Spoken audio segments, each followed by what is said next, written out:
mark a new beginning. We are the ones of the spoken word. We are the ones who keep the planet spinning. And yes, one day we will rule the world.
Hello, everybody. Welcome back.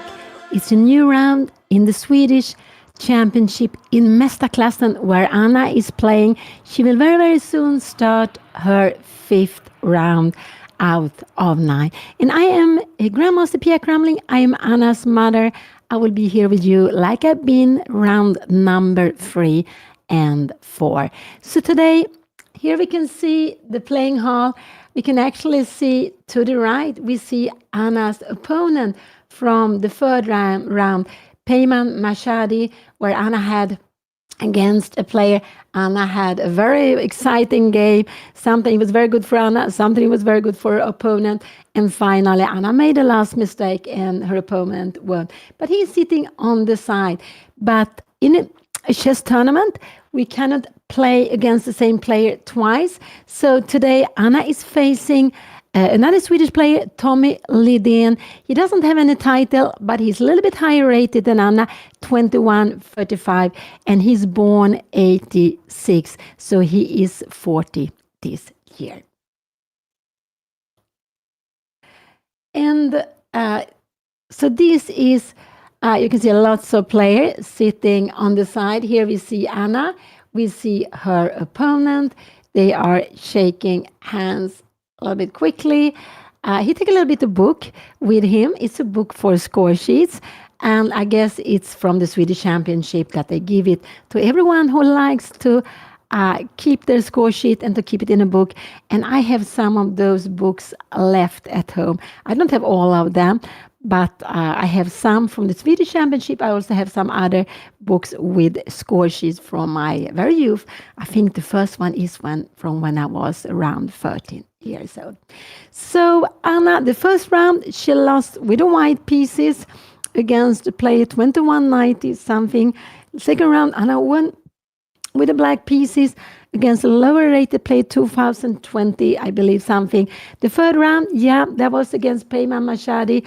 Then Anna lost with the white pieces. And yesterday she was facing a very well-known chess personality in Sweden, Josef Ask, and Anna won that game. So Anna has 2 out of 4. Here we can see Anna play d4, her opponent blitzing out d5. d4, d5. So that is the first starting moves here now. And this is a tournament with players from the same country. So Anna is not for anyone can play for norms. In the Swedish Championship, the only ones who can play for norms are those who are in the highest group called Sverigemästargruppen, who are playing for the absolute title, and there are 10 players. There you can play for norms. Here we have c4, e6 was blitz out, and And when you play, we have knight c3 coming out, and that's very logical in this position to go out with one of the 2 knights. I guess knight c3 is the most common move, but we can play, white can play also differently. And here we have c6 coming out, and this is called the triangle. This is called the triangle, like black play white answers, but this is called the triangle, maybe triangle Slav, with the pawn on c6. Here we have the pawn on 6 is a Slav, and it's called the triangle. And now I go for e3.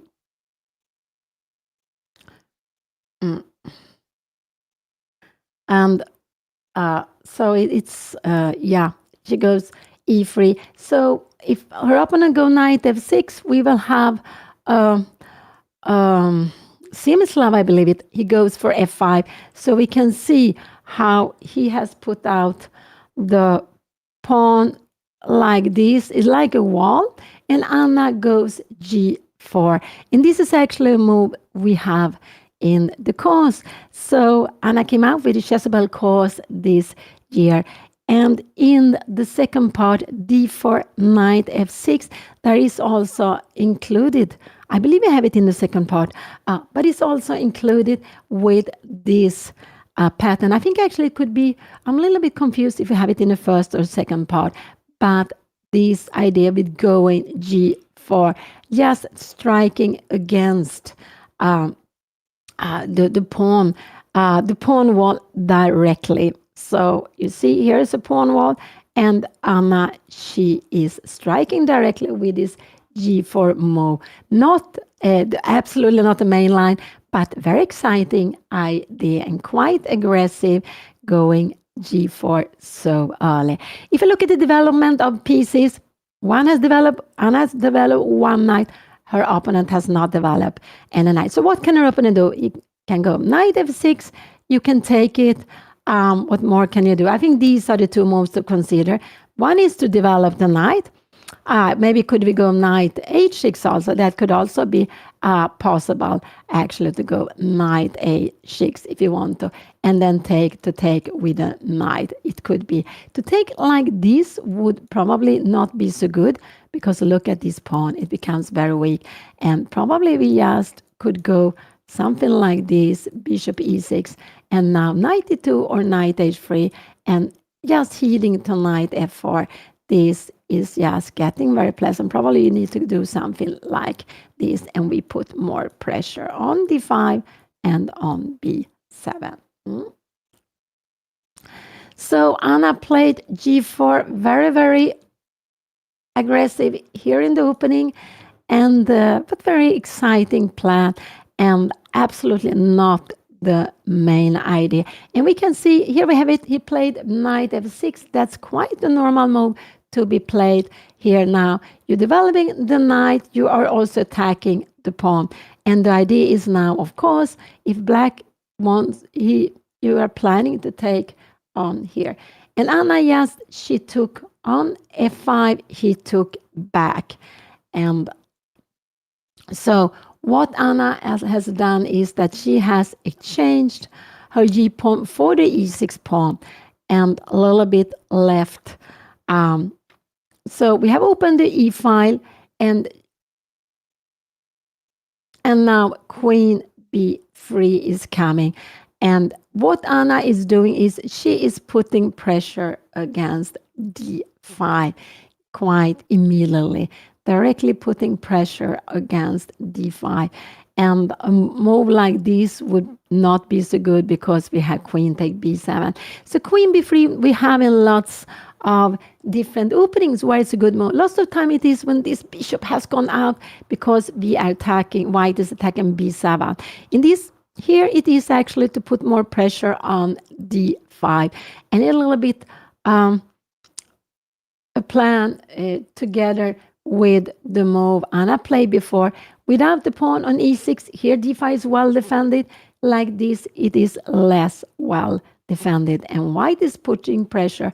If black takes here, yeah, the bishop comes out, and you will have very difficulties to get the king to castle in a position like this. So let's go back. Here we have it on the board. Such an exciting position, and I must say that Anna's games, round 3, 4, and 5, we have very unusual positions.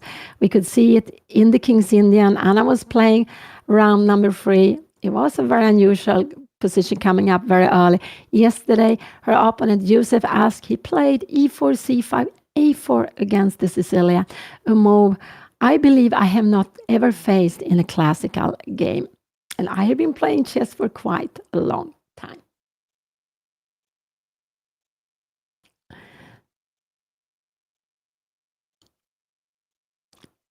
So after 4 rounds have been played, there are 2 players with 4 out of 4. That's quite amazing.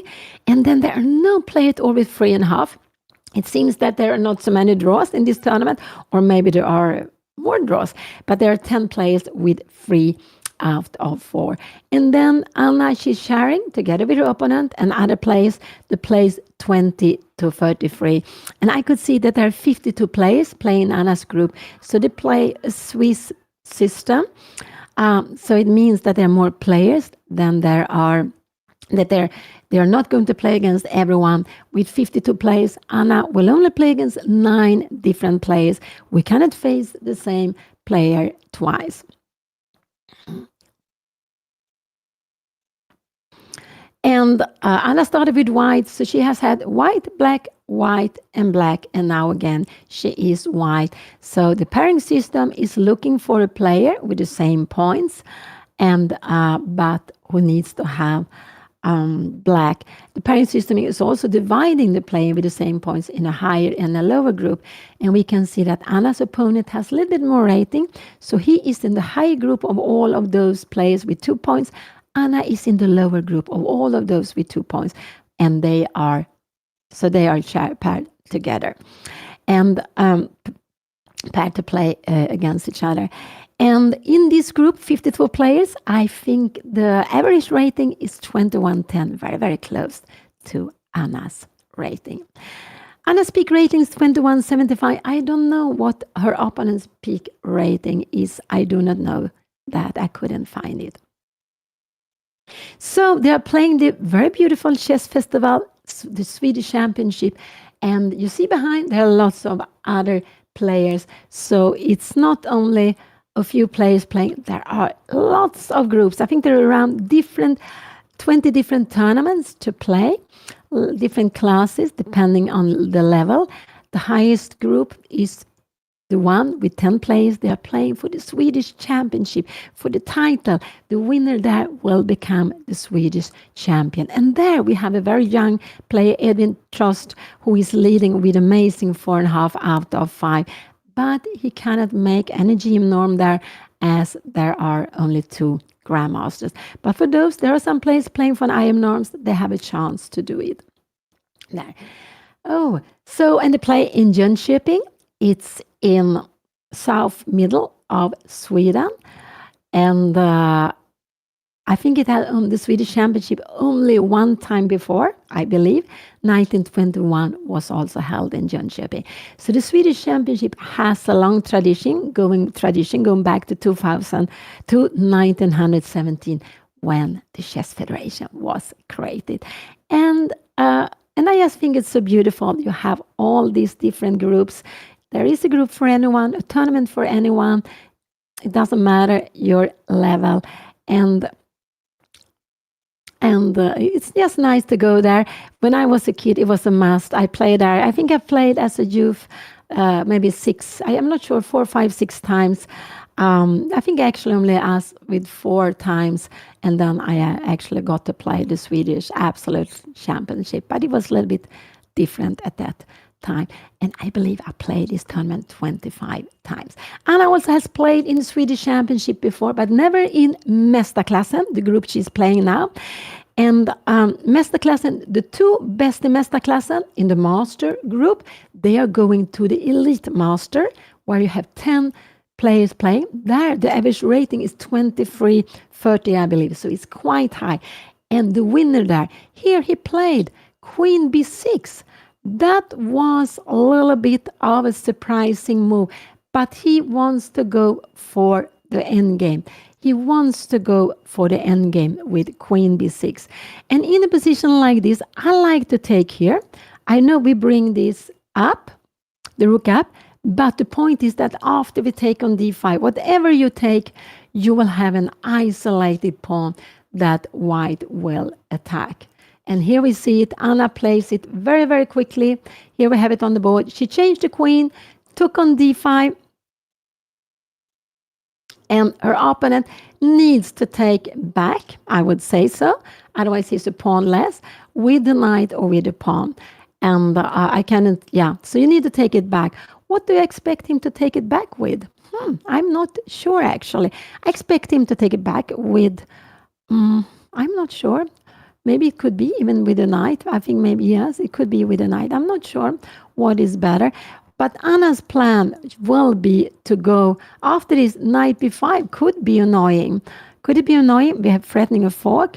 And after knight a6, this knight, maybe even a little small a3. And this knight is stuck there. You can always, of course, go like this and wonder, knight f3, we are hitting. And you can play like this. But look at this. This is getting very, very, maybe even 95 could be coming. This is getting very pleasant for white. So we have it. And we can also look at, so the position, I'm sorry, sometimes I'm moving. Anna took here.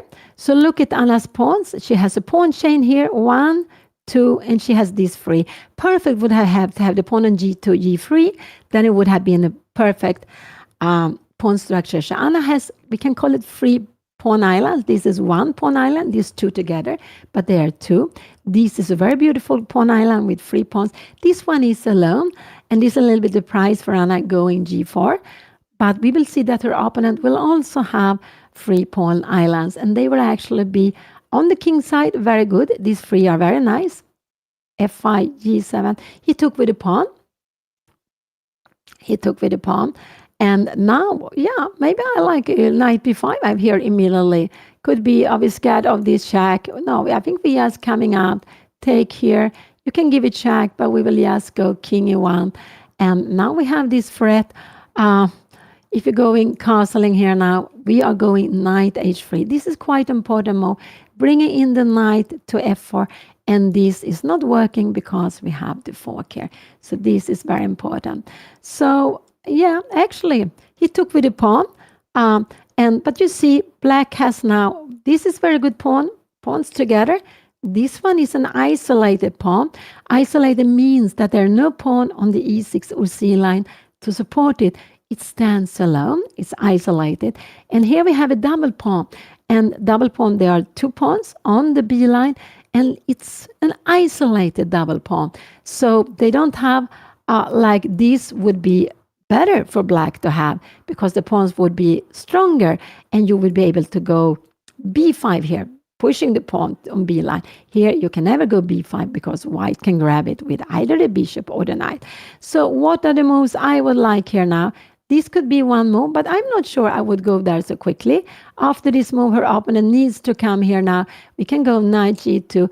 Maybe bishop b4 has to be played, and we can go bishop d2, planning knight f4. I just want you to see that this is a losing move, and it's because of very tactical theme. I just wanted to show you while Anna is thinking. And you take it, but not only that you take the knight, you also defend the bishop. You cannot take back, we will just grab a bishop.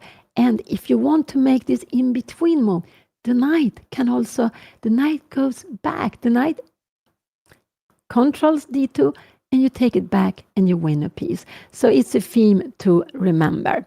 So the moves I could consider for Anna here is 1, I can consider this 2, and maybe knight e2 or knight h3. But I'm not sure I like this. Can we go bishop d6 is no problem because we have knight b5. If you come here, can we go knight c6, knight f4? No, now knight b4 is coming, and this fork is annoying, and we will have to go. It's about equal, but it's just not necessary to play like this. So I like most bishop g2, putting pressure immediately, or knight b5. These are the moves I like to play for Anna, and then I think she will be a little bit better. Can we go this way, knight c6, and also now maybe knight b5 again? Yeah, king d8, and again we have this little a3 move. Could be good. I just want to show you that this would be a terrible mistake, because knight b4 is very annoying. Terrible mistake, maybe not. You threaten check and here, and we will need to change the bishop, but I don't want to give away the bishop so early. I'm not sure which knight should come back, maybe this one. But this, it would be about equal, but I don't want to play it so quickly. So 1 or 2 are the moves I would like to play here now, and both are with direct threat.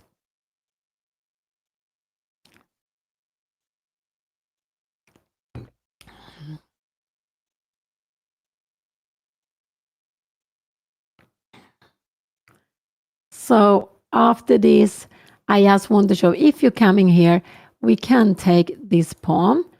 And after knight b4, there is a double threat here, there, and also against this. But white goes bishop b3, and this check, king e2, is no problem, because we can see that this bishop also defend here on a2. The rook is attacking, but the bishop defends this. And this is just already a pass pawn. Here, black has got the bishop pair, but white has a very important extra pawn. It's just very, very good for white. So 1, 2. I'm not so keen on this move. Knight c6. Maybe here now, because knight before is coming. Yeah, we could play like this, knight before, and now go castling. This is a way also to play this. This could be possible to be played. So if the knight comes out, knight c6, yes, quickly. But I prefer to start with that here. And now we can come here. Can we go knight c6? I don't think so, because we have knight f4 attacking here. Anna played bishop d2.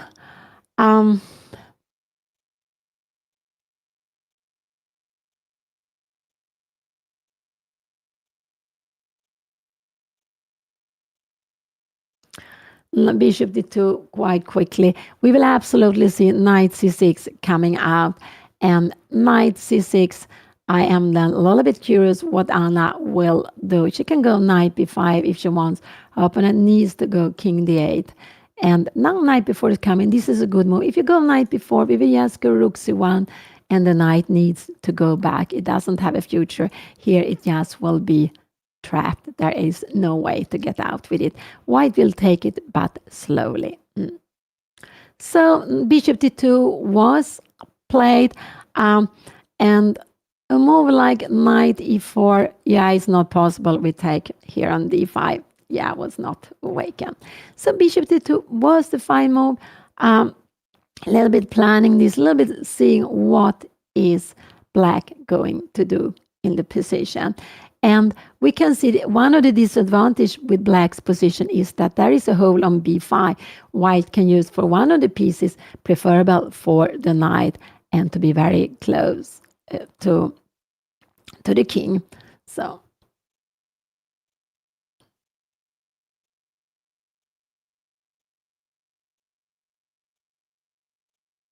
So Anna is having 2 out of 4, like her opponent, and she is in the middle of the field with 52 players. The 2 winners, the 2 best players after 9 games have played, will qualify for the Master Elite, but they will have to wait a whole year to play that next year. And I don't know exactly how many players are playing, but there are like 800, 900 players. There are around 20 different tournaments to play in. Yesterday evening, they had the Bug House Swedish Championship, and there were 2 young players who actually defended their title. They won it last year, and they won it again this year. Bishop d7 came out, and now actually knight b5 is a good move to be played, because if you take knight c6, we can go even king e2. Can we go maybe knight f3 here now, I'm not sure which is the best way to play it. Maybe just a3, planning, and we go rook c1. You need to go rook c8, and we are playing a position like this. And it is just a little more pleasant white to play this. So a move like knight a5, we go just rook c2. I'm just wondering knight b3. And also even this is absolutely fine to play. So even if we're playing different color bishop, this is absolutely good to play, because look at this d pawn. I don't know. Let's say you go something like that. We go, no, we have knight b5. Oh, I'm sorry. So, but you see, this is a pawn standing on white square. White will go bishop b3, put lots of pressure on this pawn. This pawn will come to h3, but you can even go rook c1, because black will have to be very careful to take it. It can happen that the bishop will be trapped there. So even with different color bishops, we have lots of different pieces left. With a pawn here stuck on a light color, this is very nice for white to play. Bishop d7 was played. So what can Anna do? She can go knight c6. I expect Anna maybe to go, she go knight g2, and then this is not so good, because he can go bishop c6 here now, and knight e2, he will go bishop d6. And after knight g3, he has g6, and it's about equal. So bishop d2 wasn't the best move to be played because he can go bishop c6. It looks like a little pawn here now, and but it is. He will absolutely play this move. Here we have it on the board. So I wasn't so happy about bishop g2. I would have preferred Anna to play that move earlier when bishop e6 was only possible. So I would have preferred this. Here, here, here, and now maybe bishop d2 could have been. But okay, you lose control of this. I'm not even sure of that. But Anna played, yeah, here we have the position on the board. So I didn't like bishop g2. I think this bishop is not so good. Knight e4 will be coming. So what do you expect Anna to play now? I think maybe knight f3, but then we will have probably bishop here now.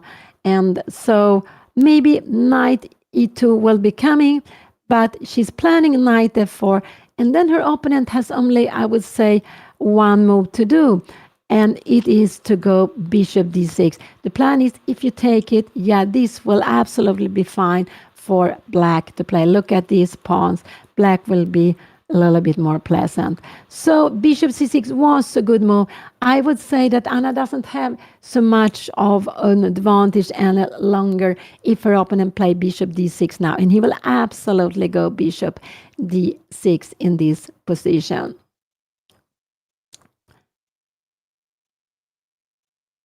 So and we can see Anna is speeding up. I would say now that the position is about equal here now. It's about equal chances.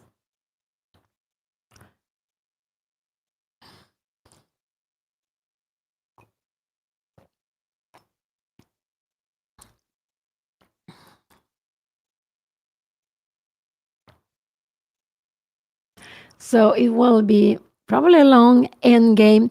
We saw they were trading queens already on move. Where was it? Move around move 10 maybe, or 9. So they are playing classical game. They get 1.5 hours to make 40 moves. If they reach the control after 40 moves, they will get half an hour each. And after that, we will have and also, besides that, they always have half a minute. There is only one move her opponent can play here, I would say. Absolutely only one move, bishop d6. This would not be good because we have h4. You cannot go h6 because we take it. And far from behind is the rook. And the idea is, so Anna wants to play knight f4. You need to stop it. This could also be a move, but I don't think this is good. Now we threaten here, you need to take. And the question is how to take it. You can take it both ways. This is the strongest way. And now there again, you're losing the d5 pawn. Yeah, sorry, of course, taking like this, the d5 pawn is gone. So no, there is only one move for our opponent to play here, knight e2. He could try to go for some counter attack, knight b4. But now I like castling and bishop d6. How is this a3? I just want to show out that this would be very good because the king is still standing here. This will put lots of pressure, not only because of the king, but there are, I just want to show you, and we can go b5. You need to come back and we can grab a pawn. This is a lot of firework, but I want to say that in the end, there is another pawn missing, and white will have an extra pawn. So what is Anna's plan? Anna's plan is knight f4, attack d5. Her opponent needs to stop it, and I would say that this is the only way to stop it.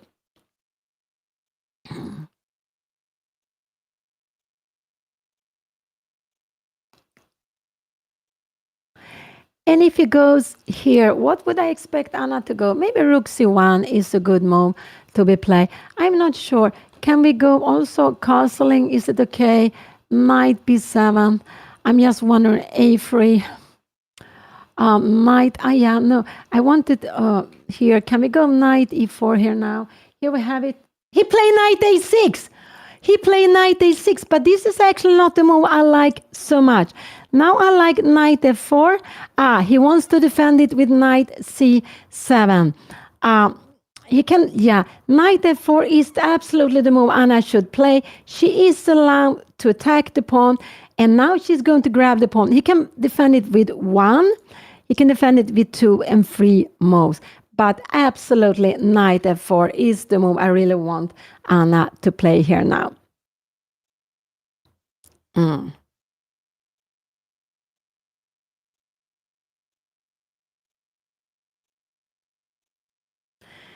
Oh, always so exciting. So Anna put pressure here on d5 with the bishop. She is taken with two pieces. Her opponent defends with one, two. She can go up and attack it with another one. And then her opponent needs to defend it. This is one way. This is two ways. And this is also three ways. And this is four ways, actually. Also, even this you can do. But I'm just wondering, knight d6, rook d7, and maybe just to grab here. And what we see in a position like this is that, well, look at the two bishops. This is the position. If you look at the bishops, you see this pawn on d5. And you can see that of these two bishops, the one on dark square is much more active, can stand here, here, and here. This one looks like a big pawn. We could always put a pawn here. But it makes two good things. Defend d5, defends b5, but it's very passive. It doesn't threaten anything more than it defends both these square. So if Anna exchange a bishop, she wants to change the knight for that one. Preferable. Sometimes it's good to exchange also for the other bishop. Sometimes it's good to play with the bishop pair. So I do hope Anna will go knight f4. I think that is a very important move to play. And it will be, I think it will be a little bit more pleasant. Knight f4, knight b4, a3. Oh, no, sorry. We need to go. I'm not sure king e2 is the right way to play. I'm not sure, but king e2 is a very natural move to be played. I'm not sure why is difference here. And after bishop d6, a3, you need to make this in-between move here, and we take coming back, and we play a position like this, which I would say is very... It's very equal, this position. Although I like to have to play against these two pawns. Knight a6. If Anna wants to go a3, the knight can come to b4 anyway. But it's not such a good move. But she can go a3 now. But then you have bishop d6, castling, and Anna will not get her knight to f4. So... in this position, I would absolutely go knight f4. This is the move I would like to play here now. But if her opponent plays the best, it's about equal, I would say. So maybe knight f4, knight b4. Could rook c1 be a better move? But no, you have g5. This is not possible. You have g5, and then you will grab an a2. That would be... This is a blunder, actually, what I made. You have g5, a3, and this would actually be good for black, because black picks up an extra pawn. So, go back. Even if we can go after this would be a little more pleasant for black. So we should be careful keeping our pawns.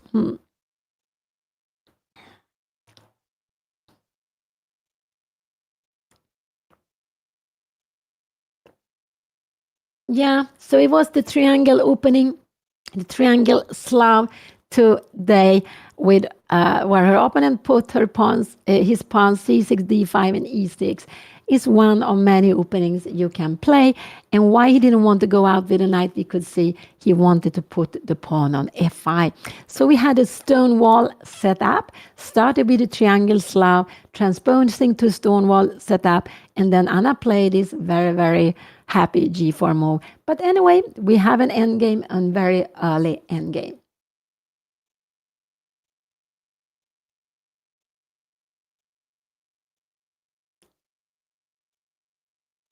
David Howell is an English player. I actually played him sometimes. Very good player. He's a very good commentator also. You can see him lots of time commentating on very important chess events, and he's actually not he's not in Sweden. He actually won the tournament in Sweden recently. We had a chess party, and during the chess party there was a tournament with, it was called 1,000 people, more or less 1,000 people.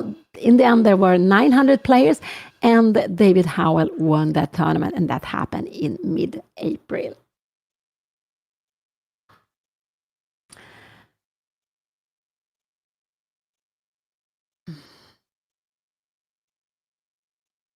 So knight f4, I really want to go. Why I want to go knight f4? Because look at this knight.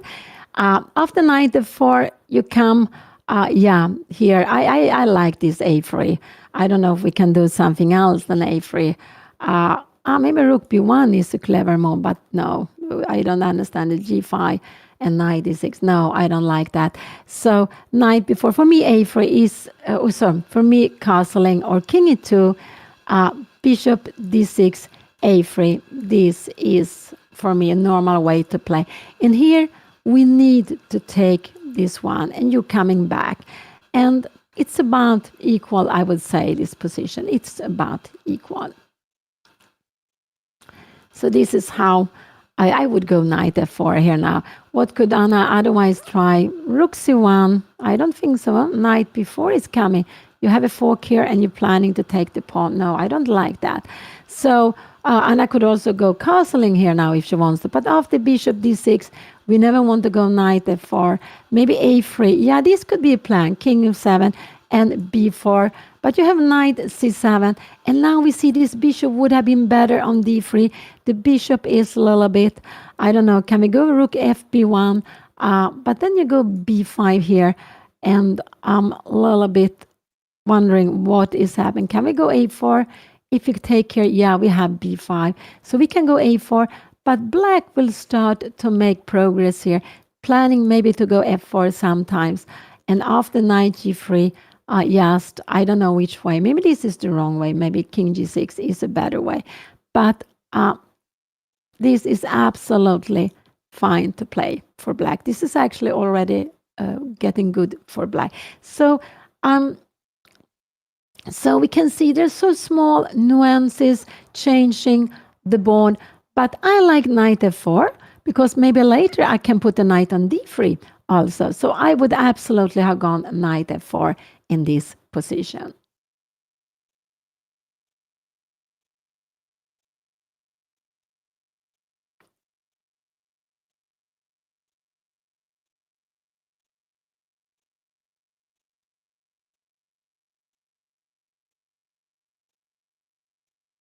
Yeah, so we can see to the right, we can see payment. Here we have knight f4. I think that is just a logical move to be played.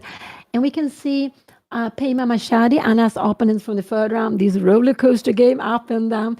And that finally Anna lost. And he has been sitting beside Anna. Over there because he's playing always with the other colors. When Anna is white, he's black. When Anna is black, he is white. But he is sitting on the side, so it seems like they have the same points. But I haven't checked his results. But in Anna's group, Mästerklassen, the group of the masters, there are 2 players with 4 out of 4. Wow, amazing! And then if I could see there are 10 players with 3 out of 4, and Anna is sharing 20th to 33rd place. Among these 52 players, she is seeded 28, I believe, just a little bit below of the middle in the group. So today, again, with a white piece, she's facing a higher rated opponent. Now Anna attacks d5. 1, 2, and 3. So her opponent needs to defend it. This could be a way. This is the most active way to defend it, also with a counter attack. And now Anna needs to, I'm wondering, is this a move? What is this? It looks very crazy to me. a3, knight c2, and king d1. And to take it like this. Why would this be a better way of playing? f3, to put maybe, I'm not sure about this. This looks very strange to me. But it's a way, f3 is stopping maybe knight e4 from coming.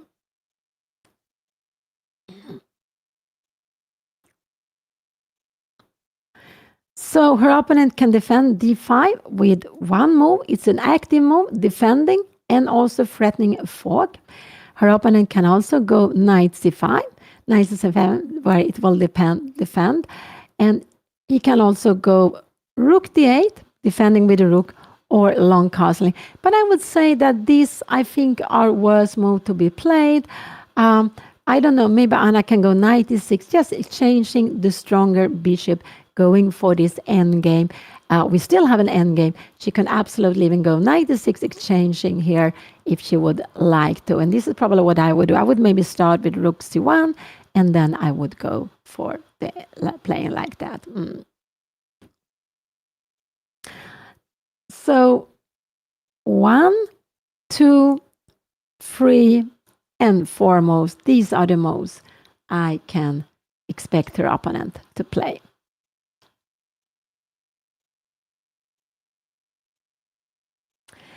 This is an individual tournament.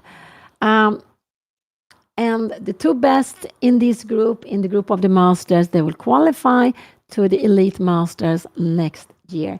So all the tournaments which are being held, I believe, are individual. No, yesterday they played Bughouse, and Bughouse, you are playing 2 and 2. You play 2 together. And it was actually 2 from my club, the Vasa Chess Club. The club Anna also is playing for. You can see it's written Vasa SK. It means Vasa Schack Club, chess club in Swedish. And they were 2 young boys around 20 who won it, Hugo Wernberg and Joar Östland, and they actually were the champion last year also. So there are some other activity taking place also during this tournament. So that is very, very nice.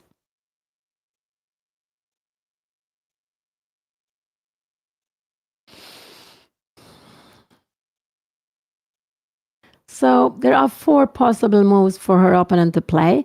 2 with the knights and 2 with the rooks. Oh, thank you for the subscription. Thank you so much. Thank you. And yeah, we have made the chessable course together, Anna's course with d4, d5, d4, knight f6, also including that, actually including what Anna is playing today with this early g4, which is a happy way of playing when black wants to transpose from the triangle Slav to a stone wall setup.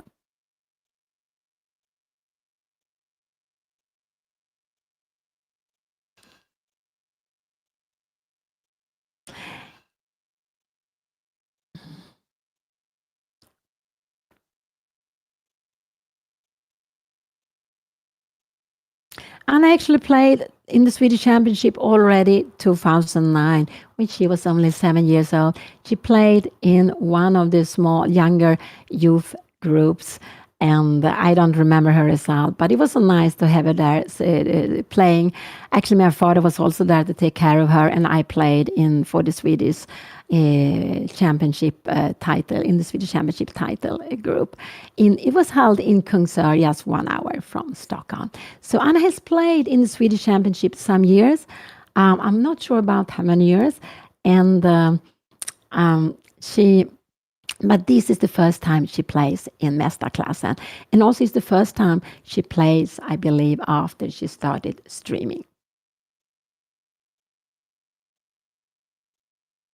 Yeah, I don't know about if there's a lots of noise in the playing hall, but there are lots of players playing at the same time. So they're playing in what is called the sport house, the house of sport, and Idrottens hus in Jönköping, in almost the middle of Stockholm, no, but in middle of Sweden, but south middle, I would say. It's not in the middle of Sweden, because Sweden is a very, very long country. Knight c7 is the way to defend d5. So he can go knight c7. So he has, and he takes a bit of time. He's actually down to a little bit less time than Anna, and we can see that Anna has speeded up. She wanted to play quicker today, And that is absolutely very good because Anna has had problems with the time. She really has had problems with the time in this tournament. Uh, Yesterday and the day before, I would say the day before, when Anna had a very good positions, she had it more than one time, and she went wrong, especially the last mistake she made. That with little time, it's so easy to go wrong. With lots of time, the chance that she would have gone find the right path was so much higher. So time is important. It's very important when we play. But it's also very, you just start calculating. And Anna is a player who likes to calculate different lines. Exactly like her mother, like me. And then, of course, if you calculate lots of things, time is passing. And in chess, time passes so quickly. All of a sudden, there are 2 hours gone, and you don't know where they have been going.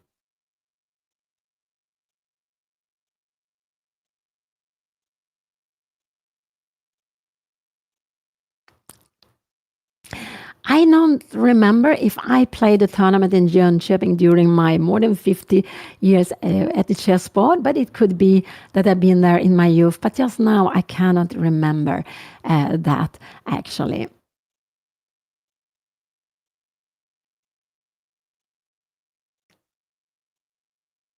And it's so nice with the Swedish Championship that every year you move it to a new town.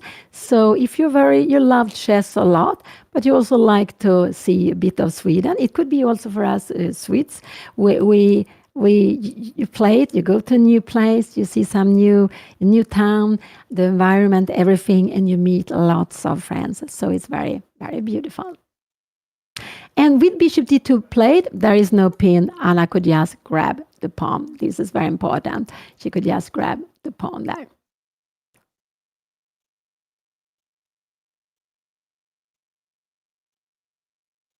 So either move this knight or move the rook with rook d8 or long castle. These are the four moves I could see. 1, 2, 3, and 4. Because there is a huge attack on d5 here by 3 pieces. Black only defend it with 2 pieces. So 3 against 2. Anna threatened to win the d5 pawn, and this has been her strategy from the beginning with g4. Taking on f5, leaving it d5 weaker, and the question is now, will her opponent go for an active move?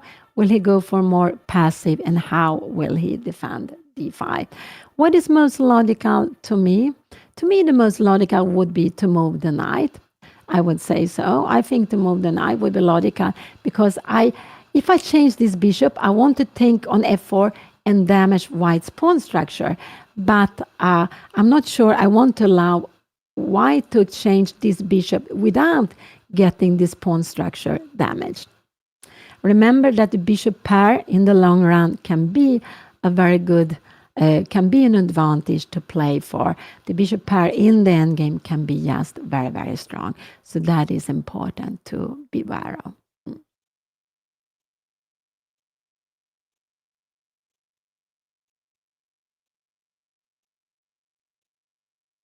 He played passive knight c7. And what could Anna do now here? She can play differently here now. Actually, I'm not sure what is the best move here. She can go. I'm not sure what is the best move. Where shall she have the king? Should the king be maybe on e2? Should it be castling? I guess she can even go h4. The idea with h4 is you stop in g5, taking space, and after bishop d6. Now this is a big threat. You have knight d3. And if you go castling here now, we can go knight e2. And we are a little bit circling around with the knight. I'm just wondering, bishop b5, and we have this idea. Wow, this is very beautiful. So this is the idea I like, actually. So maybe even knight d3. Could this be possible here and going knight e2? And now the plan is to go bishop b4. But maybe it's not the same because maybe we can just defend it like this. And now the king is here. This is still more pleasant, but black has the chance to change this. I guess it's about getting, it's about is equal. Here, I want to just point out we cannot make this in between because here we will just bring the bishop. Maybe here, I don't know where it's better. Maybe bishop c4, and this one is trapped. After this move, black will play with the two pieces, and that is not enough for the rook, not even in the end game. In the end game, you need a rook and a pawn, then maybe knight and bishop. It could be about equal. It depends so much on the position. It's if you have rook and 2 pawns against knight and bishop, that would be very good. Rook and 1 pawn against knight and bishop in the middle game. Knight and bishop is very strong. In the end game, it depends on the position.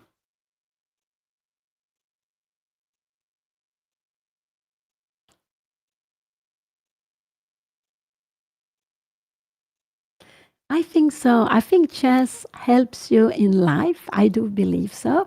I think by playing chess, we are training abilities we can use also in life. So I do think chess is good. One is that we need to take decisions all the time, something I always had problems with.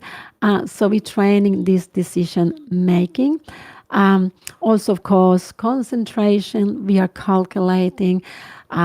We are so it's a lot of things that we are training. Also to visualize the moves without the chessboard. When we calculate, we are visualizing it in our head. So, and this of making strategy to plan for what is going to happen in the future. So I believe very much in chess as a tool for education, for helping us in whatever age we are in. But it's also a tool for meeting people, a way to meet people we maybe otherwise would not have met from other countries, from in other ages. So it's just, I just believe it's a very beautiful game, and that it is a tool for education, also for to train abilities, which are useful in life.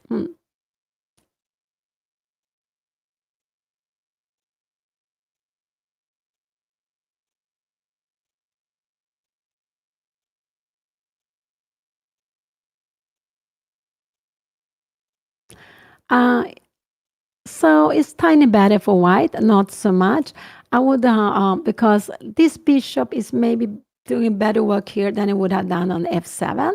So it's tiny better for white, but not so much.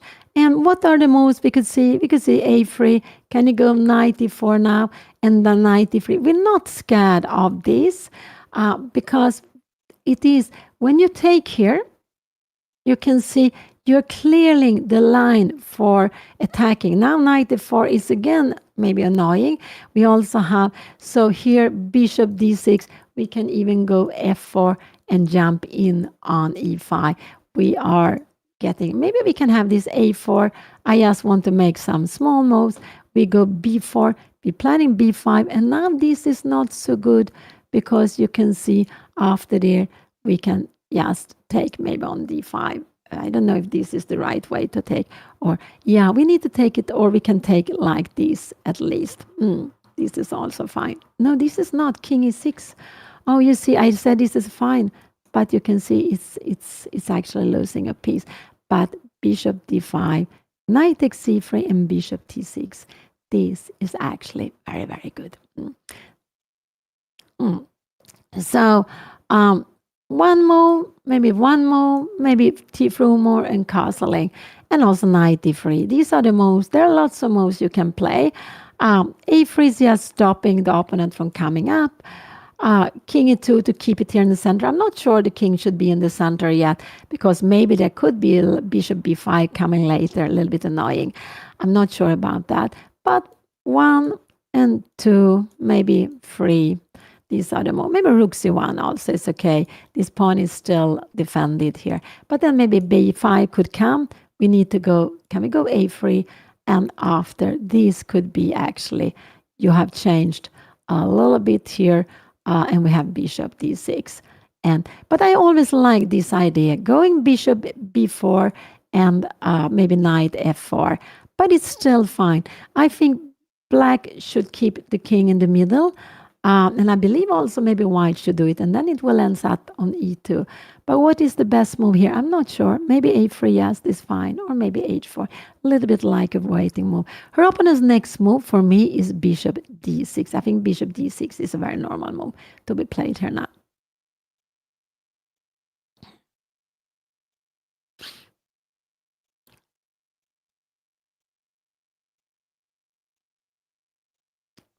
So for me, you can see 1, 2, 3 pieces are developed. 1, 2, 3, 4 pieces are developed. So white has developed all the pieces. Question is where she wants to put the king. It could be that Anna will go king e2 here now, but I'm not sure we should decide that so quickly. I'm not sure about that. Yes, because this bishop is here. If it was there, yeah, I think that was fine. But maybe sometimes a bishop b5 can be coming. Not now, because Anna would exchange it for the knight, but maybe in some moment. And what... but black has developed 1, 2, 3, so I think bishop d6 should be coming. It could be absolutely fine to play. Bishop d6, knight e4 is also possible to play. Let's see, Anna makes some a3, knight e4. But then Anna, she shouldn't take. This is important. She shouldn't take. And black should just stay here. But maybe we go like this. And you go, I'm not sure what should black play in the position. Maybe you go up. Can we go up king e7? Maybe this is a mistake, actually. I wonder, can we go knight e2 here now? We have always bishop b5. Knight e2 is not so good when this bishop is defended. Maybe we need to go f3. I'm not sure how we should. Maybe like this, planning knight e5 here now. This is getting pleasant. So actually, this is what I think. One disadvantage with the knight here is that Anna can play knight d3, knight d5, and it means that if you get the knight there, black will always need to take it with the bishop. After a move like this, yeah, you can go knight d7, but it looks just very, very passive to play that. That looks very passive. But if you go bishop d6, I don't know, knight d5 now, maybe this would not be, can we take this? This would be a little bit more pleasant for Anna, but it is, yeah, it's a little bit more pleasant, not so much, but a little bit. I'm not sure how this position will be here now. Bishop b5, can we go knight d4? And this is actually completely equal here now. This is because this strong knight on e4, this is absolutely not the right way to play. So it's very small here. But the move I can guess is 1 and 2. I don't think h4 will come. That looks strange. But 1 and 2, maybe rook c1, 3. These are the move I can expect here now. This is actually also a good move to be played. Knight ce2 could be played, but bishop b5, no, I don't think so. And it's just very funny move to over defend this so early.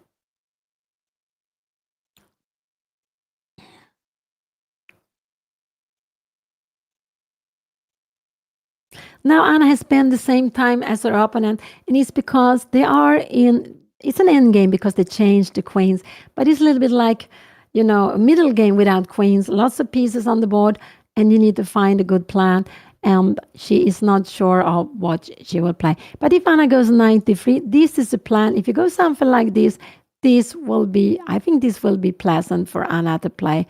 Put pressure here, and if you come here, you lose time. Maybe we can even go f4 if you want to. And Daddy, if you take it here, to take with the f pawn, I just want to show you, and yes, a3 to defend it. And we maybe have some ideas going out with a knight. This is absolutely fine to be played also. But it's because Anna exchanged this knight against the strong bishop, but in a condition where her pawn structure still is fine.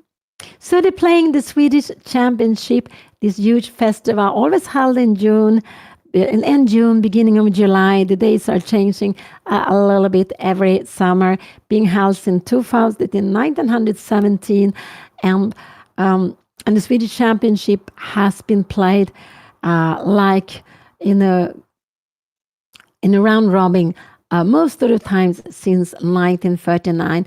And the Swedish Championship has been held every year since 1917, except for 1940 and 2020. So a very, very old tradition and very, very beautiful tradition. And what I always like with playing there is there's so many friends you meet there, friends from a long time before, friends you have, because there are so many players going there every year. And there were some who had fantastic strike of playing 50 years in a row. More than one player have managed that. I must say that that is impressive. But 50 years in different groups. It has not been the same group, but in different groups during the Swedish Championship. So that is quite amazing.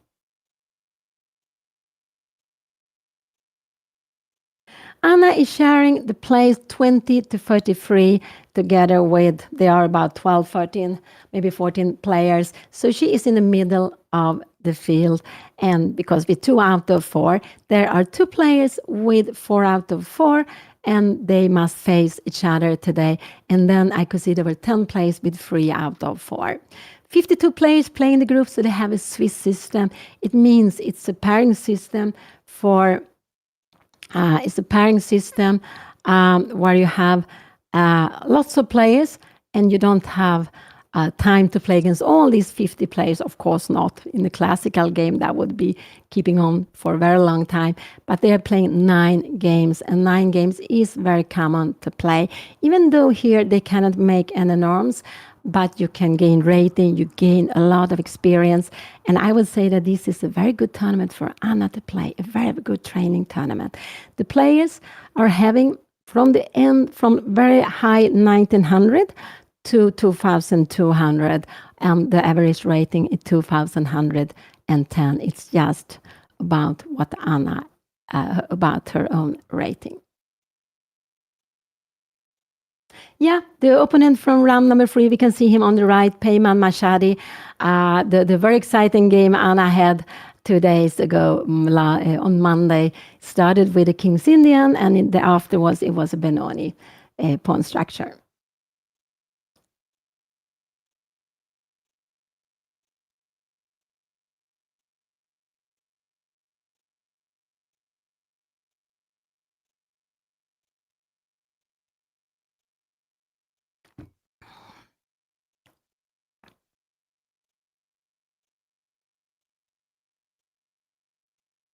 So here we will see a long maneuvering game where white, we can see 1 pawn island, an isolated pawn and a double pawn, and that is the disadvantage in black's position. But white would have preferred to have his pawn on g3. That would have been a dream, making the rook. Then Anna would have had a nice advantage like this. It's close to equal the position here now. It's close to equal.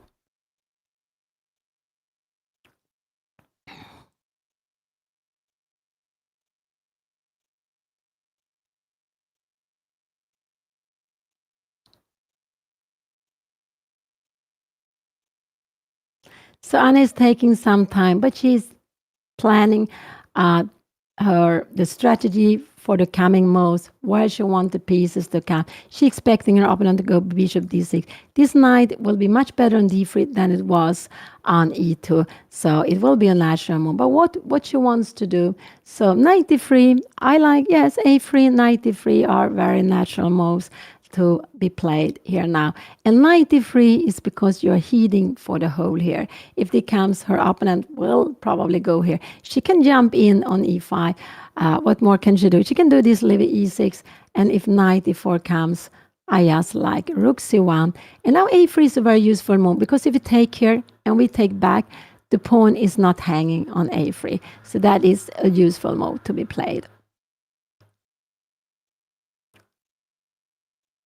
And if Anna goes, let's say we go something like this. Now bishop b4 is not really something we want to do, because we come here. This would be very pleasant for Anna. And after this, we can go bishop b4. Look at this bishop and look at this knight coming to e5. And we can also see that This knight on e4 is very strong, but Anna can always kick it back with f3. But this knight is coming on e5, and black can never kick it away. That will be a very, very strong outpost. But black will, of course, not play like that. So if black exchanges his bishop, is against the knight to take on f4 to damage Anna's pawn structure. It could be also to take it on other places, but it could be, but not without getting something back.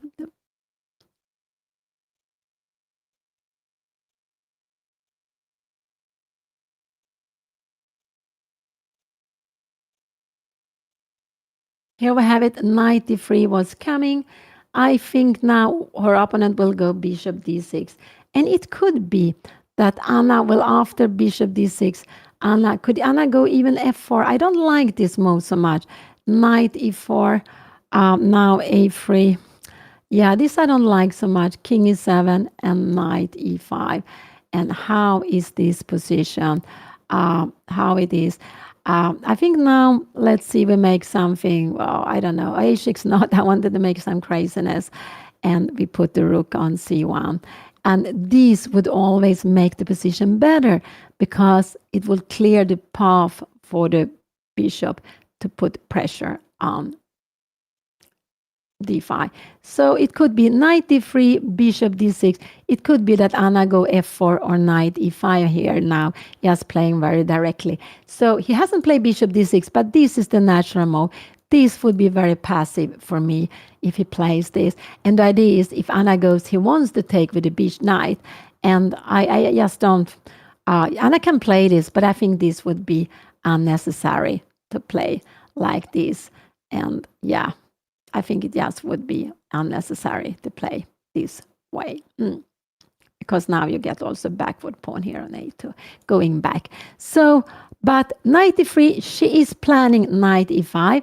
I expect her opponent to go bishop d6. This is one move. What more?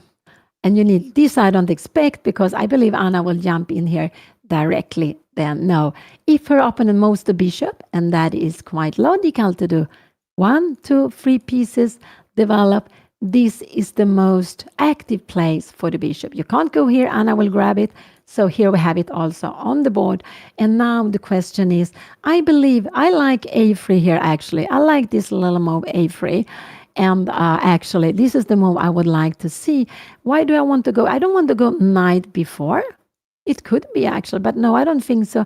King e7, no, we don't want to go knight before. Oh, because, sorry, there is a pin. I forgot this. But a3, king e7, can we go king e2? I'm not sure, e4 and knight b4. But we want to take d5. Yeah, I'm not sure about. Oh, no, we don't want 1, 2, and 3. 1, 2, and 3. I am a little bit. Yeah, we can take on c6. But this bishop is like a pawn. No, we don't want to play like that. Bishop d6 came. That was a very good move. The moves I could think of is actually h4, is to stop g5. g5 is not coming yet, but it might be coming later. So, so this is actually a good move, just to stop black taking advantage, taking space on the king side.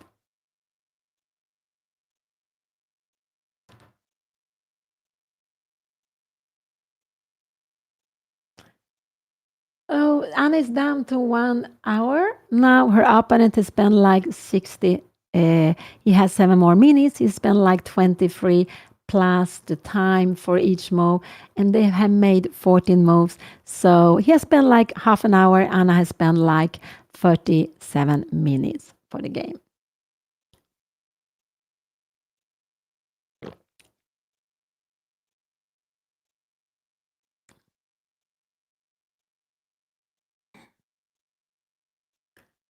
So very slow game today. And remember that when you play end games, a little bit sit on your hands.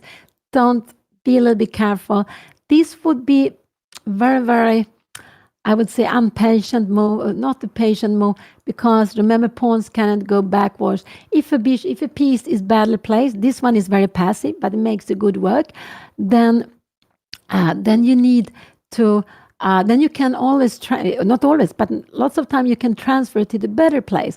But if you go forward with the pawn, you're not allowed to go backward. And it could be that Anna wants to go f4 and knight e5 here now. But I don't like this knight e4 and knight e5 coming. This, maybe you have b5 here now. And wow, because a3, you have b4 anyway. Even if this, I am not sure. And castling, why? And this is actually, oh wow, it's actually possible to play with this. There are lots of open lines here now for white. White has sacrificed a pawn, but there are some activities. Go back.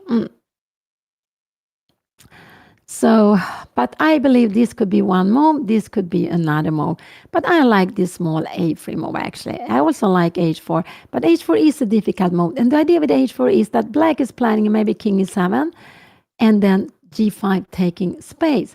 So with h4, if black goes king e7, let's see we make some small move, and you go h6, then we have maybe h5, and we take a grip. You see, this pawn stops both pawns, and we can maybe later go bishop f3, and we are keeping this defended. So h4 is actually a good move to be played.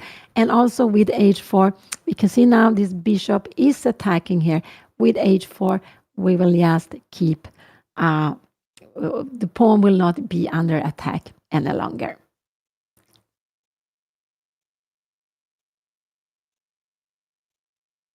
Yeah, endgames are tricky, and we can see all of a sudden the pace of the game is very slow.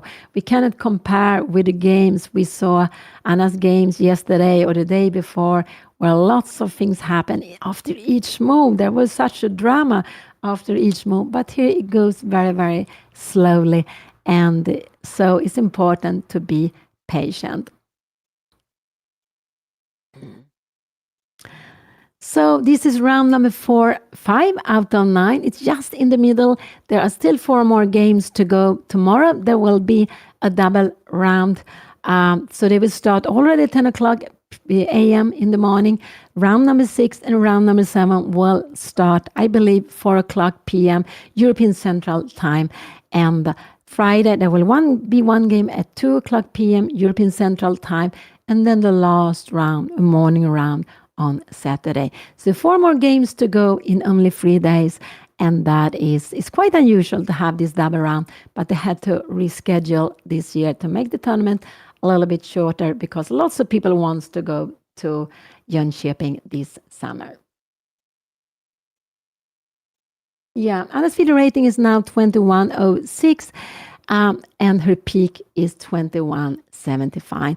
I don't know the peak rating for Tommy Lydian. I do not know that.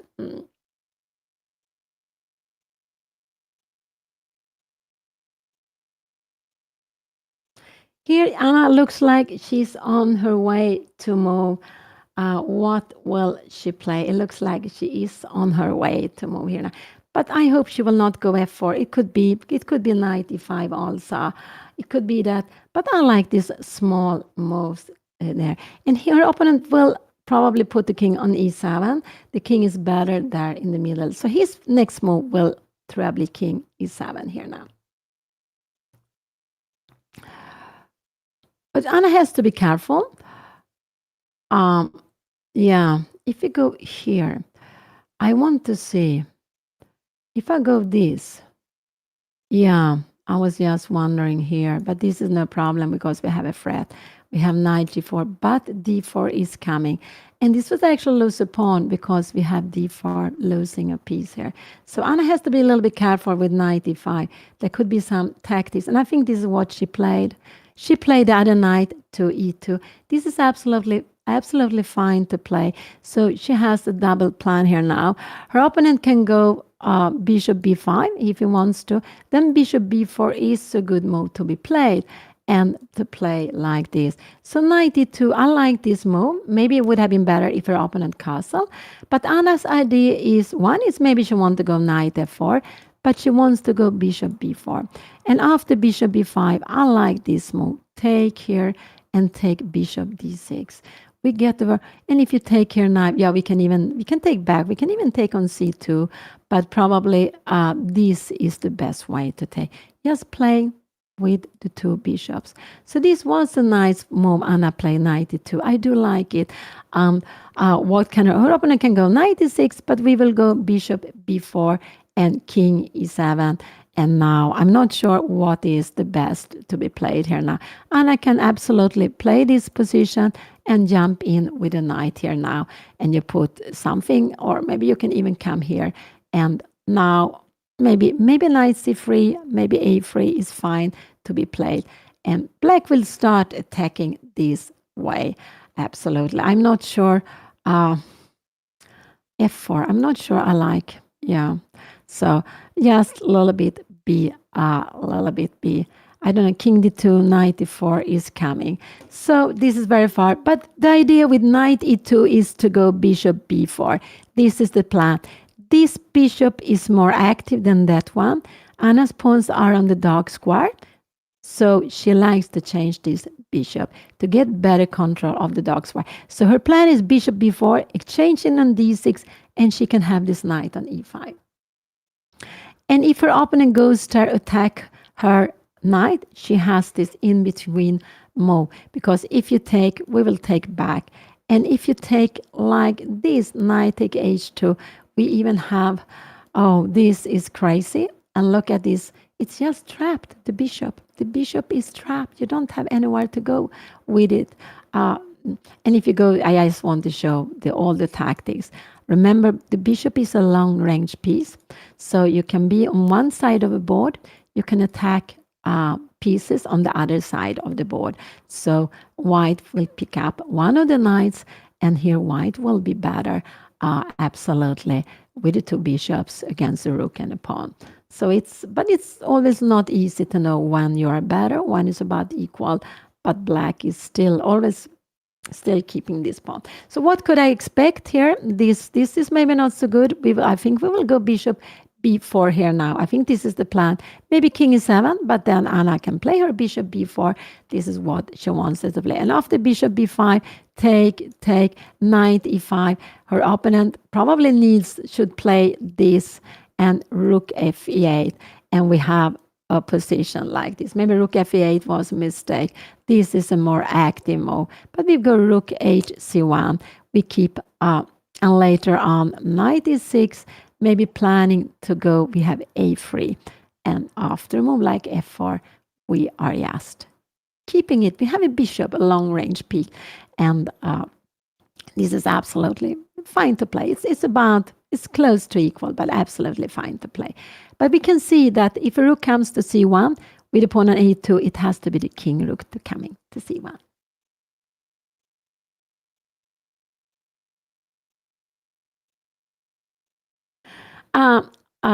The prizes for the highest group are the best, of course. In the other tournaments, the prizes are just very small. So you're going there for the pleasure of playing in the Swedish Championships.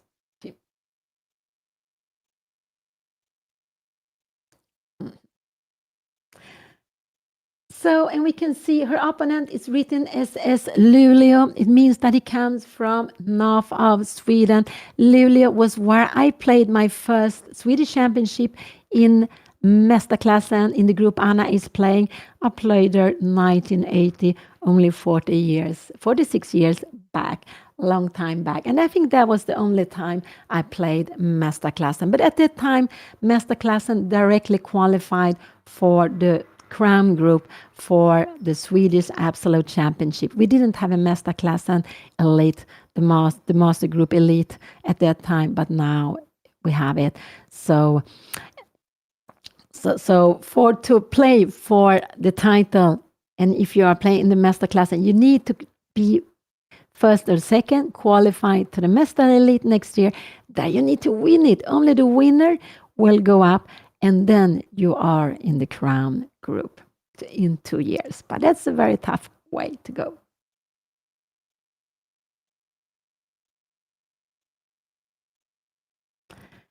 So So we saw today a slab.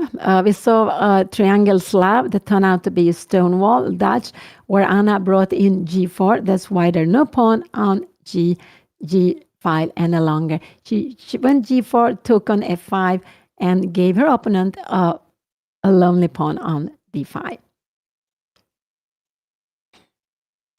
And we see this is a very slow game, and both of them are taking time, but it's not at all easy to play this. It's not at all easy to play it.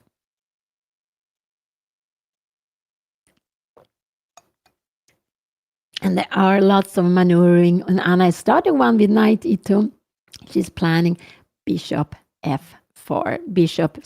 This is the plan. Bishop b4 to exchange the bishop on d6.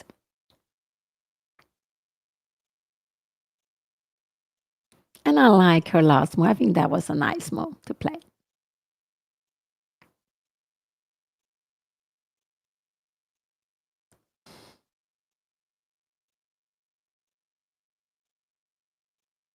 And this is Anna's, I think it's Anna's fourth tournament or match.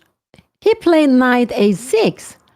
He doesn't want to allow Anna to go knight b4. That was a little bit of a shocking move. Now knight f4, but he doesn't want to allow Anna to go here now.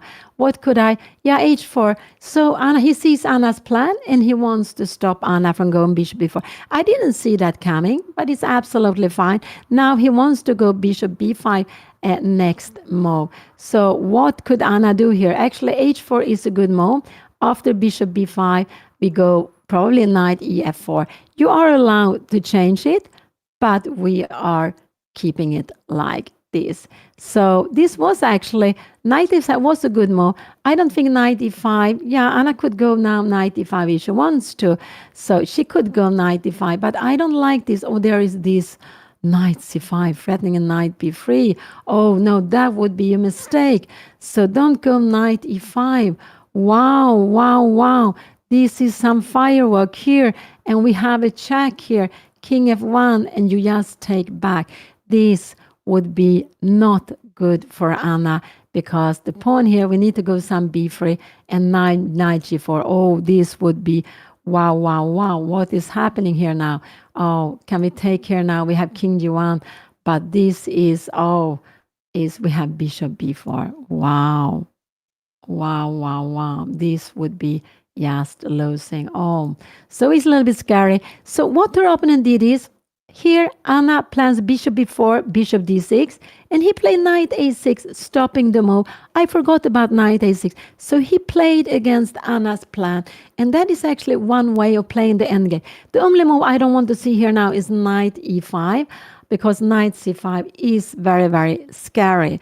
It is very, very scary. So what do I like here now? Anna could go a3 if she wants to. She could do that. And now, and then now to go knight e5. That could be because knight c5, this is not the same any longer. I'm a little bit unsure the difference. Yeah, there are some, I show this crazy mess now.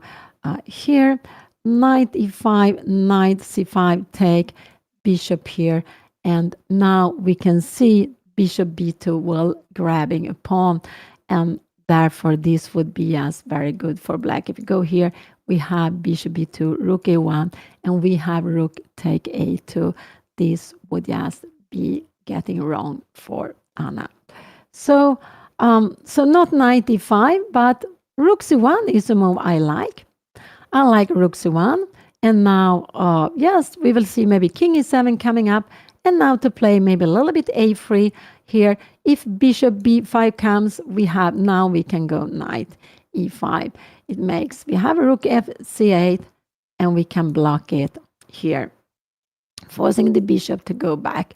And no, that was not forcing the bishop to come back here now. And I don't know, king e2, maybe f3 also, and we are planning up. So I like rook c1 is the move I would like to see here on the board. This one looks fine, but there are tactics because Anna has not castled. I don't want to castle. This need to be defended. Castling bishop b5, we can play, but look at this. This is a pin. No, don't go castling. It's not lost, but it gets very, very passive. So don't castle. The king needs to stay here now. So I like rook c1 is the move I would like to see on the board.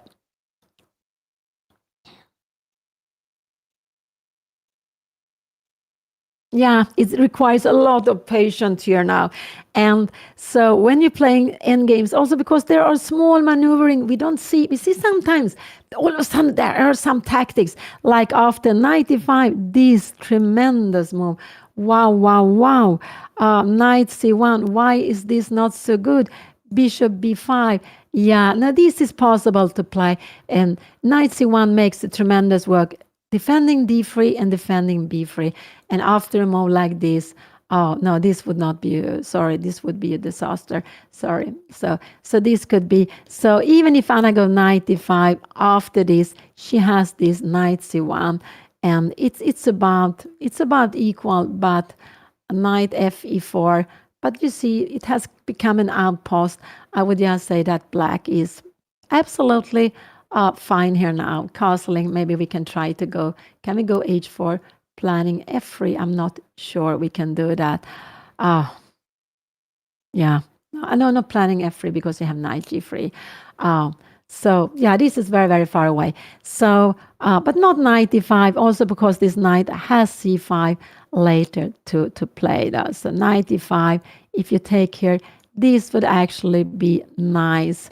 Knight c5, and yes, king e2, keeping everything under control. So I would say in this position, knight e5 is a logical move to be played. But will Anna play that? I don't know. But I like more rook c1 because I've seen that there are some tactical things.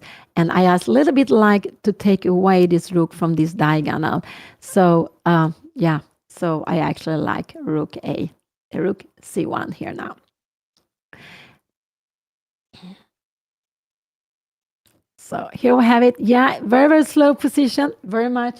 We need to be very patient today. Such a different rhythm in the game than we have seen in Anna's earlier games. But it's like this. Sometimes you get into an end game, you have to be patient.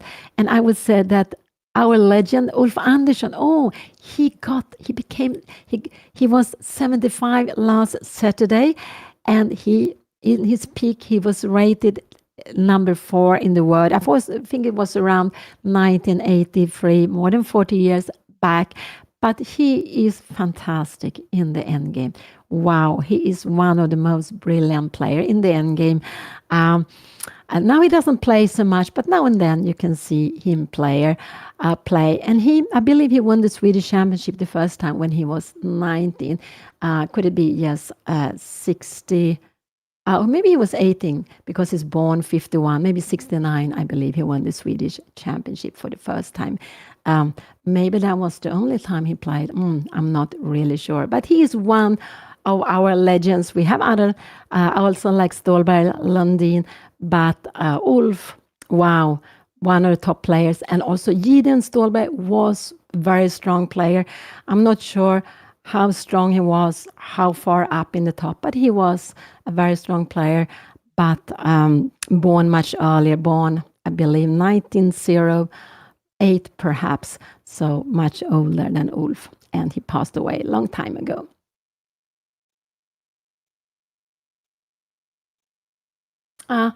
It's very much about trading the right pieces, but it's a very good question, and it's what to think of. So it's about trading the right pieces.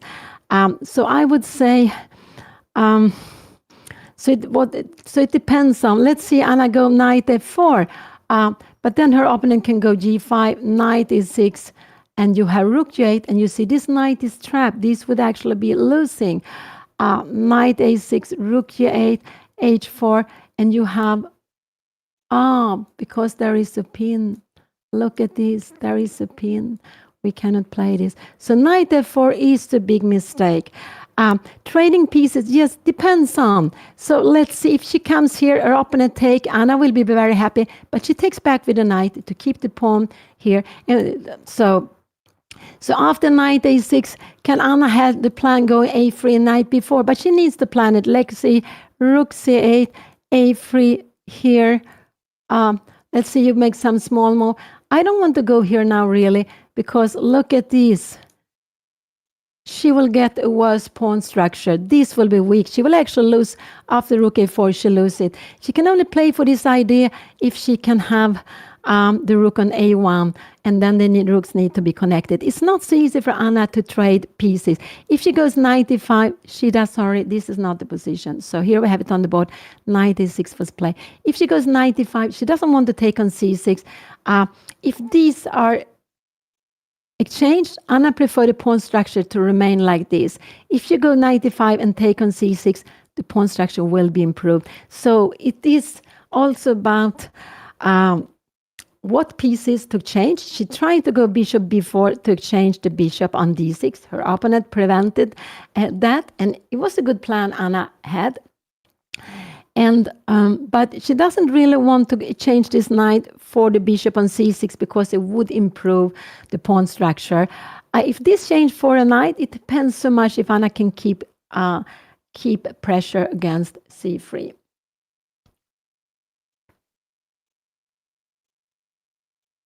Oh, always so exciting. And this has been an opening Anna has in her cause with an early g4 against c6, d5, and e6 against the triangle Slav. Her opponent went for a very early endgame. And we are like this. Some players we like to go for endgame. I'm one of those. So when I see a chance, it depends on the position, of course. But I don't mind going to the endgame, and we consider her opponent also wanted to go to an endgame. And here we have the position where Anna and both her opponent, they both need to sit on their hands, not to be too quickly. Very careful to play with the pawns, but also not to damage the pawn structure. And the move I like here is rook c1, just to put this rook active here on c1.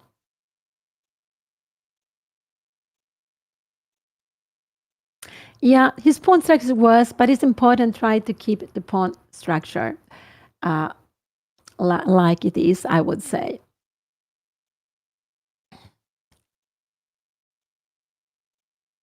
So h4 is also a good move to be played, not h3, but h3. And the idea is after this, could go knight f4. And now her opponent, you can't go here. We have a fork also, so that would not be possible. You can go maybe g6. And now the question, should we go castling or king e2? I'm not sure. I'm not sure what is better. Maybe even, can we go h6? I just want to show you one thing. Let's see if we make rook c1. Now this would be a blunder. The idea is planning g5. I think we can go h5. Yeah, we can even go knight e5. That would also be good.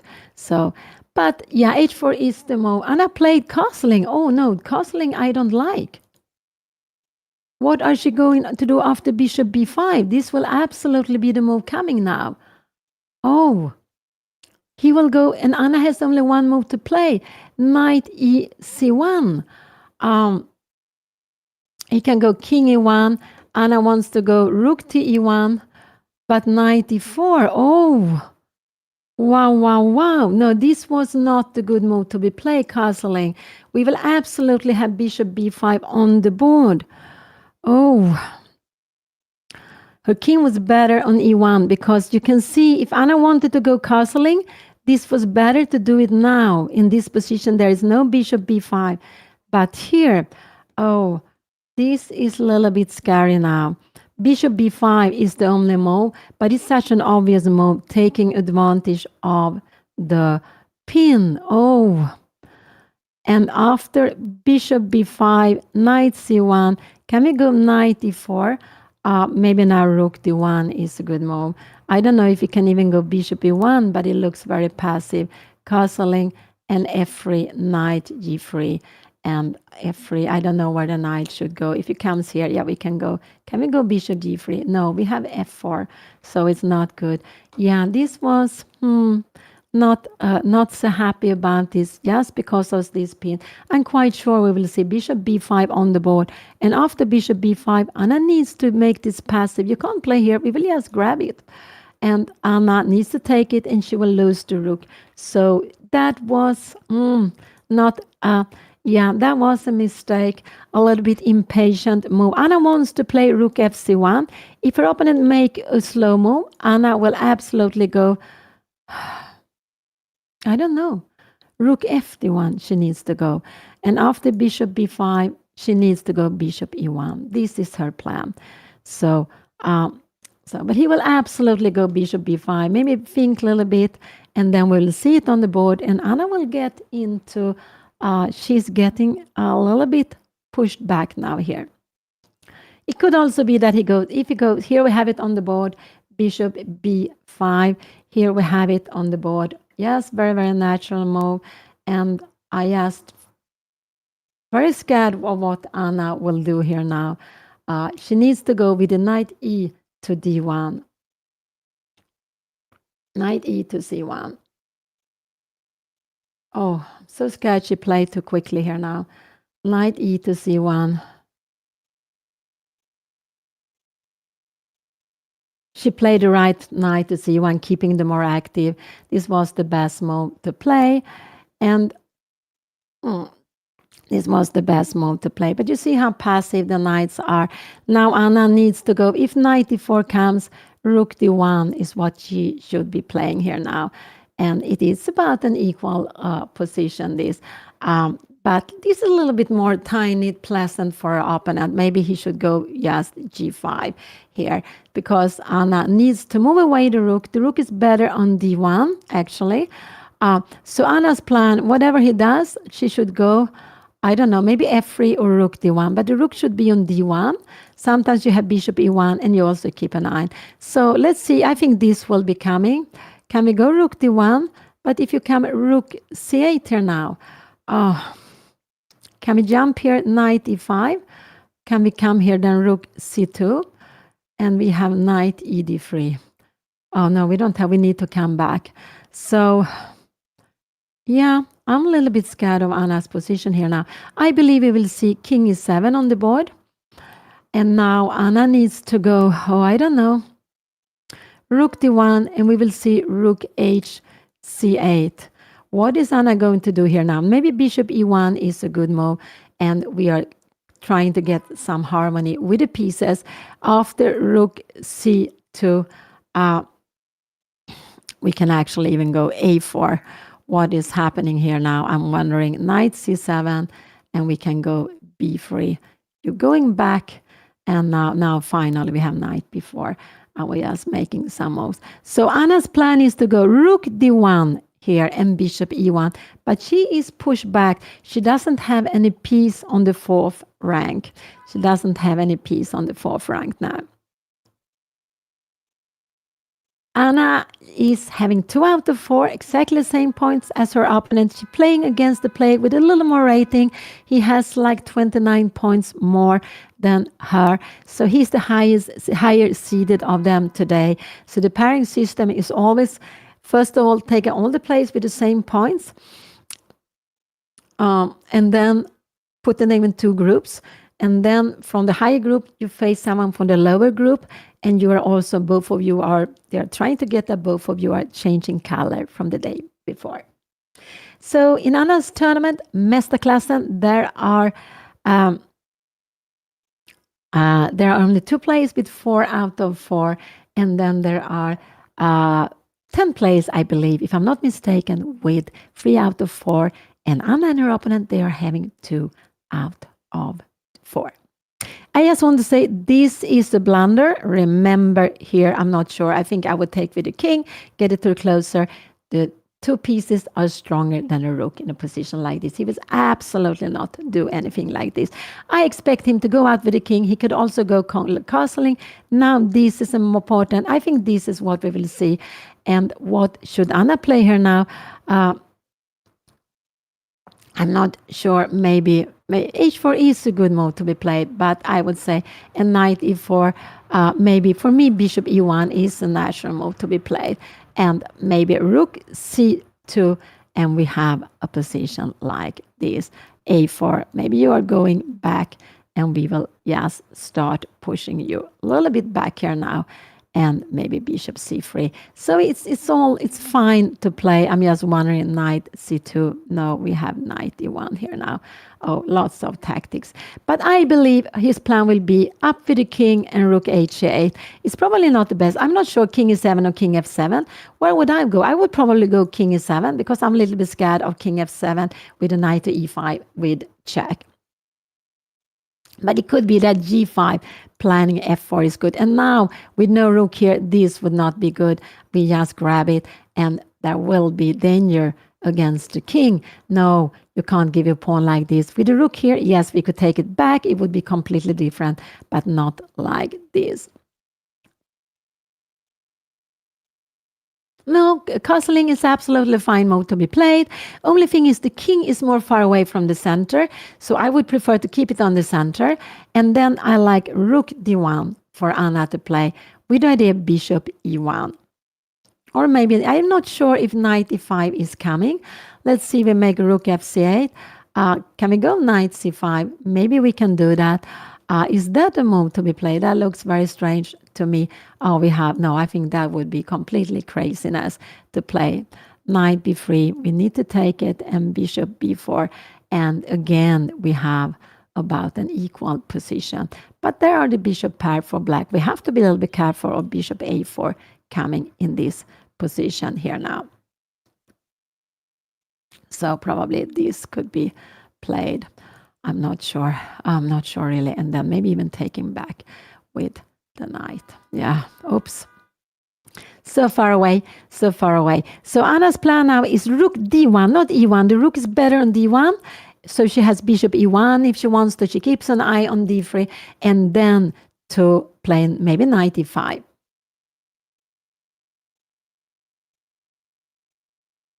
I'm sorry, I'm moving the king lots of times. The king is still on e8. So her opponent can go castling, move up the king. I expect her opponent to move the king, but this could be the most sharpest move. To go for g5, f4, actually to play on the king side, where Anna, without the g-pawn, here the king is more safe. Without the g-pawn, the king is not. And with g5, you have this plan of going f4, breaking up on the king side. But after g5, maybe, I'm not sure, rook e1, rook d1, what is better? Coming up, king e1. Can we go knight b3 here now? But now you even have king e6. And you will just grab the pawn. I'm not sure. Yeah, will you grab the pawn? It could be and knight d3. What is happening? And it's a lot of maneuvering here. We have like this. And again, I'm just wondering, I'm just playing everything very quickly, and all of a sudden this is becoming absolutely fine to be played. So this is a little bit the dream position, but we see the rook is always better on d1, keeping an eye on the pieces. It's more harmony with the rook to d1. So Anna's next move, I believe, should be rook to d1. And of course, her opponent can take her, taking away the rook, but that would actually taken away the passive bishop. But black is left with this. Anna has got, Anna has the bishop pair, and she will now go rook fc1. She will be very much more protected. You can go here, but now we go bishop e1. We will go f3, out with the bishop, and play rook c1. Anna will be happy in a position like that. So because this is passive, and he went knight e4. Now the best is rook d1. Will Anna go rook d1, allow her opponent? It could be that Anna will play bishop e1 quickly. She did that because she wants to kick back the knight. So, but actually rook d1 was maybe a better move, but she doesn't want to give the bishop pair. It's a logic with this. Absolutely also. I think we will see castling f3, knight f6, but now this is a blunder because of f4. Because of the pin. So don't play this. We need maybe to go bishop c3. Can you go f4 anyway? No, now we have e4. Wow, wow, wow. And we are doing very well. So this here. If the knight comes here, maybe h4, knight f7, and this is actually fine to be played, but it's so difficult to know when it's possible or not. But Anna plays according to her plan, and her plan is to keep the bishop. Her next move will be f3, kicking away the knight. And now the king, I don't know if it's different. I think we will see this. This is not good now because we have bishop h4. Oh, wow. h6, and we will pick up the knight. You can't go into a pin. Anna went into the pin. He played knight e4. Anna went bishop e1. She would have wished to have time for rook d1, but that is why he attacked her opponent, attacked the bishop immediately.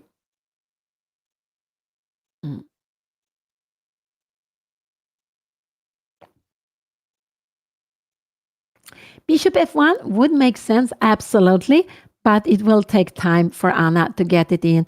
So now I think her plan should be f3 and bishop c3, out with the rook. This is what I think should be her plan here now. So castling f3, I don't know where. I think this could come here now. I don't know. And after this, if you come here, now f4 is in there. We can go bishop c3, but can we go bishop c3? No, maybe f4, e4. This, I have no idea. Sometimes it's good, sometimes it's not. So in a position like this, f4 is better. And this is actually rook f2. And we are planning, white is planning bishop b4 again. So Anna's next move should be f3. And depending on what black moves, maybe bishop c3, maybe kicking the knight back. I expect her opponent to move the king again now. This is what I expect her opponent to do. Move the king. Castling, king e7, king f7. One of these I expect him to do. But I think castling is the most logical move now to play. Can he go some g5, f3, knight f6? Now we have something to target here, because after this we take it.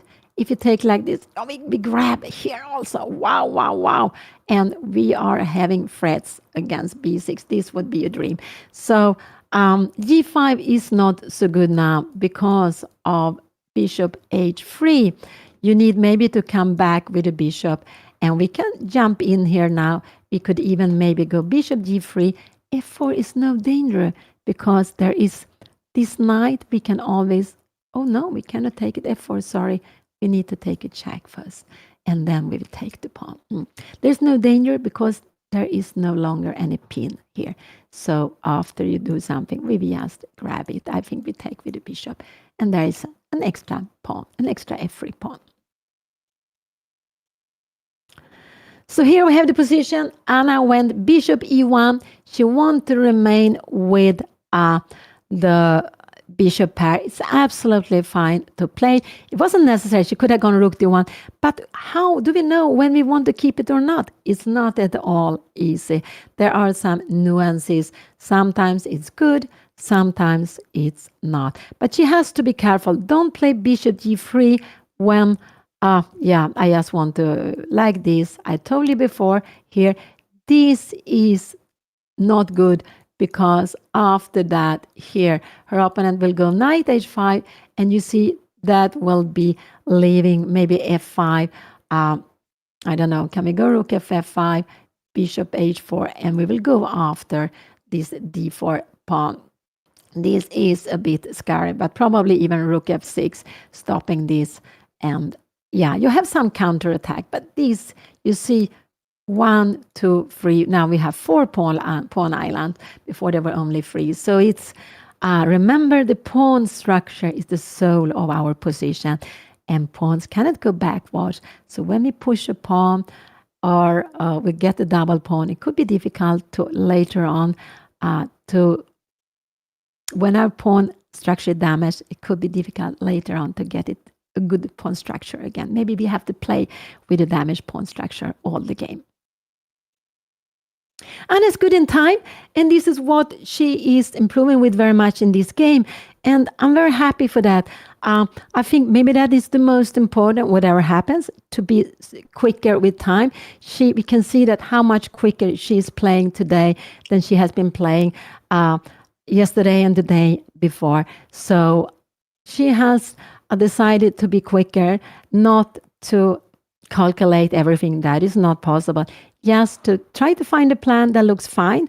It doesn't have to be the best plan, but a plan she understands and like, and then just to try to keep it going because time is very important. And now they have made, this was Anna's 18 move, still 22 moves to reach the time control. And here we have castling. That was a good move to play. I'm quite sure we will see F3 on the board. I'm quite sure we will see F3 on the board now. And then what will her opponent play? That will be very, very exciting. But I believe Anna will kick away the knight. And the question is, what will her opponent do after that? So the castle, he has some plan of playing rook f8 and here. So, and here we have it on the board, f3. Now he has only 2 moves, I will leave. He has 3 moves. He can also play this, but why would he take it? So knight f6 or knight g5. Why? The knight is probably better on f6, but this is not easy now. If it comes here, Anna shouldn't go f4 because you can jump back, but you can kick the knight in another way. So it has to come back. And now you can go f4. So it takes a long time for any knight to come here. You need to go maybe 1, 2, 3, and 4. It takes, and that takes lots of time. So, but knight f6 is probably the best move to be played. There are 3 moves. One, black could play this, but that would help Anna to develop this passive knight. And then otherwise, black needs to move the knight. 1 and 2 moves. Where will black go? Probably the best is just to go back where it was before. And if Anna he goes here, this is the best way. I'm a little to go, I believe. Knight, I don't know. I guess then we maybe see something like this and a rook to e1. Could it be that you want to go bishop b8, but I'm not really sure. It's a lot so. And if you try to go b5, we will always go a3. And there are some ideas of, yes, we have this bishop b4 coming. I'm just wondering, maybe we can go bishop b4. King f7 was not a good move. Maybe g5. I'm not really, but there are some holes. Maybe c5, e5, there is a big hole always. There is a hole on b4 also. But we keep the block. Maybe bishop b4 would be a mistake because of rook c4 later on. And also, oh, it's a mistake, sorry. I just want to say, this is still a pin here. Sorry. So what did he play? He hasn't played yet. F3 came here. Will he go back or will he do, what will he do here now? Anna, it's possible Anna will go here. It's not a move I would like to play, only because of one reason. This would be a dream to be playing. So what did he do? He played knight f6 back. This was a good move to be played back. And it could be that Anna go bishop g3 here now, just because you want to change this bishop. And the only problem with this move is f4. This would be a dream for Anna to play. It's about maybe still about equal, but we can go here. We can even go g4, but also king. Can we go king f2? For me, this is a logical move, but there are some activity here now. Oh, this is dangerous. So let's see what Anna will do here now. I like more bishop c3, but I would say, and the reason with bishop c3 is to block the c line, not allowing a rook coming in here now. But I'm not sure Anna will do it. A move like this, but then I expect her opponent to go f4. So bishop g3 could be a move. This could be a move. This could be a move also to be played. What more could Anna play? Rook f2. No, I don't like rook f8. How are we going to defend this? Bishop d2. Can we go other rook to c8? This was maybe a mistake. I'm not sure. And we can, I'm not sure really what is. Here we have it. And again, we have this blocking. Oh, this is a tactical. Because after you take, we can take with the king. And oh, no, this is very, very long. I don't want to look at this. This is too long. So, but sometimes you can give a pawn. So this is one move. This is 2 moves. I am not really sure about any other moves for Anna to play here now. Okay, you can go a4 also. A little bit asking, where are you going to put the bishop? If knight c7 comes, we need to go b3. to defend the pawn. This is also absolutely fine. A4 is a good move to be played. A little bit asking, what are you going to do? If you go down here now, now bishop g3 is a completely different story. So a4 is a good move also to be played. And the reason is that if you move away, we will go, white go b here. And now f4 is nothing because there is no pin any longer. Did I take it the right way? It could be that this is stronger. Knight b4, and we have knight e6. We have some tactics here. So if you take here, there is this in-between move threatening to take the bishop. So I like a4 is a move I like here, just to kick the bishop and kick the bishop or force this knight to go back somewhere. Knight c7. Now we threaten to take it. We go b3. And now if you go something like this, we will just defend it. I'm not sure. Bishop f2 or bishop d2. I'm not sure here. Is f4 something to be scared of? It could be. You can always go f4, and if you take it like this, you are getting knight e6. This is getting good. So rook e1, knight e6, and this is, it's getting a little more pleasant for, it's about equal. But all the time f4 is in there. All the time f4 to break up Anna's pawn structure. Anna could also go bishop h3 and g6, and now bishop g3. What is happening after f4? I don't know here. This is very, this is very difficult, I would say. Bishop h3 is the difficult move to be played. If you go something like this, maybe planning f4, we go f4. And if you go f4 here, we will play this. But we get this damaged pawn structure. We have a check and take. So many small things. But the move I like a4 actually. This is the move I like most. So this is one move and this is two moves. These are the two more logical moves for me to see. I think this is a very difficult move to be played here now.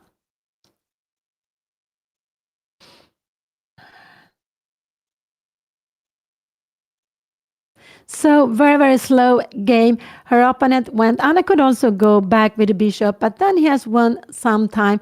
Can he go rook c8, rook d1? He can bring in the rook here now. I'm not sure. Should we go here? No, probably not. We have problem with this one. Maybe we need to go b3. And what will happen? Knight c7. No, now we have knight e1. So b3 would be a move to be played. Knight c7, b3. I just go very far. We are kicking it. Can you come here now? And no, we have bishop c3 and we are actually trapping it. So this knight is doing a very good work, taking this square, but also defending the pawn on a2.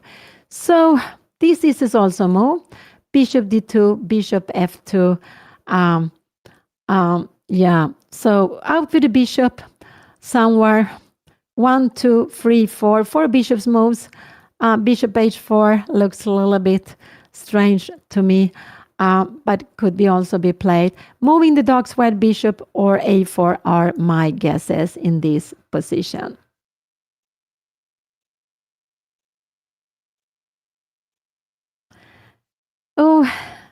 The fifth round is taking place just around in the middle. Still 4 games to go in the Swedish big, huge chess festival being held in Jönköping in south middle of Sweden, where there are, I'm not sure exact number, but close to 1,000 players there. It could be 900 players, and they're playing around 20 different tournaments. There are tournaments which is 1 day long. There are tournaments which is maybe over the weekend. You can play 7 days, you can play 9 days. So there are lots of things to choose from. And there is, I would say, a tournament for everyone. I do think so. So it's just a very beautiful tournament to play over the board. You will meet lots of friends and hopefully enjoy your time there.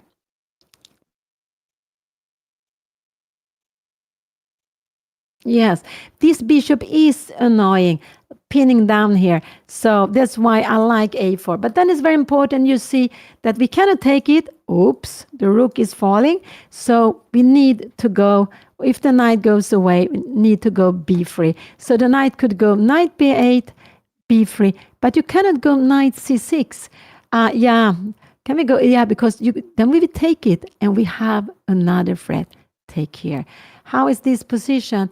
I would say it's actually a little better for white, but again, these are not so easy things to evaluate. Do we want to go here or here? Even here, maybe we want to keep the two bishops with bishop h4 here. If taking, we will take like this, but now we don't have the two bishops, and we normally like to keep the two bishops.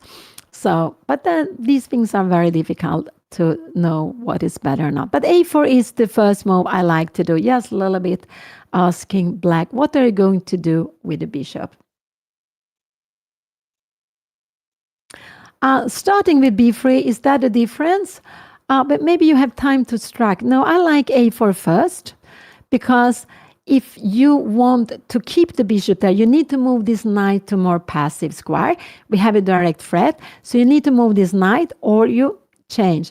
But this would actually help Anna's position, absolutely.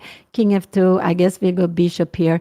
Rook to c8, we have rook f c1, and white is improving. So a4 is absolutely the move I would like to see on the board. So after a4, probably the best black can do is to move away the knight. I'm not sure. Knight b8, knight c7 looks more natural, but he's been there. And then to go b3, because now you have a threat to take the pawn, and now to go b3. But it could be that you're scared of f4 here now, but e4 is fine, so it's not a threat. And after knight e6, I wonder, do we have time to go? Oh, I wanted to go. Yeah, maybe bishop a3 is necessary, g6. We are stopping from moving, and we can play like this. How is this position?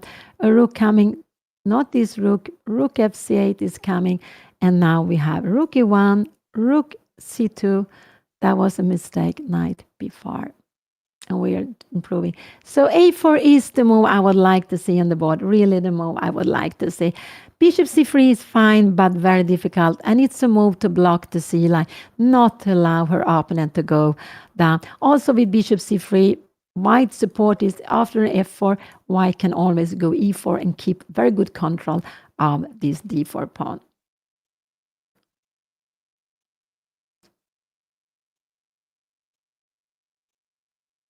So here we have the position. You see, very slow game, but I would like Anna to move the bishop. I think that's very natural to move out the bishop. Rook f2, rook f8, bishop d2. Can you go rook a c8 here now? No, maybe not. This could also be a way of playing it. Absolutely. Rook f2. Can we go f4? Because now e4 could be very scary because of knight g4. Wow. No, we can't do this. So rook f2. No, I don't like rook f2 because of f4. But knight take f4 is fine to be played. Knight h5. And now actually knight e2. But this is too difficult. This is a rook to e8. And we have maybe knight c3. Bishop goes away. Maybe bishop c6. And rook d2. Knight take f4. And we can even give the bishop. But this is very, very difficult.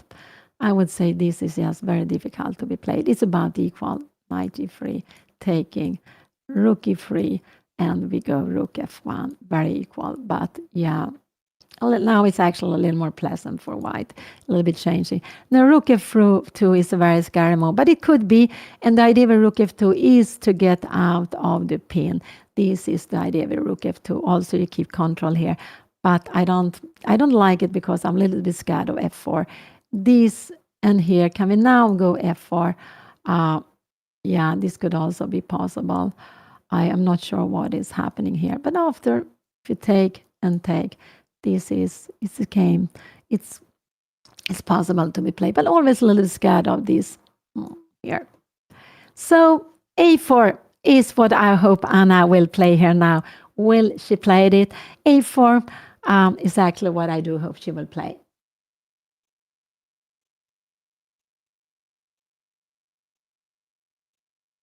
Yeah, so I've been away to play the Women French League, the final, semi-final and final last weekend. and Monaco circled the chicks. The Monaco, I don't speak French. We won it, and that was very very nice to see. I believe it's the fourth time Monaco wins the top 12, as it called, the French woman league. So there are leagues in most countries. That's very in lots of countries, maybe not in most, but lots of countries has the chess league, like you have the football league. So in Sweden we have Allsvenskan, and in the top of it we have Elite Serien. So Anna played A4. Oh, I'm so happy to see A4 on the board. She took some time, but here she played this A4. So what will her opponent do that? This is just a nice move to see on the board.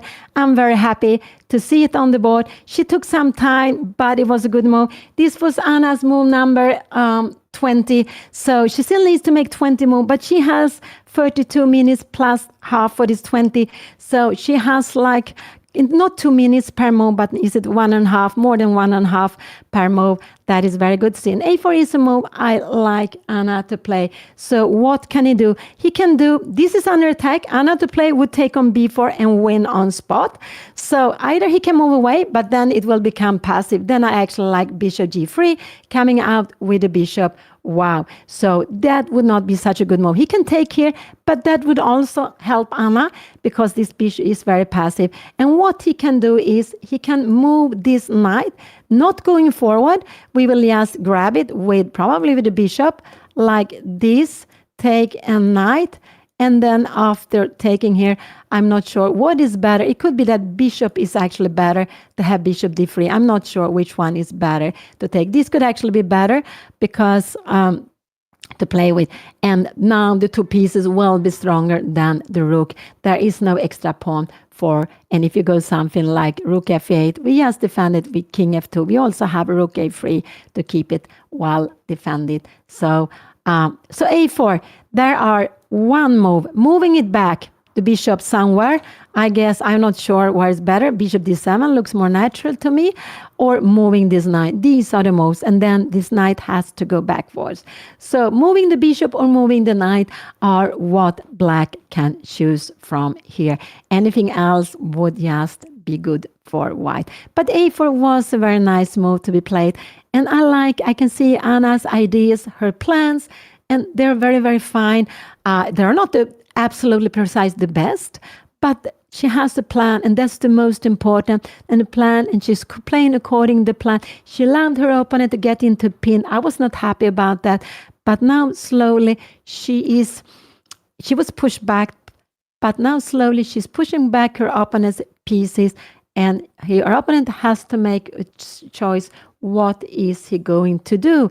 Is he going to move away his knight, or will he do something with his bishop? So Anna puts pressure on her opponent. She doesn't let him play slowly, improving his pieces.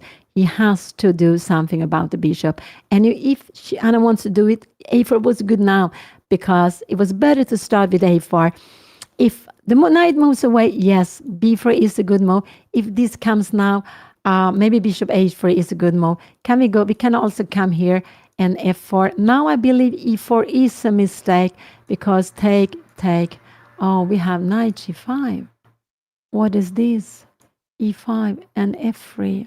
Wow. And we can see this bishop is coming. No, this is not possible. And after this, we have a terrible mate in one. Wow. So actually, in this position, knight e6 is a good move. And here, what could Anna do? Could Anna do something like here? So let's see here now. So a little bit, be careful. Reload board. So I would say knight c7, knight e6 is a dangerous plan to be careful with. Knight c7 is the best move to play. And the knight has a good future on e6. Looking at d4 pawn, preparing f4, and we could see that even on knight g5, it could be dangerous.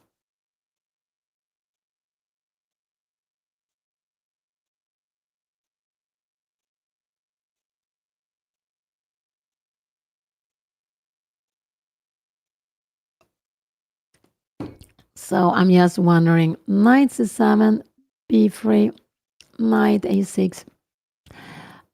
Now, maybe this is the best move to be played. You're threatening here, and if you go g6, now we can go bishop g4. You don't have f4. Uh, and we have a position like this. Knight g5 is no problem because, yes, go king g2, a rook to e1. I guess we can even go rook e1, and then soon we will just go up with the pieces. So rook c8, we will just go knight e5.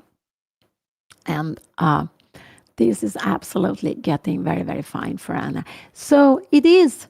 So this was very, very nice move to be played here by Anna. Knight knight a4, putting pressure. And he played the best move, knight c7. I think that was very, very nice what he found.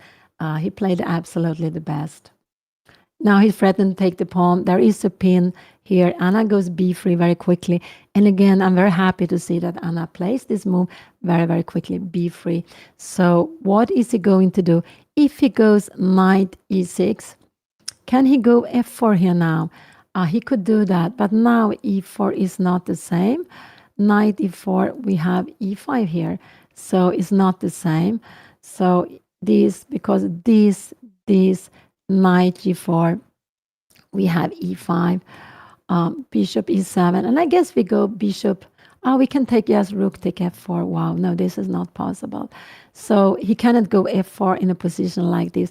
But knight e6 is a tricky move. This is this move I'm most scared of. He can go rook f2. The question is, should Anna's bishop be to f2, d2? I'm not sure.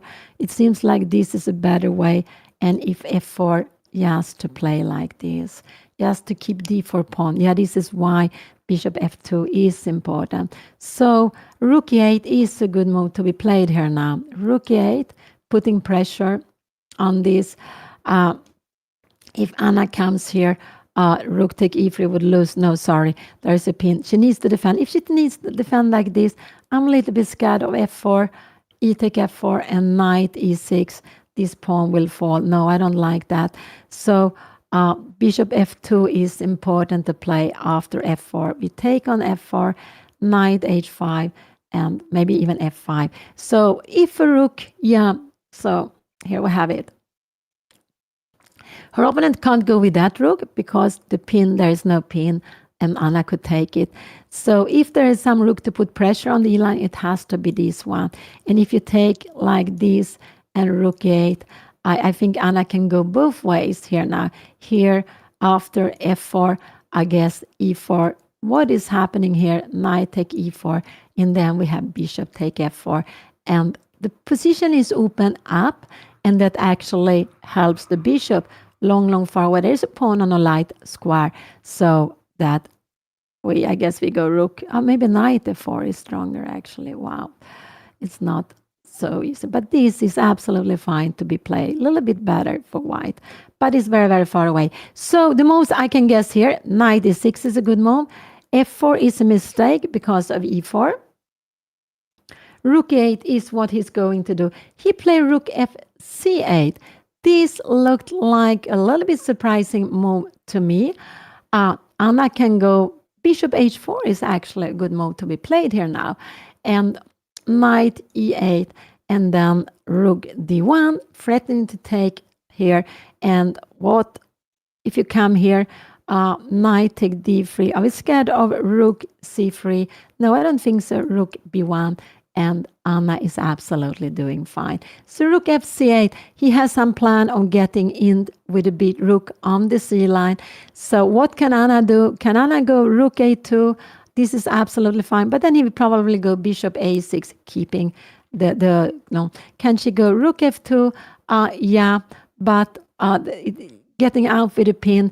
But then I would prefer actually to go out with the pieces, because then knight d6 is coming. We don't want to go bishop b4, because remember, this is always scary to go.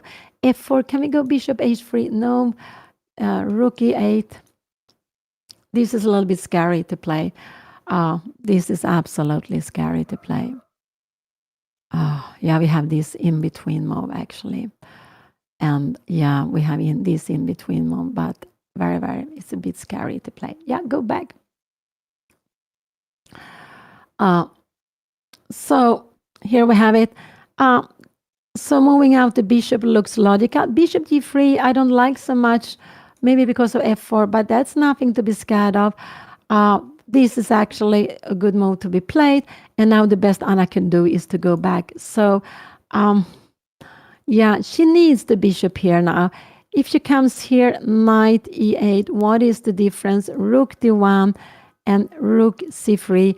We can always kick away the rook. So this is absolutely fine to be played. Yeah, so bishop g3 is not the best move because knight e8. And if Anna goes, yeah, she can go bishop here. I'm just wondering, rook c3, and we have rook fd1. We are giving away a pawn, but I'm just wondering how this is.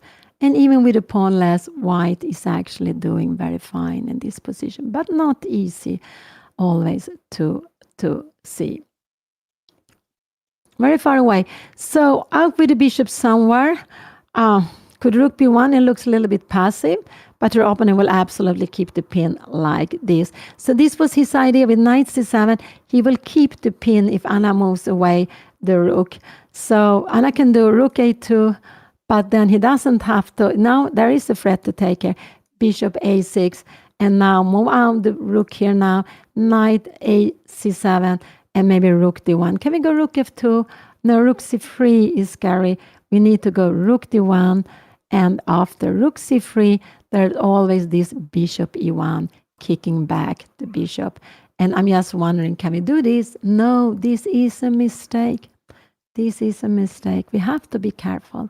Always be careful with the pieces. I was not. So, what do I, yeah, maybe bishop h4, and not bishop g3, because I want this bishop to come out. And the plan with bishop h4 is to go rook d1 and to get out of the pin with the rook on d1. I want to keep the first rank defended. But I think Anna will go bishop g3. It's not the best, but it's a logical move. Bishop g3. She played bishop h3.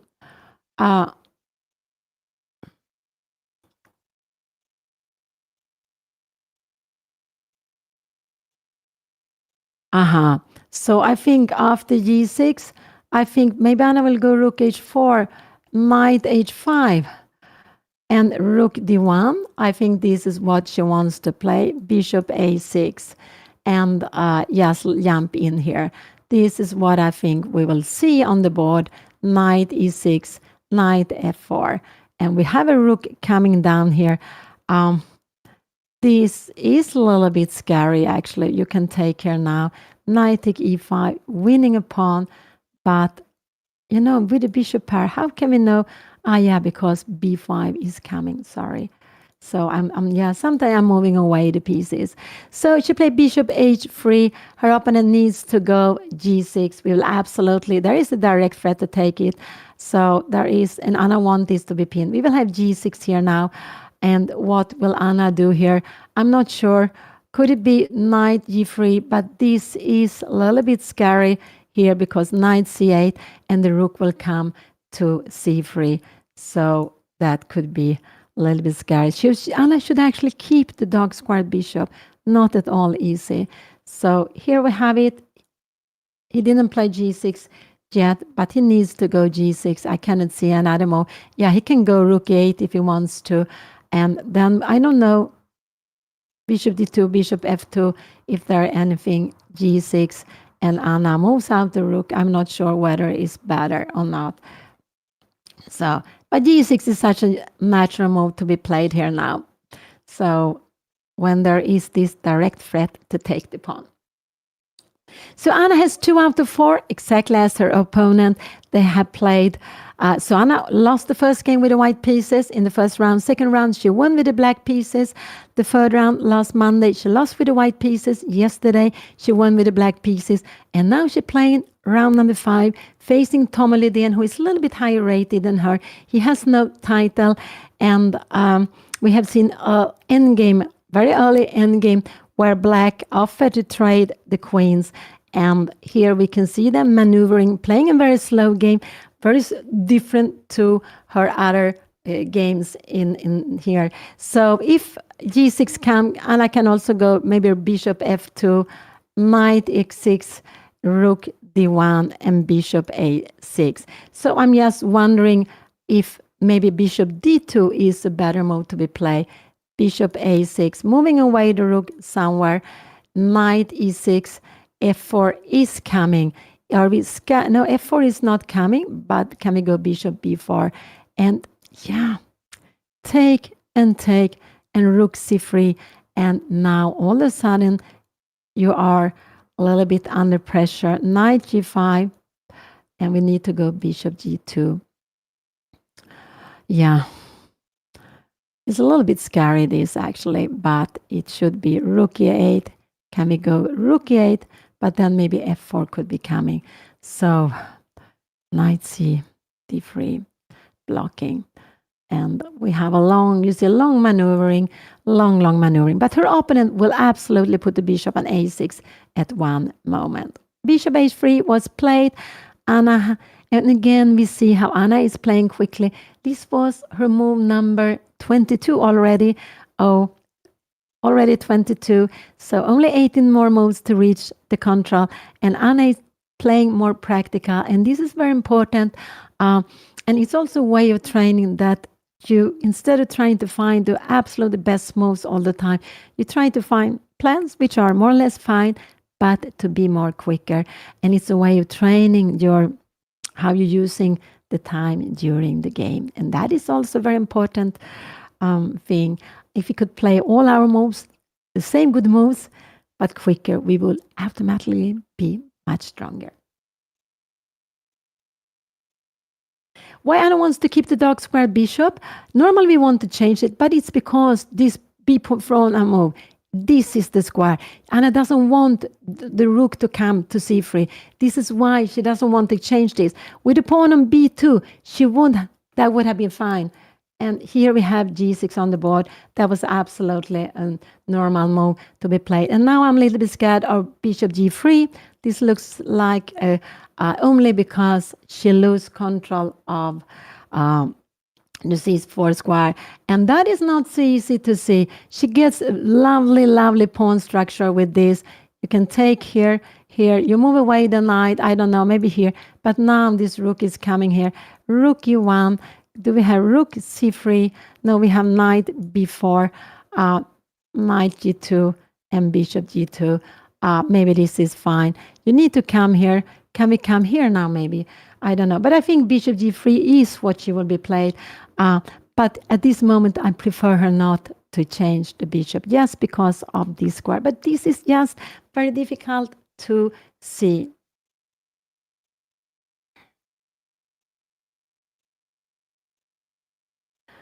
So I prefer Anna. If she moves the bishop, I prefer her to move the bishop h4 and rook d1.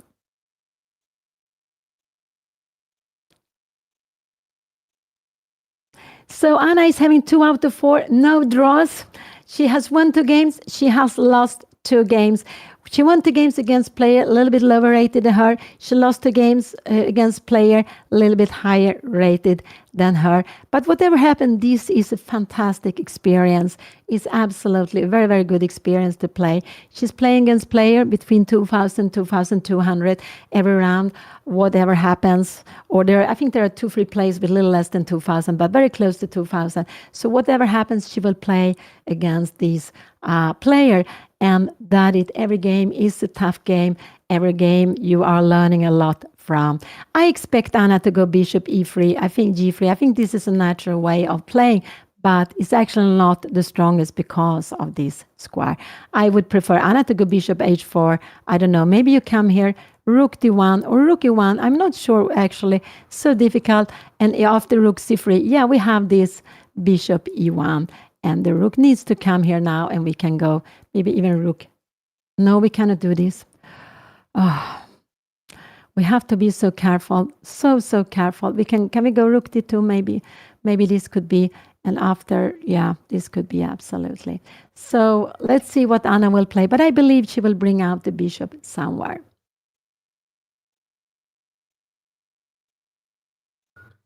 Yeah, they are playing in Jönköping, town close to Värnamo, and in south middle of Sweden, where the Swedish champion is held. I believe it's the second time during the years, and last time and probably first time was 1921, a long, long time back, more than 100 years back. So it was about time to have it in Jönköping again. And Jönköping is going to have a chess festival in the end of July. There also will be chess festival in Stockholm, Stockholm Lines, that actually Vasa Chess Club, the club Anna is member of, the club I also am member of, and also Anna's father will organize. And that one will start on 17th of July, finishing 25th, I believe. 9 games, every game at 6 o'clock in the evening. If someone likes to come to Stockholm, enjoy Stockholm with all the light we have. And then you can enjoy Stockholm in the day, and you are playing at 6 o'clock p.m. Swedish and European Central Time every round. And so there are things happening, but there are also other tournaments. There are weekend tournaments like Rödeby Open in south of Sweden. There are other tournaments too.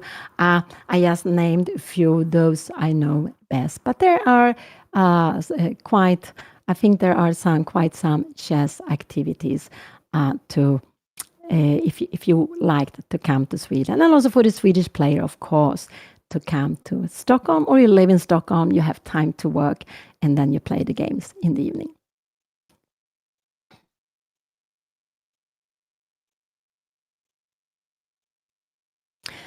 This rook, to go king h1 and rook g1, this rook doesn't do anything here, so that would not be so good.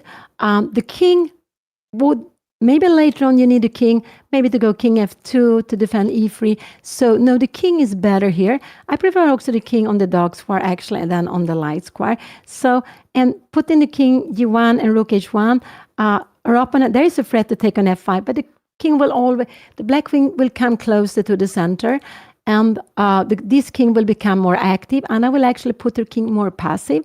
Now, both kings are about the same, so I wouldn't like to do that.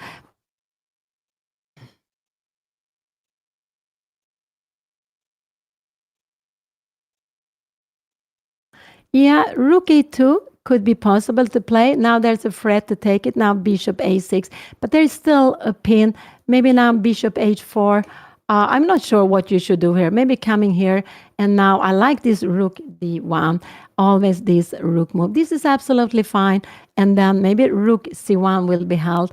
And I don't know, can we go, it's a little bit, can we go knight e5 here now? Rook a c8, oh sorry, rook a c8, and maybe to go knight d3 to play this position here. But you can bring in a rook, not rook c2, and we have position where black is very active here on the c line.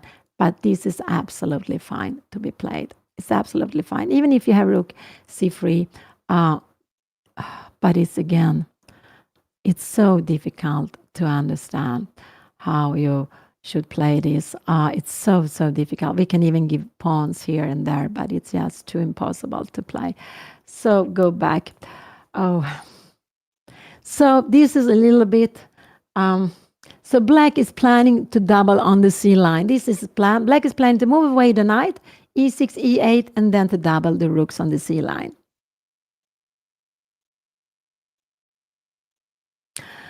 Rook f2 could be possible, knight a6 and rook a2. Now with bishop a6 and a rook to c2. This is absolutely fine. Yeah, this is absolutely fine. And after f4, no, we take the knight. Whoops, it's not possible. So you need to make like this. Maybe this is a good move, actually. Thank you so much for pointing at that. So maybe rook a2. I'm not sure which one. Maybe rook f2 is a better way to play this. Knight a6. Can we now go rook a2, bishop a6, and rook fc2? This is a nice way of playing it, not allowing the opponent to go out with the rooks. And we are, maybe you bring out your king here now. And now in a position like this, we have control here. We can go bishop g3. And this would actually improve Anna's pawn structure. Will become a little better. But king e7 is a better way to play it. And Anna can also So I don't know. Maybe we can also go knight before here now. No, these I am not sure what is better or not. But it's absolutely fine to be played. But yes, I like this. Rook f2, rook a2. Thank you so much. This is a nice plan to be played. I don't want to go b4 because let's say we come here. Here, if we go b4, there are bishop c4 coming. So I don't want to allow this bishop coming to c4. So what did Anna play? Rook a2. This was absolutely fine move to be played. This was absolutely fine move to be played. And bishop h6. I expect Anna to go rook f2 here now. Now it could be that rook e8 is a good move to be played. So maybe rook f2 was better to play first. Is that a difference? I don't know. Rook a2, she played.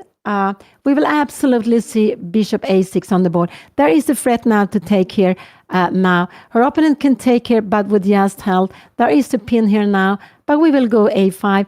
And this will actually be another weakness. Later on, bishop f4 or knight b4. If you go b6 here now, we can even go b4. And this is a pass pawn, which will be good with the two bishops. So rook e2 was played. I'm quite sure we will see bishop a6. And then I think we will see this move. Will her opponent go rook e8 here now? Rook f e2. Could knight e6 be coming here now? Again, I'm wondering. Now we have this pin. A little bit scared here. What could be happening? Rook f2. Maybe we need to stop f4. We can always... Can we go e take f4? No, that would not be good. But we can take away and play with this extra pawn. We have an extra pawn, but very weak pawns. Black has the bishop pair. Black is absolutely doing fine in a position like this. Absolutely. Maybe it's about equal, but I would prefer black actually. So rook a2, bishop a6. And now actually maybe this is the best move to be played. Knight a2.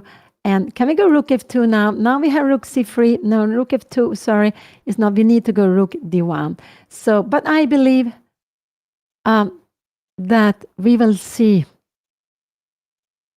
Threatened take here. I believe we see bishop a6 and then Anna will go rook f2. But then rook e8 is a bit annoying. Is it a bit annoying? And so it's a little bit scary if he goes there.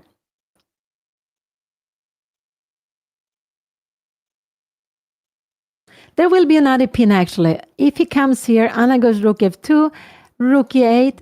Anna needs to go here. Bishop d2, knight e6 is scary. Knight e5. How is this? Oh, whoa. I'm so... What is happening here now? Can we go d4? E takes... We have knight g5.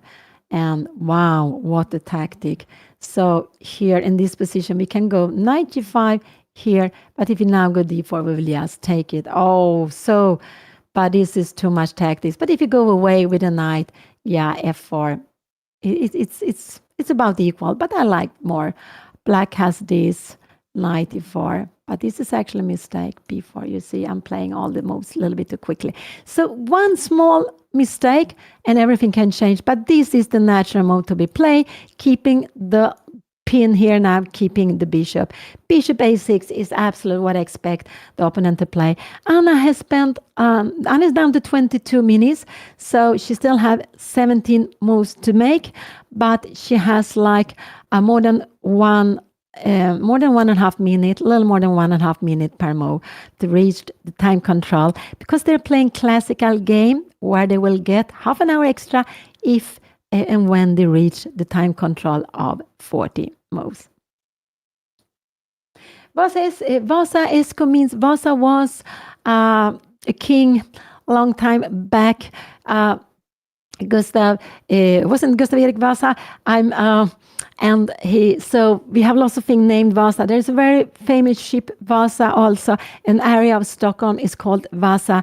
And so the chess club was named Vasa, I believe, because it was created also 1917, the same year as the Swedish Chess Federation, and in the area of Stockholm, which is called Vasa. So it is, you can also find bread called Vasa, but yeah.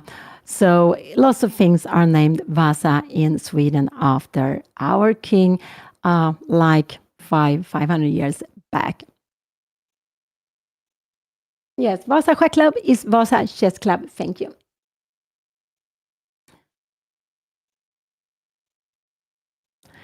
So I think there he played bishop a6 now. So let's see. I expect Anna to go bishop f2 and just to go rook fc2. She can also go rook c2. Can she do that?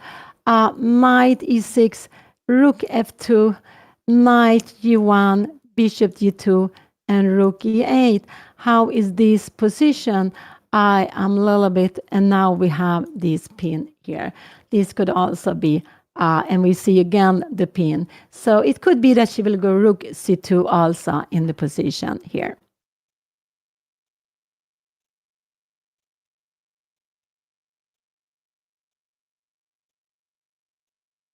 After a move like this, I'm just wondering, yeah, we need to go a5 and b4. This could be a little bit annoying.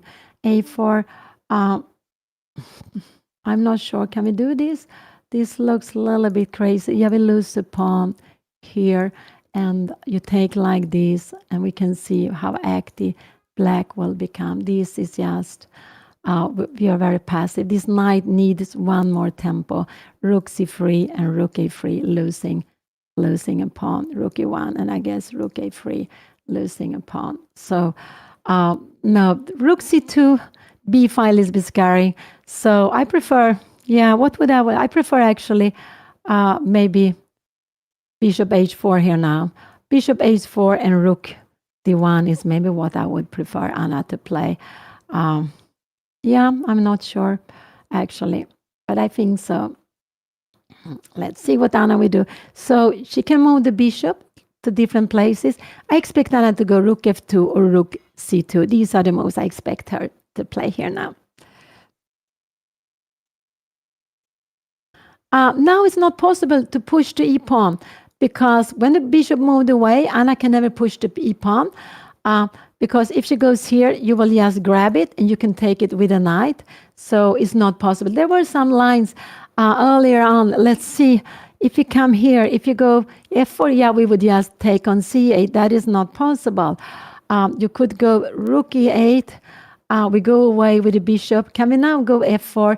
Yes, e take f4 because we cannot go e4. So after bishop h3, I don't see so many ways Anna can get in f4 any longer, and get in e4. Because if f4 comes, the bishop doesn't support e4 square any longer.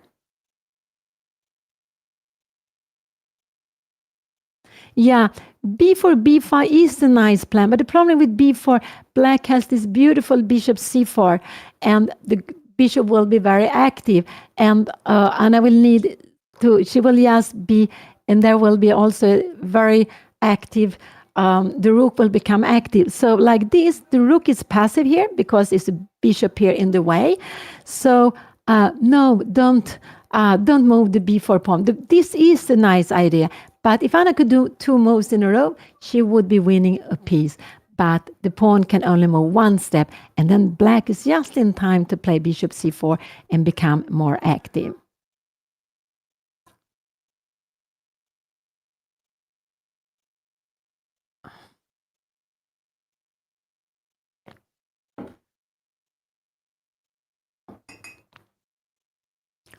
So Anna is down to 18 minutes, but anyway has played so much quicker.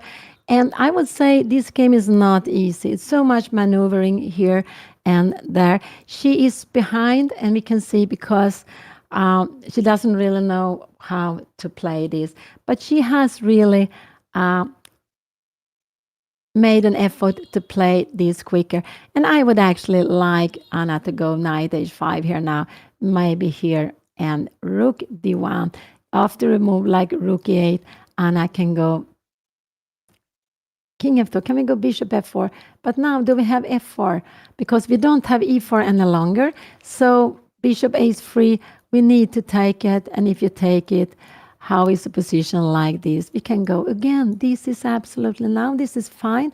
But again, when is it fine, when it's not? It's not easy to know. But we can see this pawn structure is improved.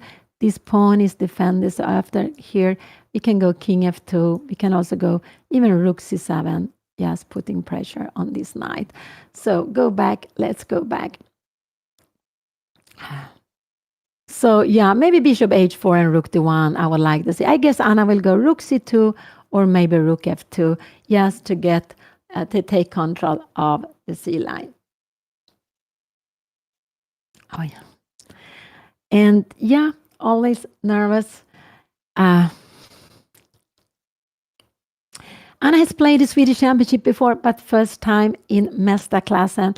The first time she plays Mästarklassen. She played in the youth tournament. There are different youth tournaments. She has played in the junior, I think up to the oldest junior group also.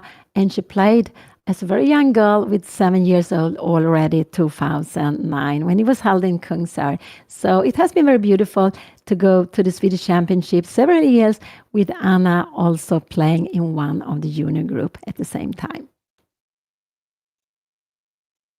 Anna needs to make 17 more moves, then she will get half an hour extra.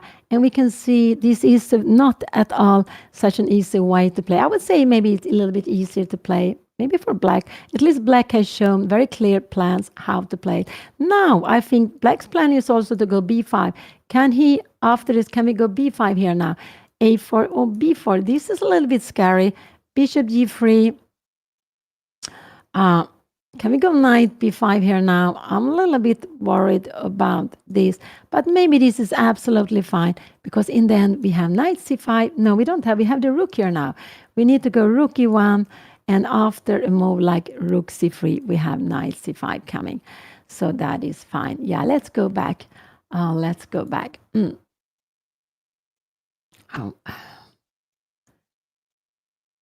Yeah, I should drink water also. I've been drinking coffee all the time. I need some water. Absolutely. Thank you.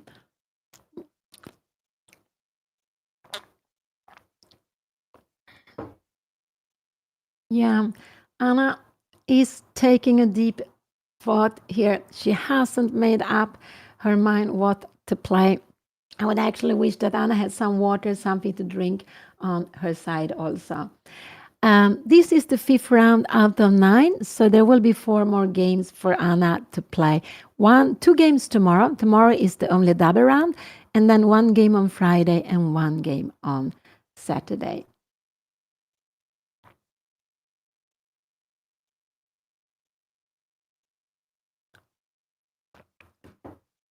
And this is a tournament where you can't make norms, but you make a lot of good experience playing with these all players very close, between 2,000, 2,200 more or less.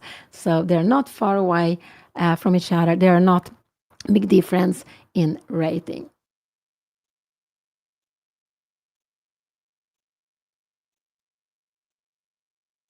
Where will Anna play? Rook c2 looks like the move she's going to play. Here we have it on the board. Now a little bit, yeah, rook c2, this is a good move to be played. And the idea is if he moves away, Anna wants to go rook f2. You cannot go f4 because we would grab it. That would be, so she wants to challenge the line. But after rook f2, her opponent can actually go like this. Can you go f4 here now? It's not so strong because we will take it with the bishop. You will get this back, but oh, look at this pin. Maybe we can even take and pin. No, we can't. We go here. And you don't even have this move because we have him in between here. I make it very quickly. But rook e8 and you have the bishop pair. You will get the pawn back, but I think this will... or maybe we just keep the extra pawn, but it will be quite equal. Here we have knight e6. He played knight e8, and now I just like rook f. That was more passive move. I like rook f2 here now. Now I like this rook f2 to be held. This is what I hope to play. So now he's threatening to win on the spot, take Anna's rook. Anna should not take on c8 because then her opponent will control the rook. But she should go just, he played this quickly, rook f2 is a good move, just keeping, and now, finally, Anna, I think, is planning here. Let's see, we make, so this is what I do hope Anna will play. And here we have it on the board. We have it on the board. This very good rook f2. So both of them are having the line. And I'm just wondering, if we make something like king f7, is this a good move to be played? No, maybe not. Maybe knight b4 is stronger. But that is not easy to see. Why is knight? We don't want to put it here. Look at this pin, knight e3. So knight b4 is Anna's plan. But it's not easy. No, shall we go bishop b4 or knight b4? Because bishop b4, we allow this knight to be active. So now Anna's plan is knight b4. And the idea is if you take, so next move is, Anna wants this knight to play. To get this knight to play, you need to move away. You can go also knight e5, but maybe knight b4 is a better move. Can knight g7 be coming here? And then we can go knight e5, knight b4. Probably knight e5 is a better move to be played here. But now knight d7 is coming, and we have this idea, knight c5 and bishop d4. That was not such a good move. Rook f d2 is better to put pressure. And what is happening here? I don't know. Rook d8, and we can just, start doubling here. So they're so small. So now after rook f2, Anna did two things. She defended the rook. Both of them are looking at each other. And we can say that normally it's not good for either of them to change the rook. These are the moments when it's better to keep the tension. And what I mean with keeping the tension is that these two rooks are looking at each other. You let them stay like this. If black takes here, Anna takes back and she controls. She cannot enter here, but at least she controls the C line. And this rook remains passive here. So your opponent doesn't want to do that. And if Anna takes, let's see your opponent make something. If Anna takes, her opponent will control the line. No, we don't want to let the opponent do that. So these two rooks better remain like they are. And now Anna's next move will be to move away the knight to e5 or to b4. I'm not sure what is the best move, actually. And the idea of moving away this knight is because we want to get this into play. And to get this into play, we need to move away the knight first, because this one defends here. This is no problem. White can always take back with a knight. But to get this one to play, we need to move it knight e5 or knight b4.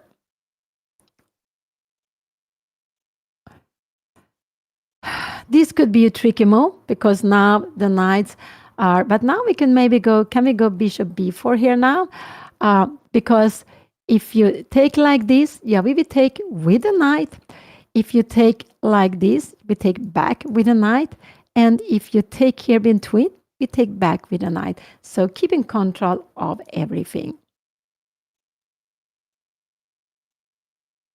So I think knight e5 is the plan. This is maybe not the plan because we had this knight before take. Can we go knight e6 here now? And it's about an equal position. It's absolute. Maybe rook fd2. And the idea with rook fd2 is to go king f2. Maybe not king f2, but to bring out the knight. And this knight is very good here on the dark square. And we see how this bishop has nowhere to go. b5, with a mistake, we go a5. And now this bishop is like a big pawn. So rook f2, this was very, very good move. But I believe now knight e5 or knight b4 is coming more than bishop b4. But it depends on what her opponent does. If her opponent comes here, and I cannot go here because she would lose a piece. So that would actually prevent Anna from going knight b4. But it's not easy to know. Shall we change the dark square bishop or shall we not? And it's quite logical that bishop b4 looks like the best move here. I would say so. It's quite logical that we want to go bishop b4 in this position just to get a better grip of that. But then maybe this knight can come and become a little bit active. It's quite passive where it is. But I believe this knight is best on e6, looking at d4 pawn. This one is passive. You're right. But it can come back to bishop f1. But just now, I'm not sure Anna wants to change the bishop yet. So it's true. It's passive on the rim. But what it does is is keep this, so the f-pawn doesn't want to move anywhere because there is a pin here. But it's true, this one is a little bit, but it has a future. This one is, at least you can exchange it, but it just helps Anna to bring up another piece. And b5 should be answered by a5. And now this bishop, this pawn, well, the bishop will become like a big pawn.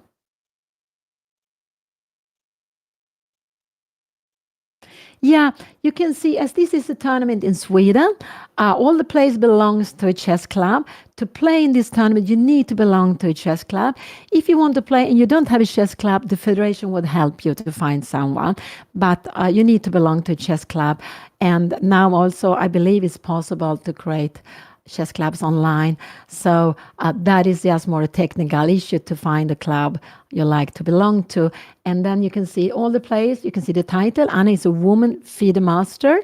And not the same as FIDE master. There are titles for women and there are titles in the open class for everyone. And it's more difficult to become a FIDE master than a woman FIDE master. But Anna would, of course, love to become a woman international master and also, of course, FIDE master and going up. But just now she's a FIDE master, a woman FIDE master, sorry. Her opponent doesn't have any title. And we can see Vasa Esko means Vasa Chess Club is a Swedish club in Sweden, very old, from 1917, the same year the Swedish Chess Federation was created. And but there are older clubs. I think we have the third oldest club in Sweden, Schacksällskapet. They were celebrating, was it 150 years, 10 years back? So this year they are 160 years old, and I believe they are the third oldest club in Europe, maybe in the whole world. It could be.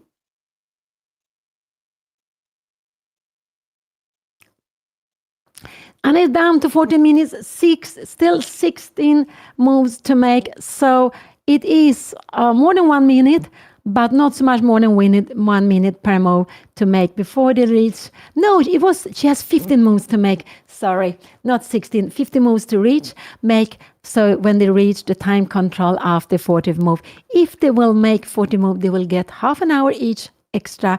And all the time they have this half minute per move. This is very, very important, extra half minute. The clock is helping us to keep track of the time. The clock is really helping us to keep track of the time. And an old idea by Bobby Fischer long before we had digital clocks, and it only worked with the digital clocks.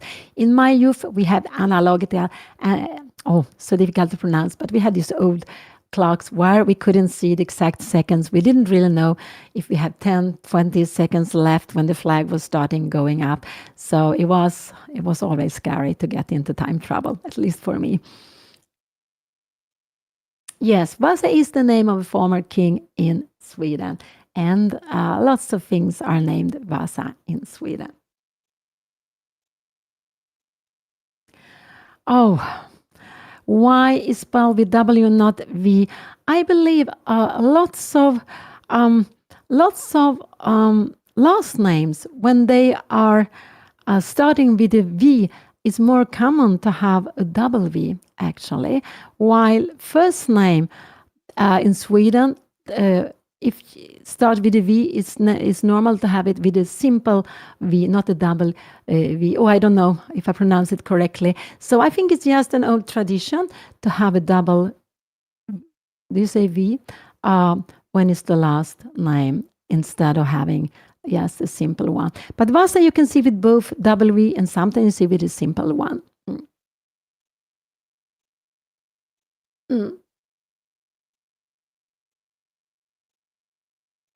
Why her opponent doesn't have a title?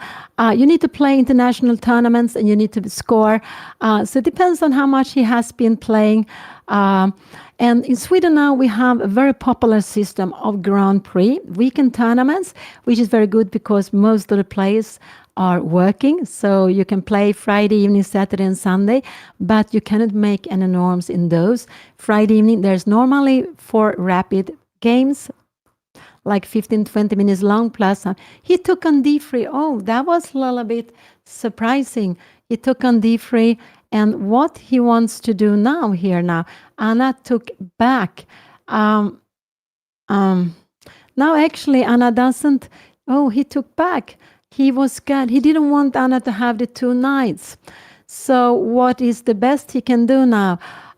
Maybe it could knight c2, 7b move to be played, but then we maybe can go rook c1, knight c6. Can we go rook c2? And Anna is taking control of this. Can we go knight u2, bishop here? And can we start with some f4?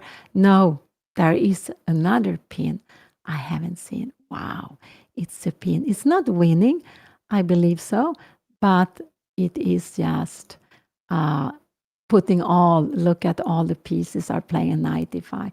So he hasn't played. He took on d3. That was a bit, and here he go rook c7. He wants to double the rooks, but now Anna should just, she can go actually rook fe2. I'm just wondering, rook, oh, so sorry, rook c8, and now rook b2. She can even play like this, but I don't expect it. I expect Anna to take on c2, knight e7, and rook c2. This is what I expect Anna to play in the position. So here, so he took rook c7. I expect now Anna to take before rook comes here. But we can see this rook doesn't have any way to enter. It doesn't have any way to enter. So I think the most logical way is to change on c7, and then Anna, whatever he does, we grab the rook. If rook c8 comes, there is actually, we can go bishop g3 because you're going into the pin. There is no threat here. Only if we go, I cannot go, because let's see, I make some, only this. We will lose on spot because this. But if you go bishop b4, this is not a threat because there is a discovered check. The rook is under attack, but the rook can take on h2. So let's see what Anna will play. But I expect Anna to take on c7 and then go rook c7 next to. So she is the one having control of the c line.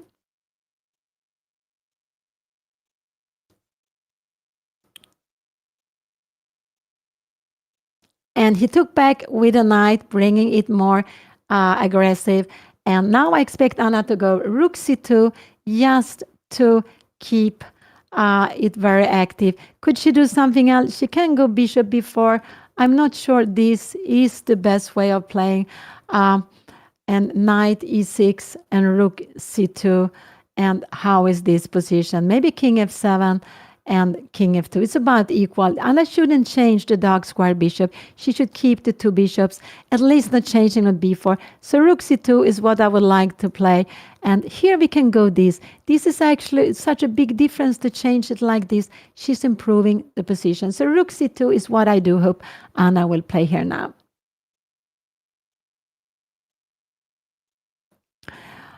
Rook c2, after b5, we can go a5. This is a very good move to be played, a5. And her opponent can play like this, b4, rook c6, and I guess, oh, it's not possible. We have a pass pawn here now. And actually, this is just tremendous. This is actually very, very good. Knight c5, and it is just very, very good for Anna, this position. So rook c2 is what I do hope Anna will play here now, but she's taking a bit of time. Yeah, but rook c2, b5 is no problem because we are a5, so I like to keep the bishop here. That's why I also don't want to change the bishop, just want to go here. Now, maybe let's say you do something like this. Now we can go bishop b4. If you take it here, we have this with check. I just wanted to show a blunder, but of course, so I like rook c2. Put the rook on the open line, and then after, let's see what you are planning. But I think that's a very, very good move to be played. Now they made this first move now at 27, 13 more moves to make. Anna is down to 11 minutes and still 13 more moves to make. So yes, would hope she put the rook on the open c line. It looks like such a good move to be played here now.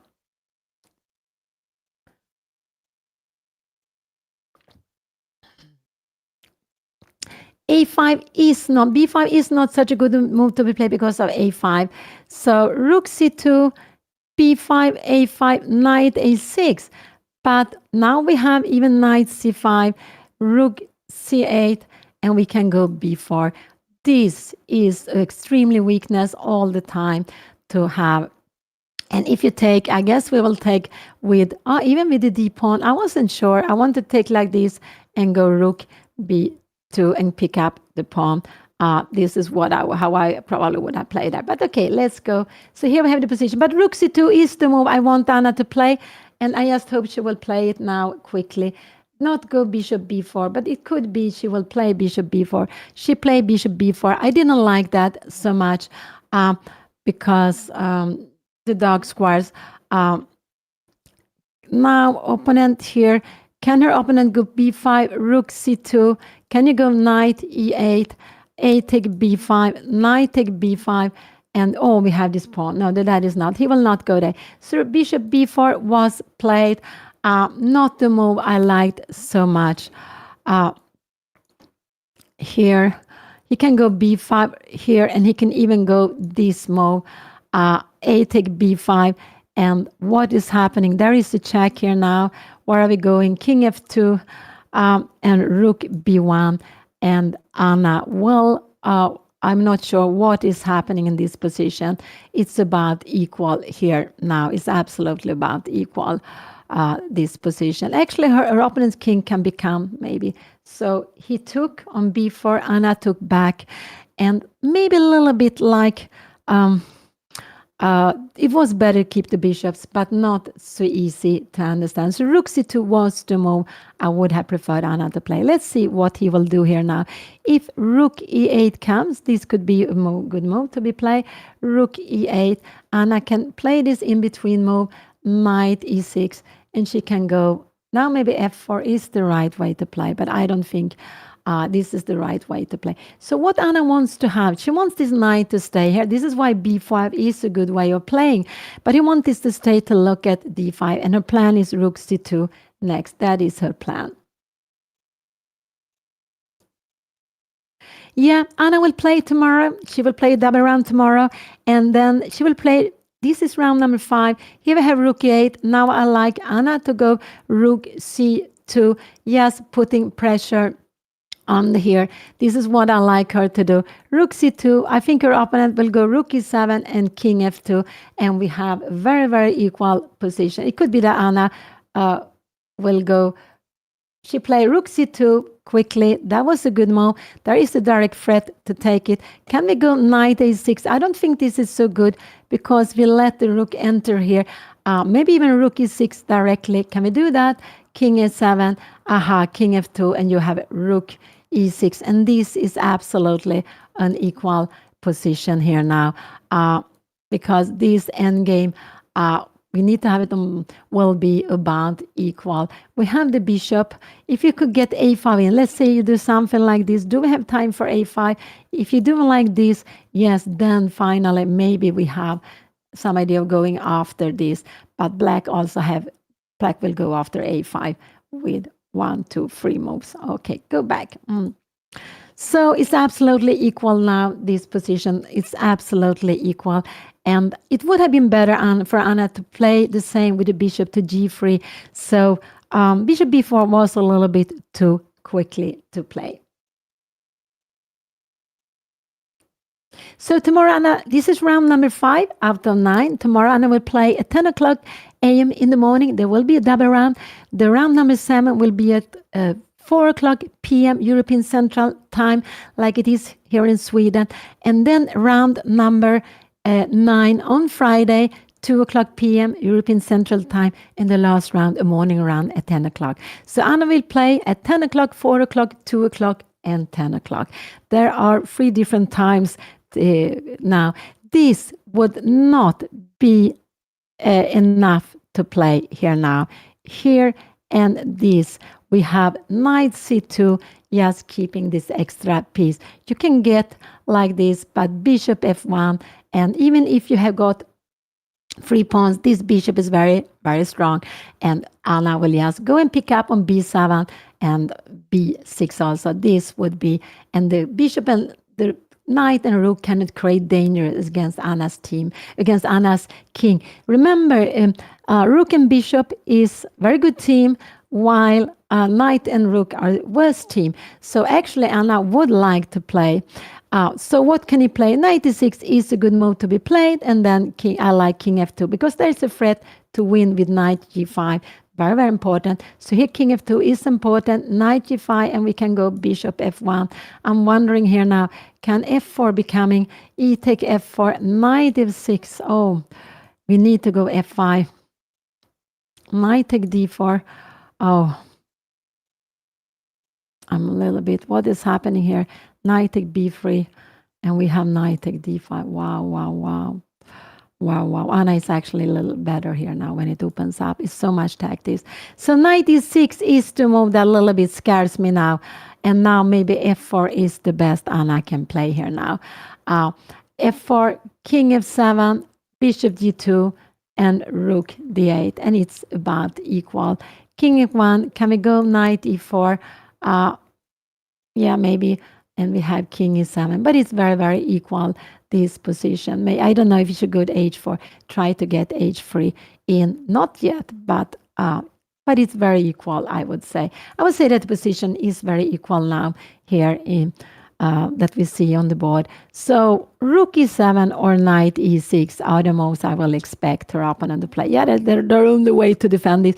This would actually not be good because you are king f2, king f7, and maybe b4 is the way to play this. Yeah, but no, it's possible to play also for black, but white can be a little bit better because remember, rook and bishop are good, but probably need to remain with both of them on the board. I don't know. I think it will be going on if they just manage to make, Anna needs to make 10 more moves. So she has 1.5 minutes per move, 10 more moves to reach the control, 10 more moves. And if she managed to do that, I think they will play on more than 40 moves if both of them reach the control. Now king f2 is a very good move to be played here. King f2, yes, it could be that Anna will also go knight d7 here. Could she go knight d3? No, we have, oh, no, you can't go. So king f2 is a very good move to be played. King f2, just to defend this pawn on e3. This is what I do hope Anna will play now. King f2 and king f2. Her opponent could maybe go like this. And now knight a2 and then go rook c7. But how is the position like this? Knight c3. We are coming up with the king. And just now we have e4, but that is because we are going, I just want to show you, just so you know, but it's so difficult.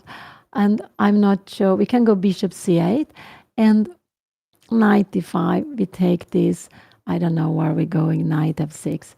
So king f2 is the logical move. Let's see, I do hope Anna will play that. I go back, here we have it on the board, king f2, keeping this pawn well defended by the king. Could her opponent play h4 here now? Knight h4 and this, but this is not so good because Anna has knight d3 and after knight d6, she can also pin it if she wants, but I think this would be a very natural way of playing. And then you are just coming down here and we are, I'm not sure, this is maybe not the right way to play this, but rook d8 picking up d5 pawn. So king f2 was a very good move to be played. I expect her opponent to come with the king, or maybe knight e8 could also be possible. Knight c8 planning rook c7. It could be that her opponent wants to trade pieces. So one or king f7. Maybe the king is better. Is there any danger to come here? Yeah, maybe Anna has knight e3. You're coming here. Knight f4. King d6, bishop f1, but we can go g5, and now we are making lots of knight. Here we have it, king f7 came, that was very logical to play. So what do I like here for Anna now? Knight e3 is one move, Maybe bishop f1 is also, maybe not bishop f1, but I like knight d3. So it's just very slow. I would say this is very close to equal here in the position. So this looks very nice to be played. I guess we can have a check here now. King is coming down, and I don't know if f4 is the plan to be played. And now start moving b4. Do we want to go a5? It could be that Anna wants to go a5. But now we have rook c7. Yes. So what did Anna play? She played knight d3 because there is this very beautiful square on e5. But the knight doesn't do so much more than that. So I would say only if her opponent makes something like this, maybe rook c8, rook e8. Yeah, it doesn't create anything. And now you can go wherever. King e6, I wouldn't done, but even king e6 is possible to play. But king e7, and it's just very equal. So knight e3 was played. What do you expect her opponent to play here now? I don't know. I think move the king would be logical, but it could also be to move the king somewhere. This would be a little bit passive. I don't think so. And now actually Anna can have a plan of going. He played king e6. Yes, remember to be active with the king. He goes directly, but Anna doesn't have e4 here now. What can she do? Can she go b4? Is this a move to be played? He wants to put the king on d6. And if Anna makes something like this, maybe knight e6 will be coming. And yeah. So king e6 was planning. He's planning to go with the king to d6. And Anna doesn't have e4 because take, knight takes. That would be losing absolutely.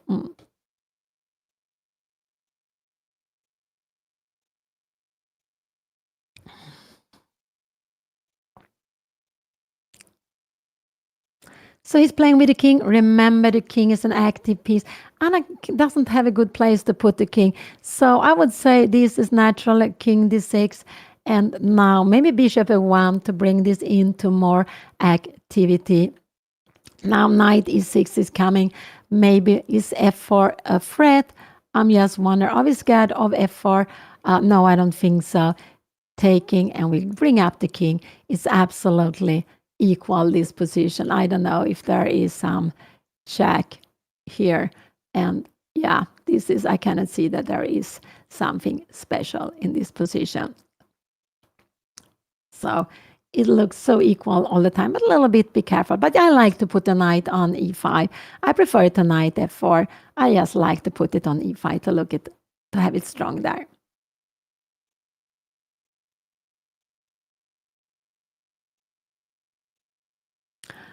A5. And if take, yeah, this would be a good move. And well, yeah, this would be a good move. Take and knight take. So it could be that Anna will go a5. But yes, a5. I think so. Thank you for telling me. I think Anna will go a5. King d6. But now a take b5. This is the best move to be played. But now, can Anna get in the rook? Here we have it on the board. She played a5. Wow. Can her opponent go knight a8? No.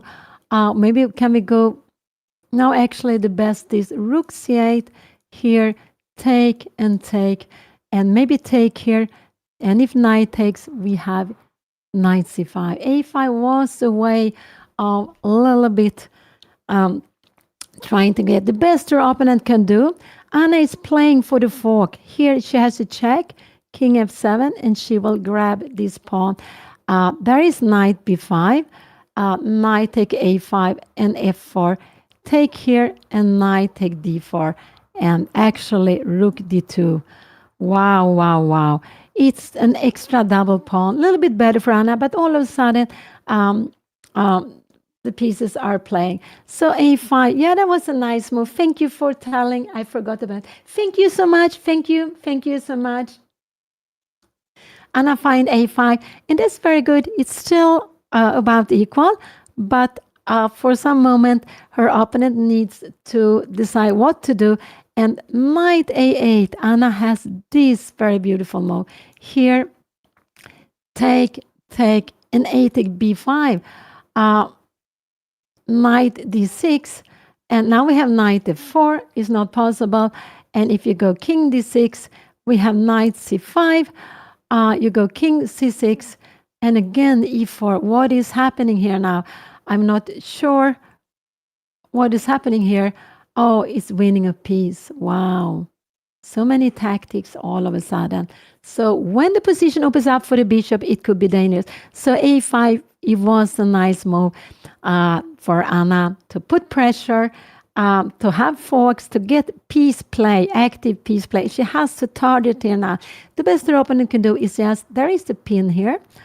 A little bit of saying, when the opponent has a bishop, maybe it's better not to have the king on the dock on the same color as the bishop, but the danger is not actually this yet. It could be later because of e4 we saw, but the danger is that there is a fork and picking up the pawn.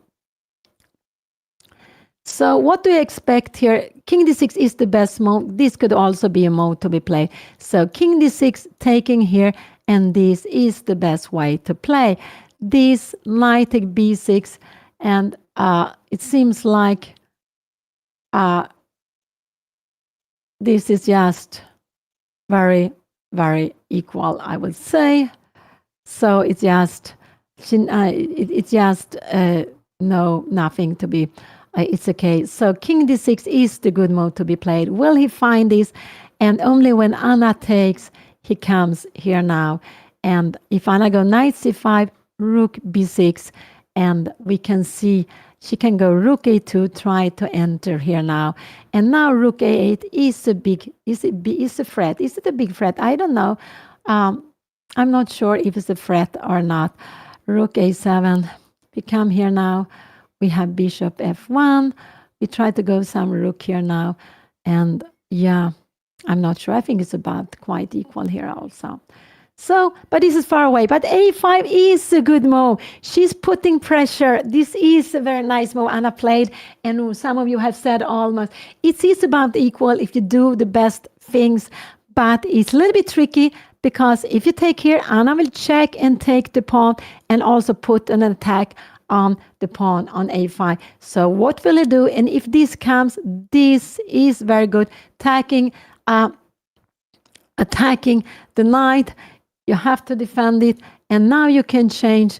And when you take here now, you have this threat of taking. This is just putting lots of pressure. So the best move is king d6. Wait for Anna to take, and then go to the corner. Oh, he played this very good move. He played king d6. He played this very, very good move. This was the absolutely best move he could play. Now Anna can choose between going b4 or taking on b6. I expect Anna take on b6 and going rook c8. This is what I expect Anna will do.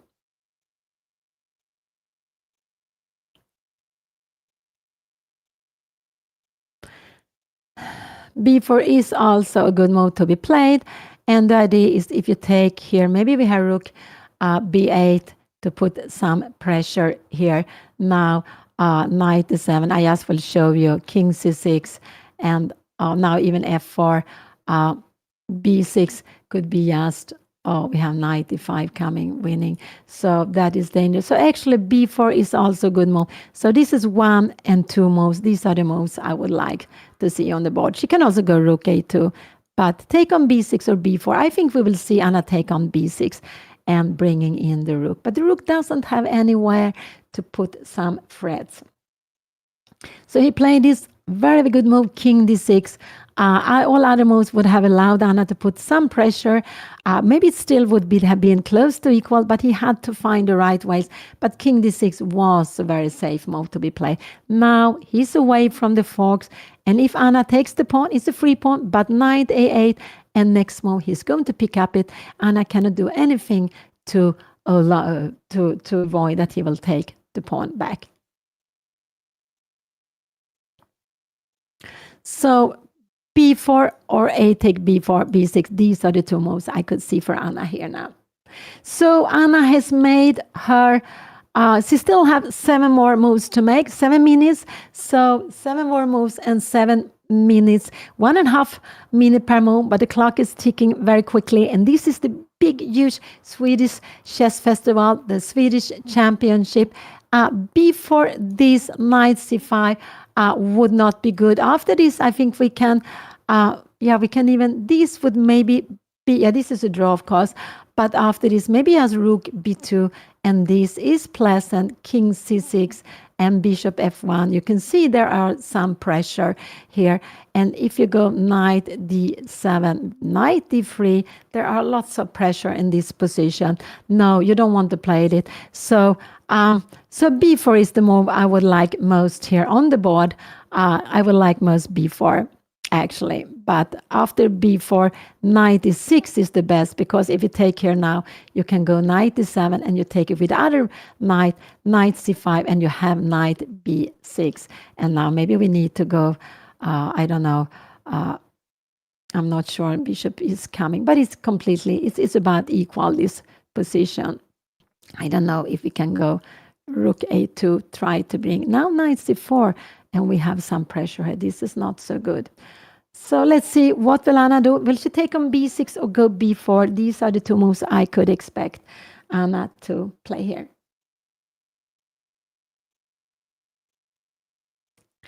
Yeah, it's very, it's very nice to see Anna's games playing. And I like to see, when I can see from the start, I see the logic of the moves. And I try to find out why she or her opponent play like they do. And so it's very nice. But it's and very exciting, of course, especially when Anna gets into time trouble or she has a very good position but very little time, then I get very, very nervous. I'm not still nervous, but she has still 7 moves to make here. So, and it, we know if you blunder something, things can go wrong. So maybe take on b6 is the best way to play this. So what we'll do, this was played. And now there are 6 more moves to play. I think we will see rook take c7. Actually, maybe knight c5 and rook a7 is better way to play this, but I'm not sure. What will Anna? Knight a8 was absolutely must move. Can Anna go knight c5 here now and knight take b7? Can we go rook a here now? Can we go knight d7? No, this would be plundering. So we need to go king c6, bishop f1. Can we go knight d7? And actually knight a4 is the best move, but I think that is possible to see. And I think the idea after this actually is to take with the a pawn to get pieces. But this is, it's just very difficult. So I like knight c5 and rook a2 in this position. This is what I would like to see. Or rook a2 and knight c5. So let's see what Anna... But I think Anna will go rook c8, but I want this rook here and rook a7. So I think rook c8 is what we will see on the board. But the rook is actually not doing anything down there. So I would prefer Anna not to go rook c8. But it's very, very tempting move. Very, very tempting move to play. So this, because she can go, she can move away, but whatever she does, there will be some threats here, and you can just come here. A little bit scared the rook will come to c2. Oh, you have knight c5 also. Maybe this, we need to put it, maybe check here, and we're going somewhere. It's just very, very equal, this position. So I think we will see rook c8, and Anna went rook c5. Oh, I don't understand this move. Rook b5. And maybe Anna wants to go queen b6 here now. Could that be the idea? I'm not sure what she wanted with rook c5. I have to be a little bit careful now. I'm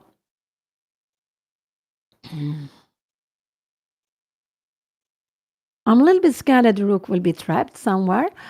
A little bit scared of that. So, yeah, this was not the move I really understood what she wanted to. Knight take b6 will absolutely be played. And we have to be careful.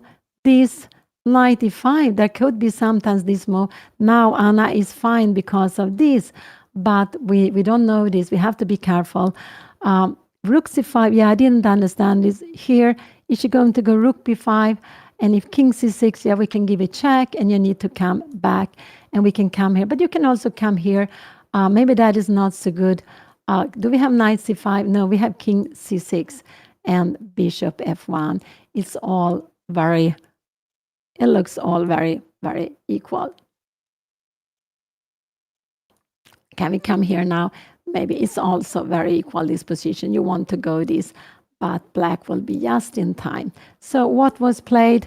He took rook take b6. What will Anna play? I guess rook b5 is the idea with Anna's move. Will it be rook b5 coming here? I think so.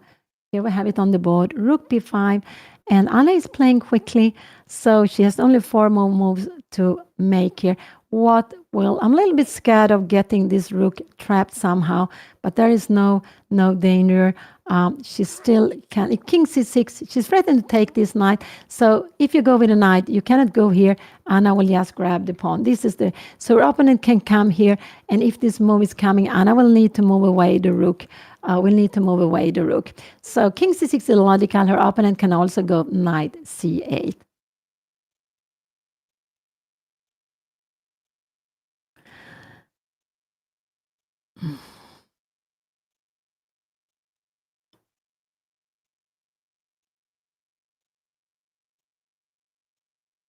So yeah, Anna's idea is to put pressure on this. So if this comes, I think Anna wants to go knight c5, but then you have b6. No, this is very dangerous. So after knight c5, I actually want to go bishop f1. Can we go b6? Rook b4, but rook c7. And now I'm a little bit there. Okay, rook a4, check. This is okay. This is okay to play rook c3. And can we go b4? No, this is getting, yeah, this is okay to be played. It's absolutely okay. But Anna needs to be here. I'm a little bit scared of a rook. Imagine Anna goes b4 and b6.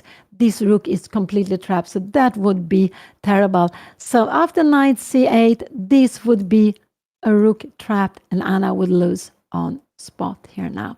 She would be losing. This rook cannot come out. So I'm a little bit scared of this. Knight c8 is the move that scares me most. And here, I would like to go bishop f8. If you go b6, we still have rook b4, rook a4. Can we go rook here? And if you take, how is this position? I guess it's absolutely an equal position. Can you come here now? And knight b4. Are we scared of f4 now? I don't think so. Not when we have e4.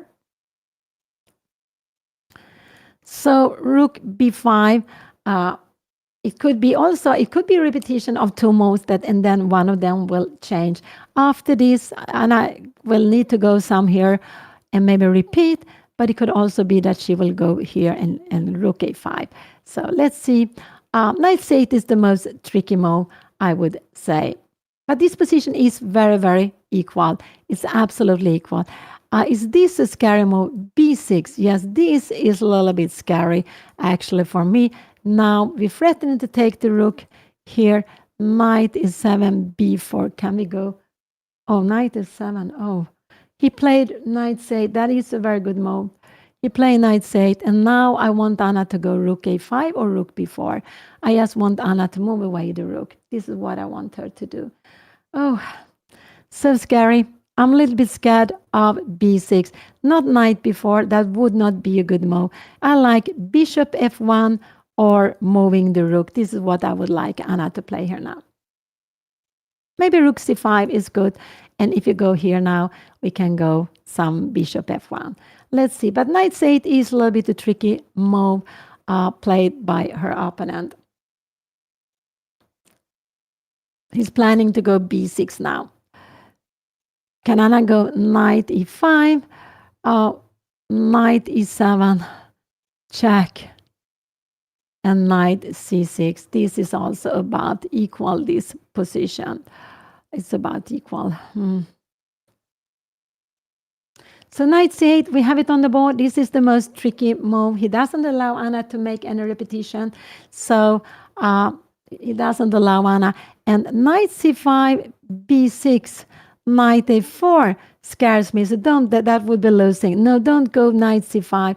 Don't go. b6 is coming. So either bishop f1 or move the rook. This is what I would like to see here.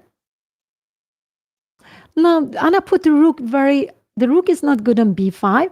It would have been better on the a file or on the c line. So now I want Anna to go rook a5 here now. I think that would be a good move. And rook c7, actually to go bishop f1 or rook c5. So she needs to play something here now. Let's see what he will do. So Anna is down to 245. There are still 4 more moves to go. This was a good move to be played. I think now rook c5 is good, rook c7, and bringing in the rook. Maybe we can even start going up with the king, but the king cannot come so much further. And if you take here now, maybe even taking like this is a good way to play this, but it's also equal. So rook c5 is what I would like to see on the board. I would like Anna to move the rook. The rook is not good on b5.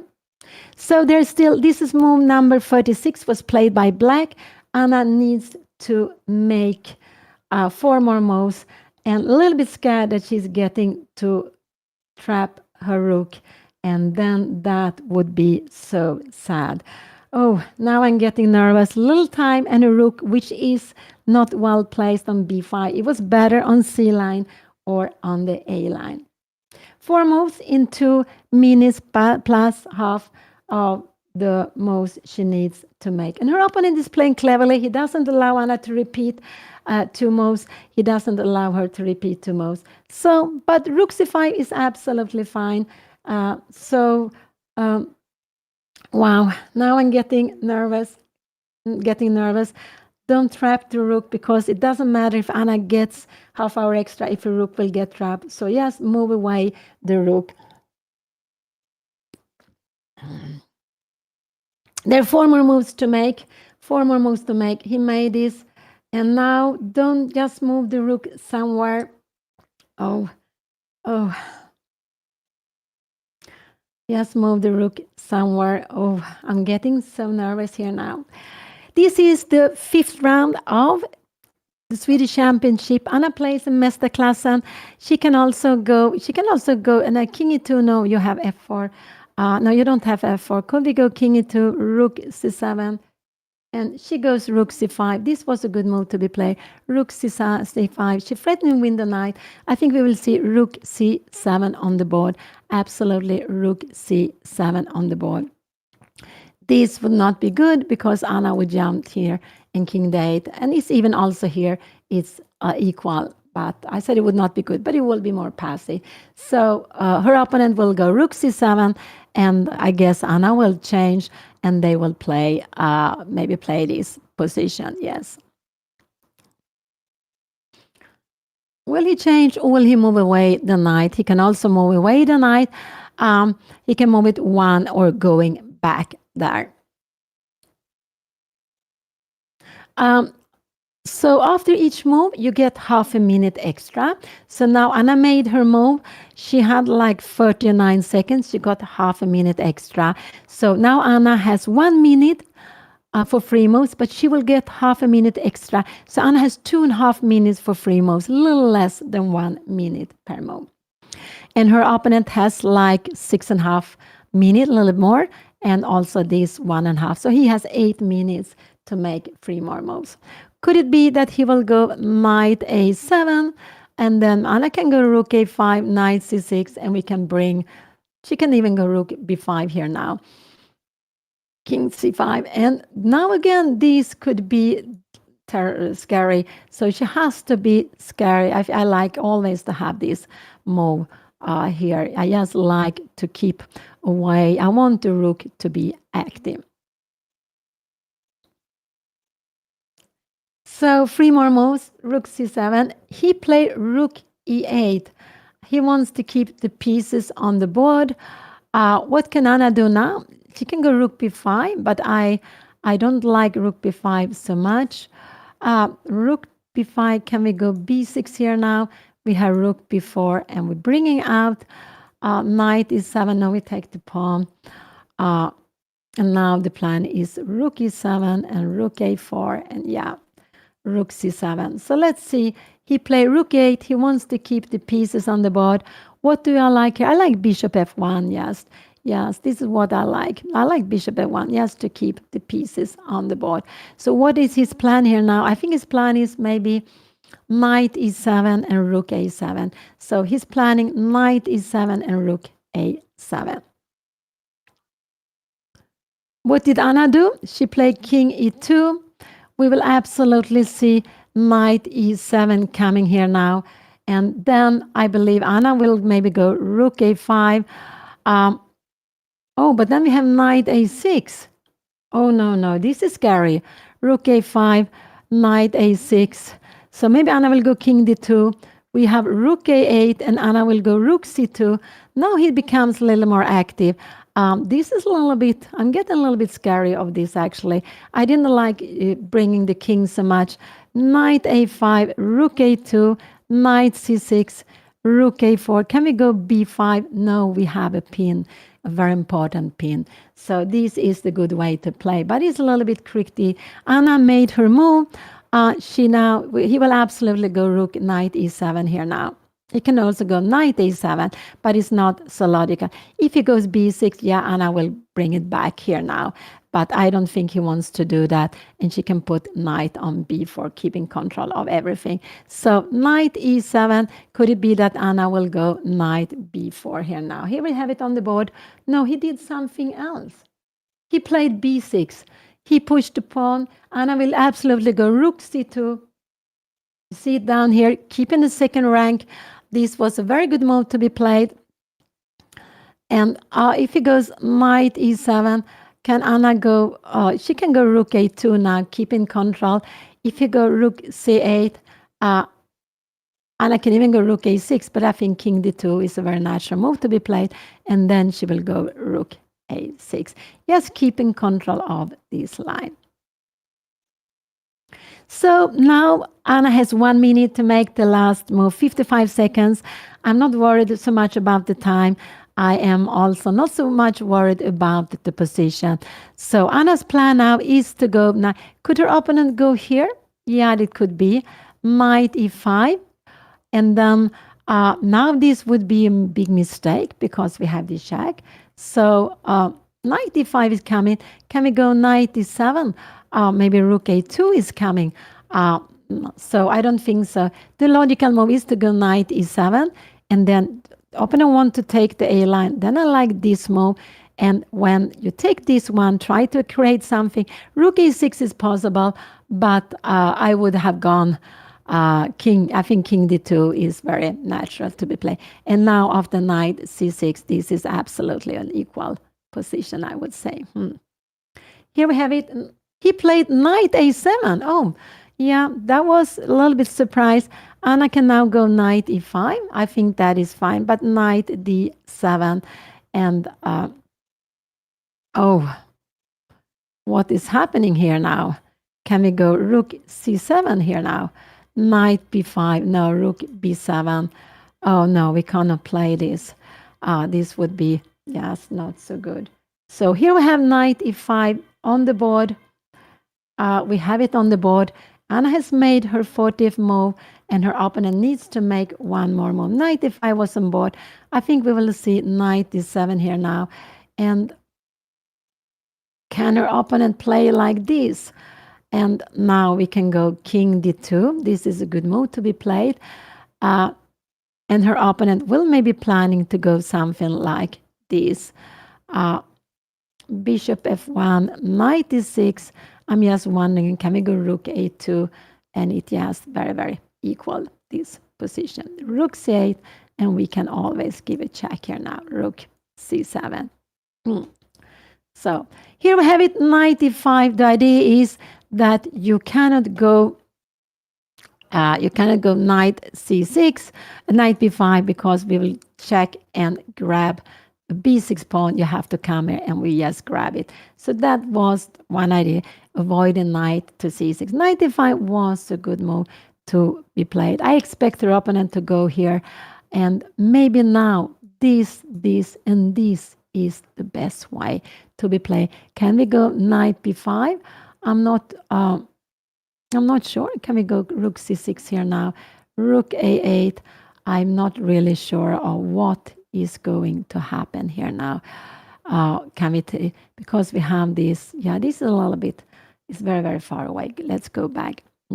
Knight d5 was played, and I expect her opponent to go knight d7. And then maybe check here. This would be a blunder because after h6, yeah, we can play this. King f7 and rook c7. It's still possible to play, but not necessary. Knight d7, I expect. After this, can Anna go f4?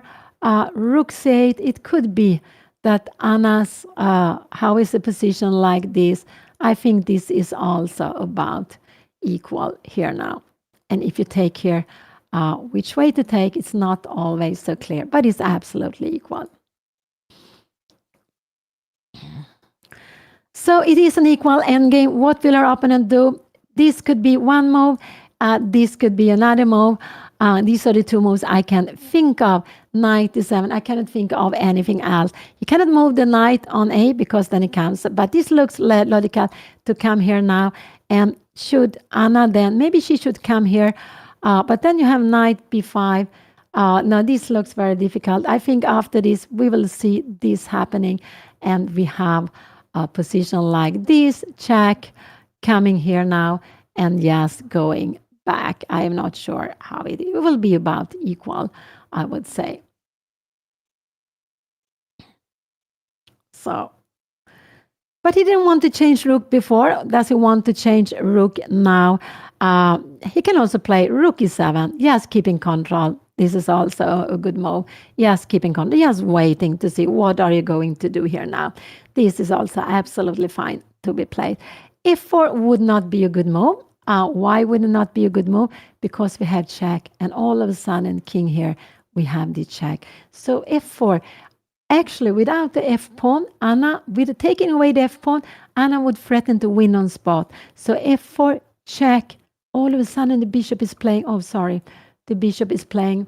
And so this would be losing because it would allow this bishop to enter the game, taking a lot of squares for the king. So Robin has one move, minute for the last move. He played rook e7, and we can see how he wants to wait here all the time. So what can Anna play? I expect Anna maybe to go even king d3 here now.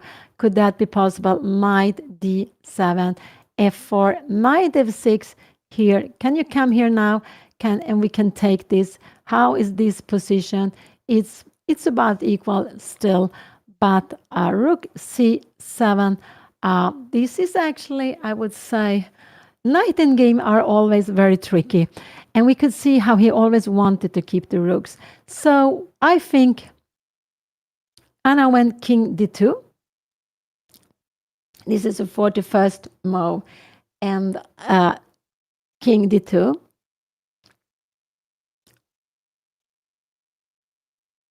And it's good to have it on the dark square.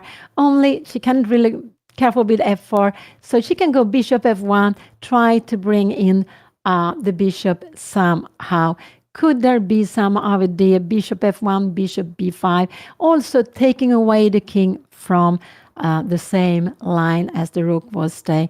I think we will see knight e7 now. And what will Anna do? Can you take it with the rook? It doesn't really matter. And now we have bishop f1. Could f4 be a move? No, it's not good. Yeah, it's possible, but it will just, and this would actually give white a winning advantage because you have two connected pawns. So let's see. Here we have the position. We have it here now.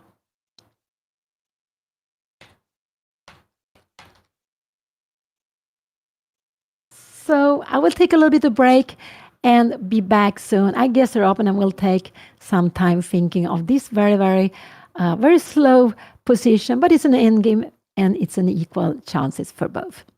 Thank you.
So, um, I'm back. There have been some moves since I left. I will just take them. Let's see. There have been quite a lot of moves since I left. Let's see, I will need my glasses. Very important. There is a knight on c6. So Anna doesn't have really any way to enter. What could she try to do here now? She could go rook a5. What is the last move? You can see what happened here. What happened? Knight a7. Anna played king. Sorry. Knight e5 was played. Rook e7. Anna played king d2. And now her opponent played knight e7. And Anna didn't want to change it. f4 was also a fine move to do. She decided to keep the knight on the board. Knight e3, knight c6. And now I like knight a5. But after rook a5 here now, maybe knight a3 will be coming. So can we go some rook e8 here? And we have knight f4, bringing in the bishop, going somewhere here, and we have bishop f1. This is absolutely, and we have to be careful. After rook a8, there is a threat on knight c4. We just need to move away the king here now. After rook c8, we can move away the king to d2 also, yes, keeping it away. So here we have the position. Her opponent has a little bit improved the knights. Anna didn't want to change. She could absolutely have changed the knight, but she wanted to keep her knights. And so what do I like here? I like just to go rook a2 in the position.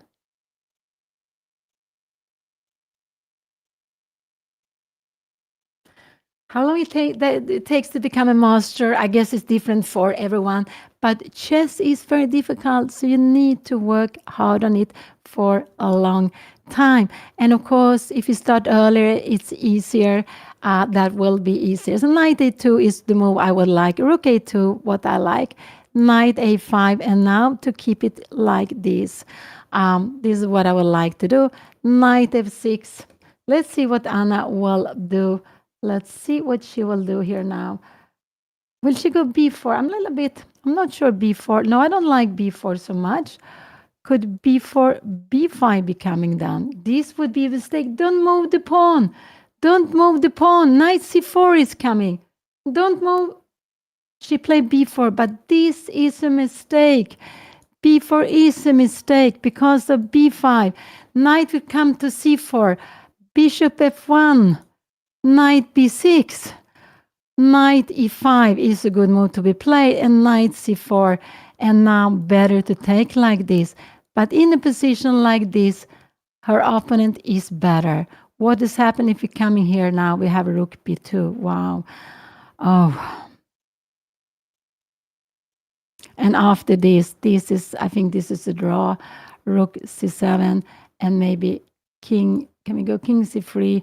And you can only be just passing. It's a draw here now. But maybe you can do something else. I'm not sure. Oh, b4. No, I didn't want that because she gives a hold. With the bishop and f5, this would have been fantastic, but not with the bishop. Now b5, bishop f1, knight b6, knight e5 is a good move. Can we come here? No, we have rook b2 and knight c6. And I can play differently here. But rook take b5 looks absolutely fine. Oh, no, this is check. What is happening here, king? And actually f4. Oh, a little bit scary. But the problem is b5. Now Anna needs to come back here, knight b6. And she needs to go knight e5. If she plays something like this, if she goes knight c5, I think knight c4 is just very good for her opponent. And how are we going to play? c3 is coming. c3 is coming. Oh, this can start. This can go wrong now. I'm a little bit scared of b4. Will he go b5? I think so. I think he absolutely will go b5. Anna's next move is bishop f1. With the bishop and f1, I would not be scared of this. But with the bishop still where it is, I am worried about this because knight c4 will come. And but okay. And remember, with playing endgames, the best way of learning them is to play them out. Whatever happened, we get a lot of learning experience. So the only move that scares me now is b5. And there is a hold on c4. That's why Anna wants to go b5 herself. No, she doesn't want to do it. She wanted to stop knight a5. This is what she wanted to do. So b5, knight b6, knight b7. And Anna will actually get into a big, big problem here now. She will get into big, big problem. So b5, oh, will he play this? He will take some time, but I think absolutely he will play this. He has been playing well. He has kept the pieces. Some moment he offered to change. Anna didn't want to do that, and I think she should have changed the knights. It would have made the position easier, but she was a little bit worried about, I'm not sure what she was worried about, that the opponent's knight would be stronger than her knight.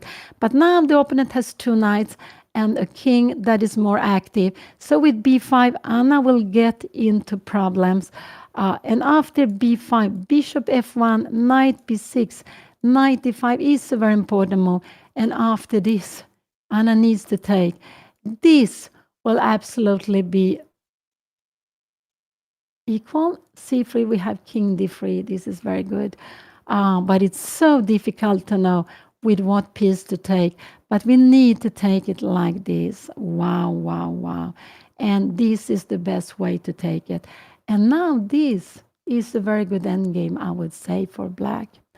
Isn't this a good endgame? King b4, check here and here. The king is very active.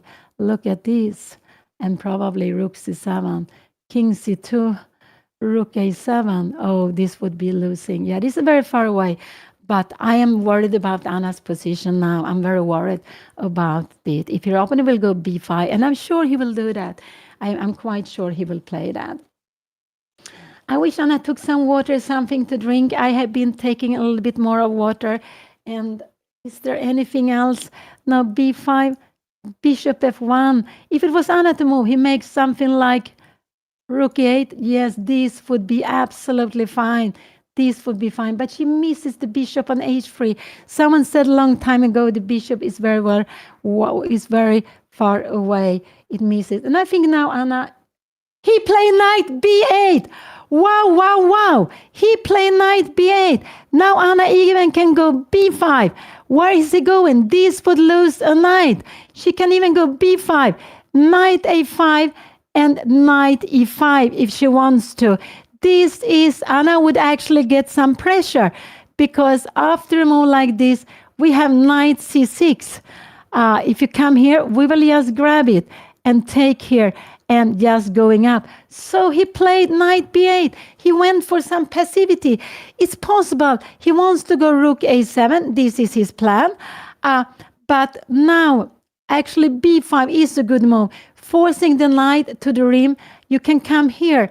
It could be Anna doesn't want to go for this. Bishop f1 is good. And after a move like this, rook b2 is very good. You see, the knight needs to come away. And we will go, oh, where is the knight coming? Here, rook take b6. We have to put the knight here.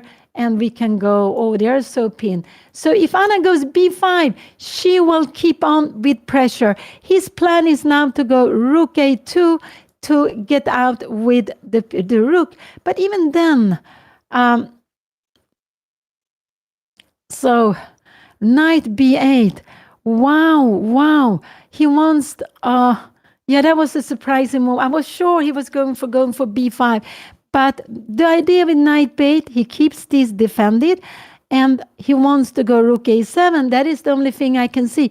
But b5, knight a7, knight e5 is very, very good. And if he goes, he can go rook c7 here now. How is this endgame here? And now actually e4 is a very good move to be played. We are sacrificing pawn, king e3. But look at this knight. You cannot move it. So you can move with this knight and king take e4. So what are you going to do here now? You need to go knight b7. Aha. To go knight d6. This is the plan. Yeah. Knight d6, knight c4, and now maybe knight d6. But again, we have this fantastic endgame. Why is this such a fantastic endgame? Because Anna has a more active king here now. But it's not so easy to understand why she is more active. If you come here, yeah, we will go and take the pawns, and king e7. Oh, yeah. It's not at all, and not even this. This is just winning, but not at all easy. Let's go back a long time. But the most logical move is b5. Will Anna play this? Also, I like bishop f7. Could it go rook a7? Now again, we have b5, but now we have knight e7. We could go knight e5, and bringing in the rook here somewhere. Bishop d3 and rook h1, and we need to go king c3. This is absolutely fine. What is happening here now? I'm not sure what is happening here. Knight g5, and we have actually pawn. I was just playing quickly, very, very quickly. So, here. But b5 is the move I like most. I like it most because b5, the rook, the knight needs to come here, and now knight e5, and her opponent can go rook c7, but he hasn't wanted to change rook. No, I don't think he will do that. And maybe he will go rook a7, and we will go knight c4, maybe f4. Wow. And knight d7, and bishop g2. So how is this position? D take e5 here, and actually king, knight c4, and king. Wow, wow, wow. This is very, very far away. Very, very far away, but going to play bishop take d. So let's go back. Will Anna go b5? I do hope so. With b5, she will put pressure on her opponent. Knight b8 was very surprising to me. It's quite a passive move, but let's see what Anna will do here now. It could also be she goes rook a8, rook a2. Rook a2 could also be a possibility she wants to play. She went bishop f1. She wants bishop f1. We will absolutely see rook a7 coming now, and b5. Will Anna then go b5? I'm not sure. b5, knight e7, and knight e5. Will Anna go for this? I'm not sure. What can we do? We go something like this, and bishop d3. So, but okay, very, very far away. Bishop f1 was played, so her opponent must go. I cannot see her opponent do anything like this. He can go rook c7, is also a good move, but then I expect Anna to go rook a2 and to have this end game. So bishop f1 was not the best way to put pressure. b5 was a stronger way, but she doesn't want to put this pawn on light square. This is a little bit the rule we have. Here it would have been good, but how can we know when it's good or not? Not at all easy. So rook a7, but we would also have put the knight on the rim. So maybe that would have been the logic. So bishop f1, it's a good move. She wants to bring it in. If rook a7 comes, Anna can play something like this. Is rook a1 is coming.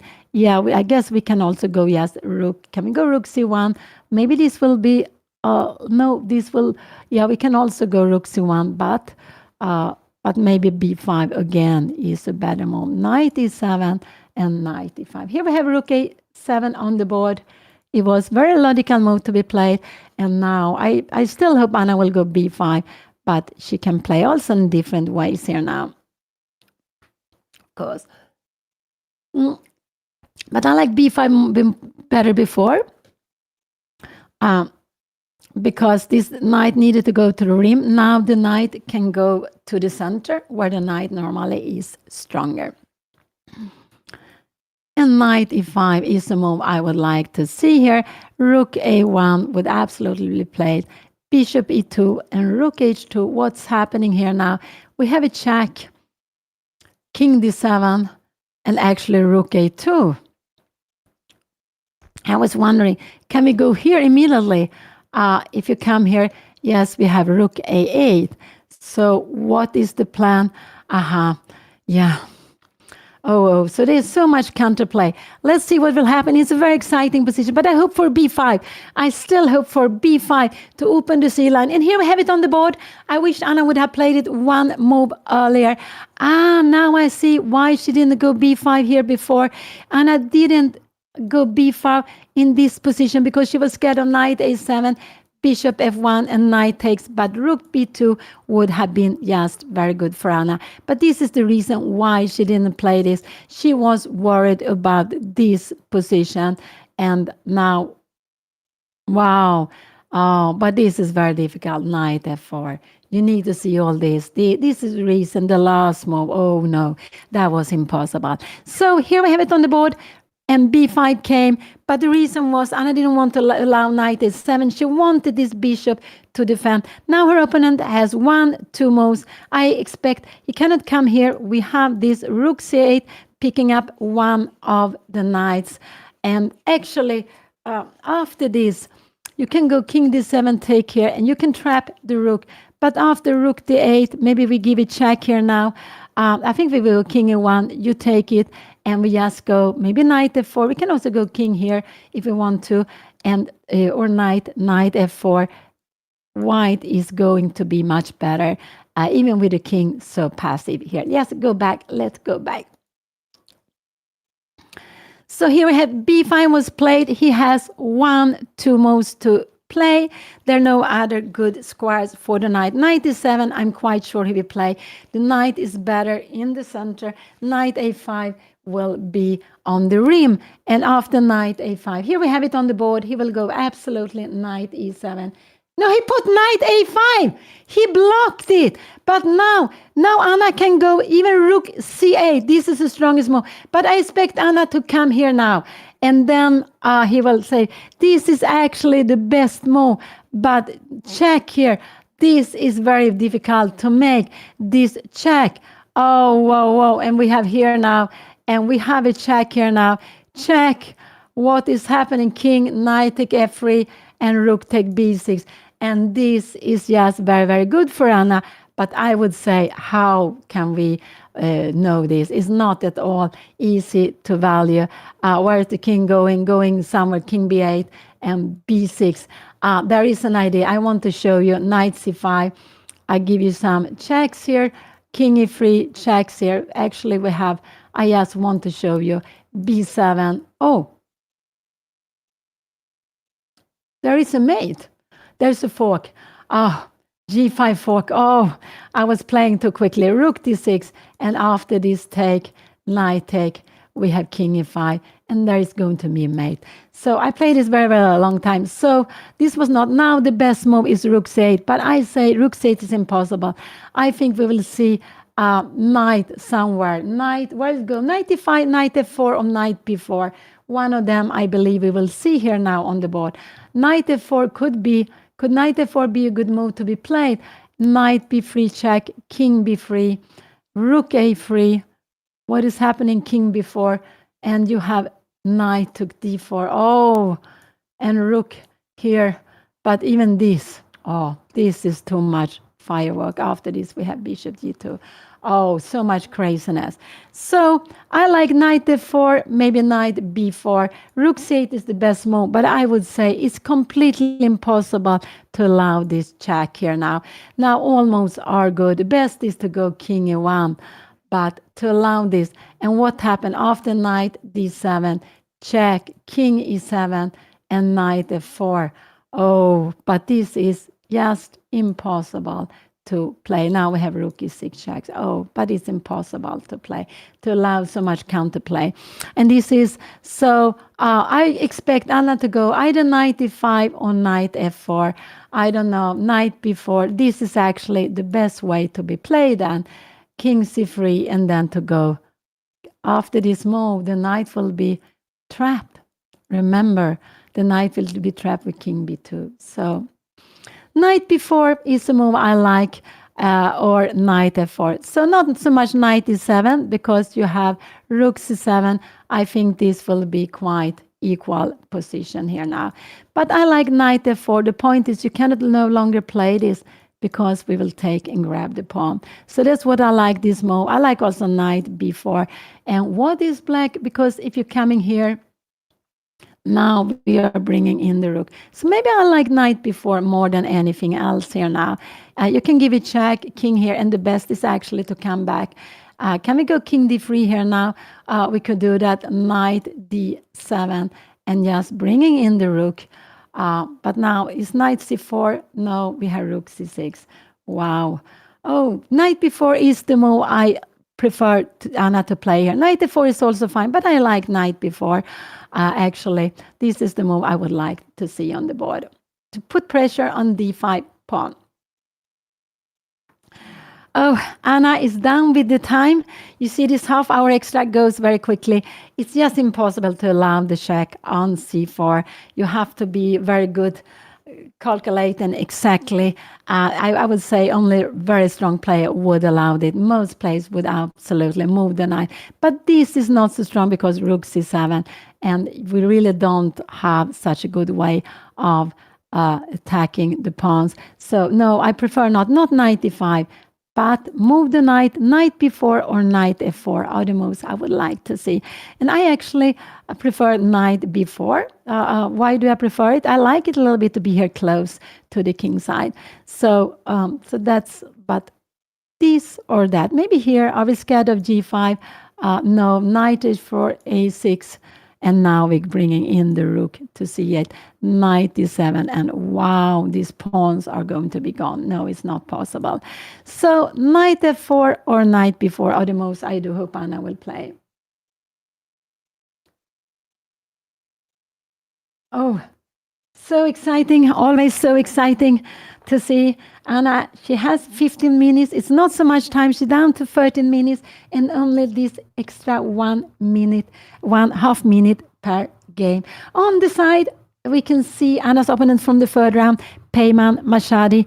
I'm not sure about his points, but he beat Anna in a very exciting game in the third round, and which was going like a roller coaster up and down. Now her opponent want to go knight c4 check, so this is the best move, but impossible to calculate all the tactics allowing this. But I like knight f4 or knight b4, and the idea is the idea is simply that you take d5 pawn, you stop knight c4, and you are planning to bring in the rook.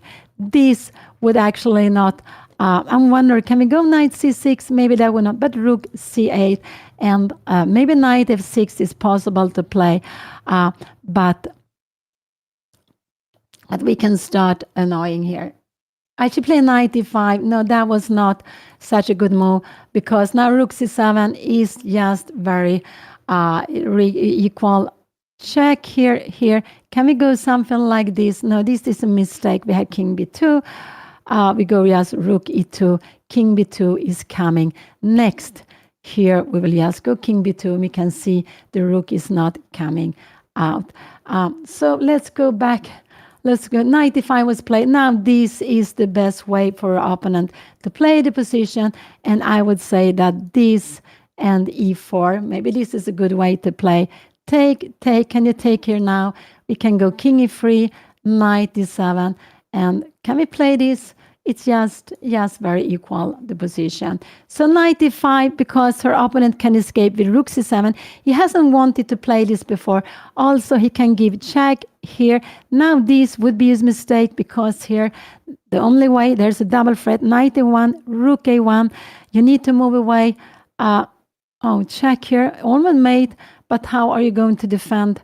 You cannot, here, you need to move away the rook to rook a5. And now we are going rook c8. Yes, you need to come here, and we have king c3, just bringing the king to b2.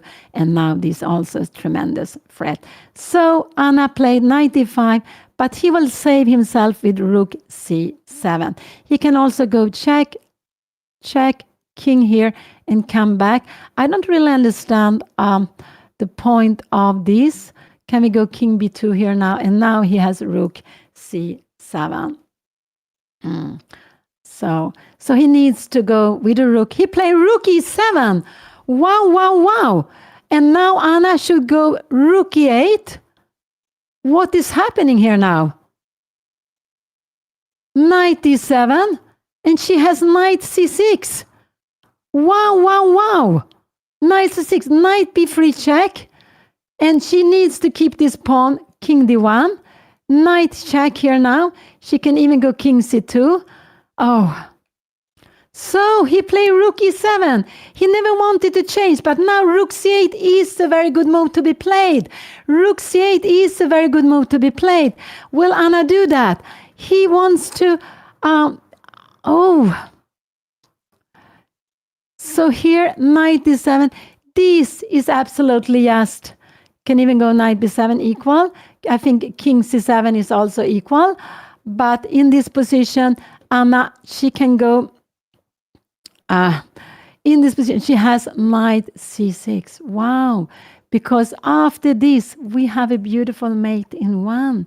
So after knight c6, if you come here, I guess we will just take here and take and go rook a8 and pick up the pawn. And we can see how good this bishop is from behind. So rook c8, and Anna will put pressure. Will she play this very, very logical move? Yes, going down. And the idea is that after rook c8, knight d7, you have knight c6. And you cannot take it. There is a double threat. So the only move you can do is here. But we can just keep on here. If you give it check here now, we can even go king f2. So we can come here now. And what are you going to do? You need to go rook a6. We have to be a little bit careful here now. And king f2. And this is just fantastic for Anna. So rook c8. Will she play this? Oh, wow. Oh, wow. So exciting. Bringing in the rook. But she needs to see that how strong this move is. This is very important to see. And that after this check, she needs to keep the king close to the e-pawn. This is a good way, keeping the king close to the e-pawn. And if her opponent goes there, if it goes there, we will just play with an extra piece, king d2, and we are just running away with an extra piece. No, that is not possible. Oh. He has been playing quickly here, so he has 10 more minutes than Anna. But will Anna go rook c8, putting pressure? But if she goes rook c8, she needs to see after. You can also come here now, but now we have rook e8. And what is happening? The idea with rook e8 is that after this, I guess we will play something like this. And there is a pin. And oh, look at this pin. And knight e5 might be coming, picking up the pawns. Maybe you need to come here now. And we can go, oh, knight d8. Oh, rook a7. And just grabbing here. Wow, wow, wow. I'm just moving around. But everything goes with rook c8. And will Anna play it or not? I don't know. I just hope she's doing that. Wow, so exciting. In chess is like that. If we go wrong, all of a sudden there are chances or for the opponent or for us, depending who is going wrong. So rook e7 was played. And yeah, end games. You need to play them up. Remember activity. There is a knight on the rim. This is also very passive. And what Anna wants to do, she wants to activate the rook, threaten this, and after this, this is a very good move. But how to find, was it this, rook b7, rook e8 is a very good move. But what happened if you come here, you're coming up, I guess we go f4, and we want to go bishop g2. This is the plan. Can we give a check here now? King b2, keeping it away. And you can see these are no danger. I'm not sure which piece to take. I think both is fine, like this. And I actually go, oh, we take on b8. Oh, sorry. You see, I'm just moving around. So rook c8 is just fantastic move. Will Anna play it or not? Bringing in the rook, attacking the knight. And I think she will play it. But let's see. Oh, she played h4. Wow. She played h4. Oh. Yeah. Now our opponent, rook c7 is a good move to be played. And again, It's a good move, and then it will again be about equal. Will he play rook c7? He hasn't played it before. It could be that he wants to go rook e8, but then Anna can go h5, g5, and she will pick up. So her plan is to go h5 if he goes down there. So, but this is absolutely equal, not absolutely equal here, but what could Anna do? She could go bishop d3. Can we try to go knight b7? And now we have h5. Why does she wants to go bishop d3? We have knight d7. And again, h5, taking and taking. And this is actually a good position. Why is this so good? Because king is coming. Take. I forgot that we can always defend this pawn like this. And this endgame is better for Anna. It's actually winning for Anna. But I would say it's not so easy to see that. But it's very good. You're bringing out the bishop to take d5. I'm not sure where the bishop should be. Probably should be on a2 and king d4. This and this and king d4. Oh, she played h4. It's also a fine move, but it was not the best move in the game. Oh, will he go rook c7? It's actually a fine move because Anna has a target. She wants to go h5 and bishop d3. This is her plan here now. This is her plan to go. Can we see this rook c8? Can he now go knight here now? And now rook e8 is a very good move. After this, we should take like this, king d7, rook here now, king e6, and then maybe f4. Oh no, we have knight b3. This is, I'm not sure I'm making this the right way. Maybe rook b8 is the right way. Sorry, rook b8, going after this pawn. Go back. So h4 was played, but it's also a good move. It's not the best move because Anna has this fantastic move of bringing in the knight. Oh, so if he goes here, Anna can come here. And if he takes it, she has bishop h3. He can go rook g8. And now actually Anna can even play like this and check. And this is very good for her because she will pick up one of the pawns. If you go h6, I think, can we play like this? King e7. We cannot take because the knight will maybe be trapped. We have to be careful. We have to be careful with different things. I'm just playing quickly. But actually, e4 is the way to win this. But, not so easy at all. Look at this is in the box. This one can also not come out, really. Yeah, let's go back. So the best he can do is to go rook c7. He has had it lots of time in the game, but that is the best. So he can go. He can also come here, and now rook c8. Then he will need, if he comes here, then h5 is very good move. I would say h4 is not a bad move. It was just not the best because it allows her opponent to come here now. I wonder, can we go like this? Bishop d5 and knight d7, and now h5, and now knight f8 is the best her opponent can do here now. And bishop b1, after knight b7, we have this, and king d6. And it's very, very close to equal. It is equal, I would say. Oh. But it's both. Anna is down to 8 minutes. She didn't want to spend so much time. Her opponent hasn't gone rook c7, so it could be actually rook c7, take. Could Anna go h5 here now? Ye take h5, bishop h3.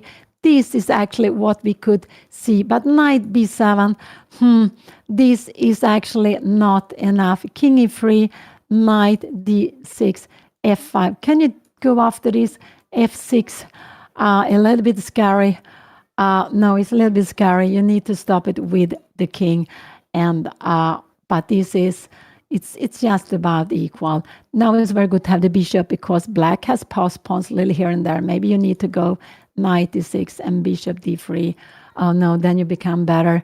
Oh, it's not at all easy. Maybe f4, knight d6 and bishop e6 somehow.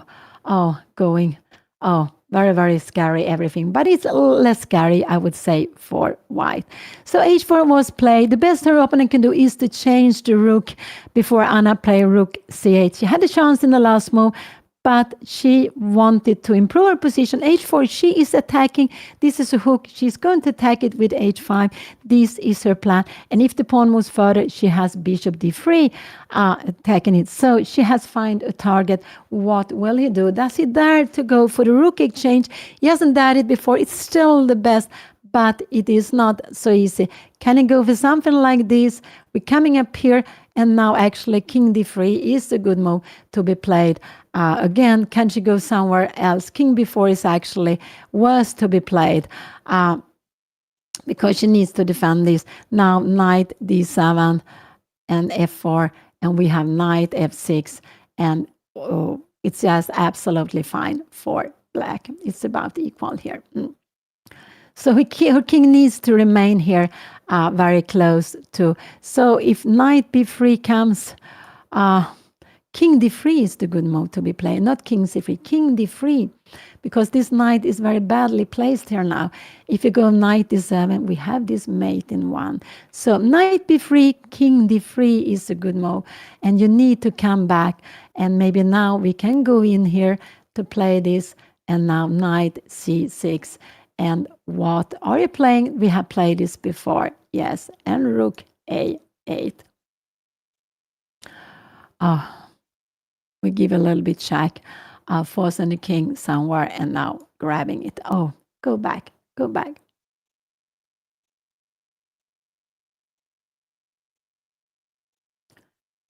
Oh, h4 came here, so he needs to go rook c7. Other things, Anna can put pressure, bringing in her rook. Will he do that? He has been hesitating so long. Yeah, it could be that when there are these small moves, these small endgames moves, it looks a bit boring, but it's not. I see a lot of drama in this position, a lot of drama. So it is, it's just very, I would say, very exciting position now for where Anna is tiny better, but if her opponent plays the best, I think it's just about the level. If he finds the best way to continue. Oh, so exciting. And you can see chess is such a drama. They're sitting looking there so calmly, but lots of drama on the board.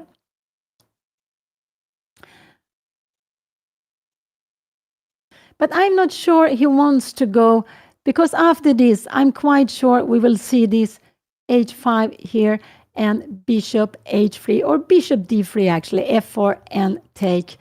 And maybe h4 Anna cannot, she needs to stop it somehow, maybe with knight g4, but then maybe knight c7 could come in. She needs to keep the bishop. With this pawn, she needs to keep the bishop. You go maybe h5, and we will bring it back here. Oh, h3, we're coming up with the king. Oh, this is just so far away. Yes, but the h pawn is always scary for a knight to defend. With the bishop, it's so much better. Oh, so exciting.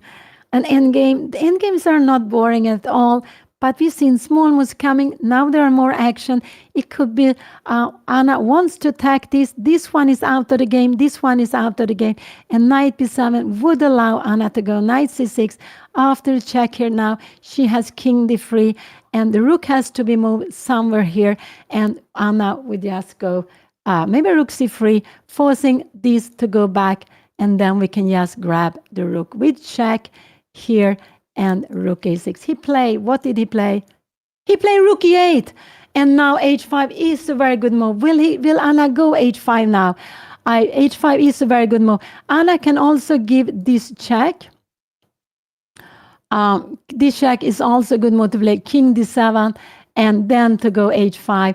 This is also very good to be played. So both knight f7 and so. But I expect Anna to go h5 in the position. This is what I expect her to do, to go h5 here now. And h5, take, bishop d3, bishop h3, rook f8. And now just What is her opponent going to do? Maybe this is difficult because her opponent doesn't have any moves. Can Anna go f4? No, that would not be so good. Maybe this is the good move, but it's just very difficult to play. Take, and we have e4. Oh, no, this is very difficult. So I hope Anna will give the check. I think it's good because here we have the check. King e7, and now Anna can go back. So you need to go king d7, but then we can take here rook a h8, and Anna needs to come here. We have this, and now knight h3. This is actually what I hope Anna will play here now in this position. So I hope for knight f7 going after the pawn, not h5, because h5 he will not g5 because Anna has check and take it, but he will take like this. Now I'm not sure what is better, bishop d3, and he will go rook f8 here now. And now maybe f4, knight d7, and just king e2.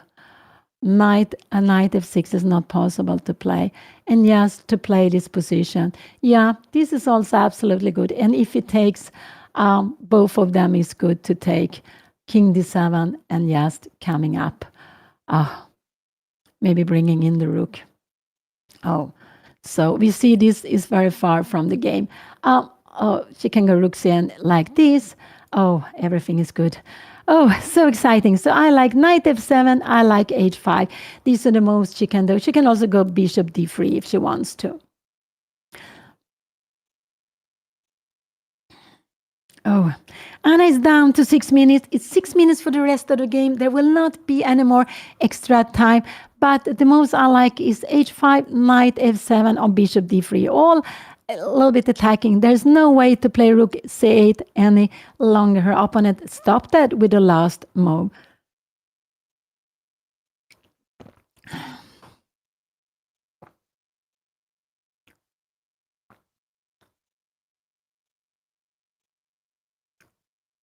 Oh.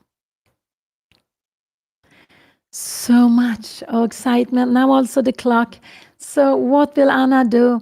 What will she do? It could be that she will go knight b3, then knight d7 is probably the best. After knight c6, her opponent can go here. And now this would be actually not good for Anna. So that would be a mistake. So bishop d3, I'm not so fond of. What did she play? She played bishop d3. Now I think we will see knight d7, but knight f7. Can he go king e7? Can Anna bring in the rook here now? And yeah, that could be possible. King e6, knight g5, and he has king d6. And Anna needs to come back with her rook. Rook c3 and knight f6. And it is again equal. So bishop d3 wasn't the best move. He has one chance, and that is to go knight d7. And I think he will do that. After knight d7, knight c6, he has rook c8. And it's absolutely about equal. Can Anna go like this? Take. Can he take here? We take. He can even take like this. Anna doesn't want this. Is absolutely equal. No, knight d7, and it will be an equal position. But I think if he goes knight d7, I think Anna will give the check here now, and he should go with the king back. This is how he should do that. And now Anna can actually go e4. Oh, what is happening here? Take here, take. She can actually go take here. Can we go king e7? Now we bring in the rook. Oh, whoa, rook e7. And actually, king c3. Oh, this is too much. Oh, so too much. We see there is no way to move away. There's a little bit of pin. Rook f7 could be played here now. And knight g5, we are coming. I am not sure what is happening here. But we can even go bishop b4, but king d6 is the next move. Oh, so what will happen? Knight d7, then I think Anna will go knight f7 check. I think this is the plan. Will he allow it? I'm not sure he dares to allow it. And if a move like this comes, then h5 is very good. So with bishop d3, Anna is, she wants to go h5 to attack this. Really, this is what she wants to do. And so her plan is to go h5. She wanted to attack it first. And her opponent, he could give a check here now. King e2 is actually the best move to be played here now. And now if you go knight d7, I guess we have this check here. And just actually rook c7 is a very good move. And I will just show you. Oh, no, this is not the best here now, but just h5. So many. It's just completely tied here now. So completely tied. King d6. I will just, and we will just probably take here. Go back. Oh. Bishop d7. The plan is to go h5, but Anna wants to make all the preparative moves before. If knight d7 comes, which is the best move, Anna will surely give a check. This is what I expect her to do. She doesn't have so much time. She's down to 5 minutes. But it's difficult now. Anna is putting pressure. So her opponent, will he go knight d7? He hasn't played it now. Some moves. Will he allow Anna to go knight f7, knight g5? So knight d7, check here, and now this move. And actually in a position like this, after rook f8, now we have knight d5. So here, this is the best move to be played. And now Anna can go h5. Oh, whoa. And what is happening if we go like this? We take it here. And I guess, rook take d5. Wow. There is no trapping the rook, because after that, Anna has rook e1, but she has also rook d8. Sorry. Of course, there is no way of trapping the rook. Oh, so exciting. So exciting. Anna's plan is to go, let's see, he makes something, little nothing. Maybe to go this rook f8 could be, what did he play? He played rook f8. We have it on the board. And now h5, he wants to grab it. And then I think could king rook c3 would be lost. But now actually king e1 is a good move, just to go and bring this. So he played rook f8. And now h5 is a good move to be played. Will Anna go h5 here now? It could also be that she wants to go f4. F4 is actually maybe the best move to be played. Knight b3, and now to go h5. Wow. Oh, that could be the best. And here, and then slowly go with the king to e2. So rook f8. It was absolutely fine way of playing. So his plan is after h5, maybe he wants even to go g5. So what would I like Anna to play here now? After rook f8, I like king e2. Is king e2 fine? Or maybe f4 is coming. So maybe yes. Rook f8 was absolutely a fine move to be played. f4 could be the best. This is actually a good way of playing. And now maybe f4. King e2. Are we allowing f4 here now? It could be that we do that. Take king e3, rook f8, and now finally rook is coming out here now. This will be just very nice for Anna. So h5 is a good move to be played, but will she do that? I don't know. She's down to 4 minutes. I like f4. f4 is the move I like most. Planning that, keeping this pawn, and after knight d7, Anna can actually go h5. This is actually, this is the better way to play it, but it's not so easy.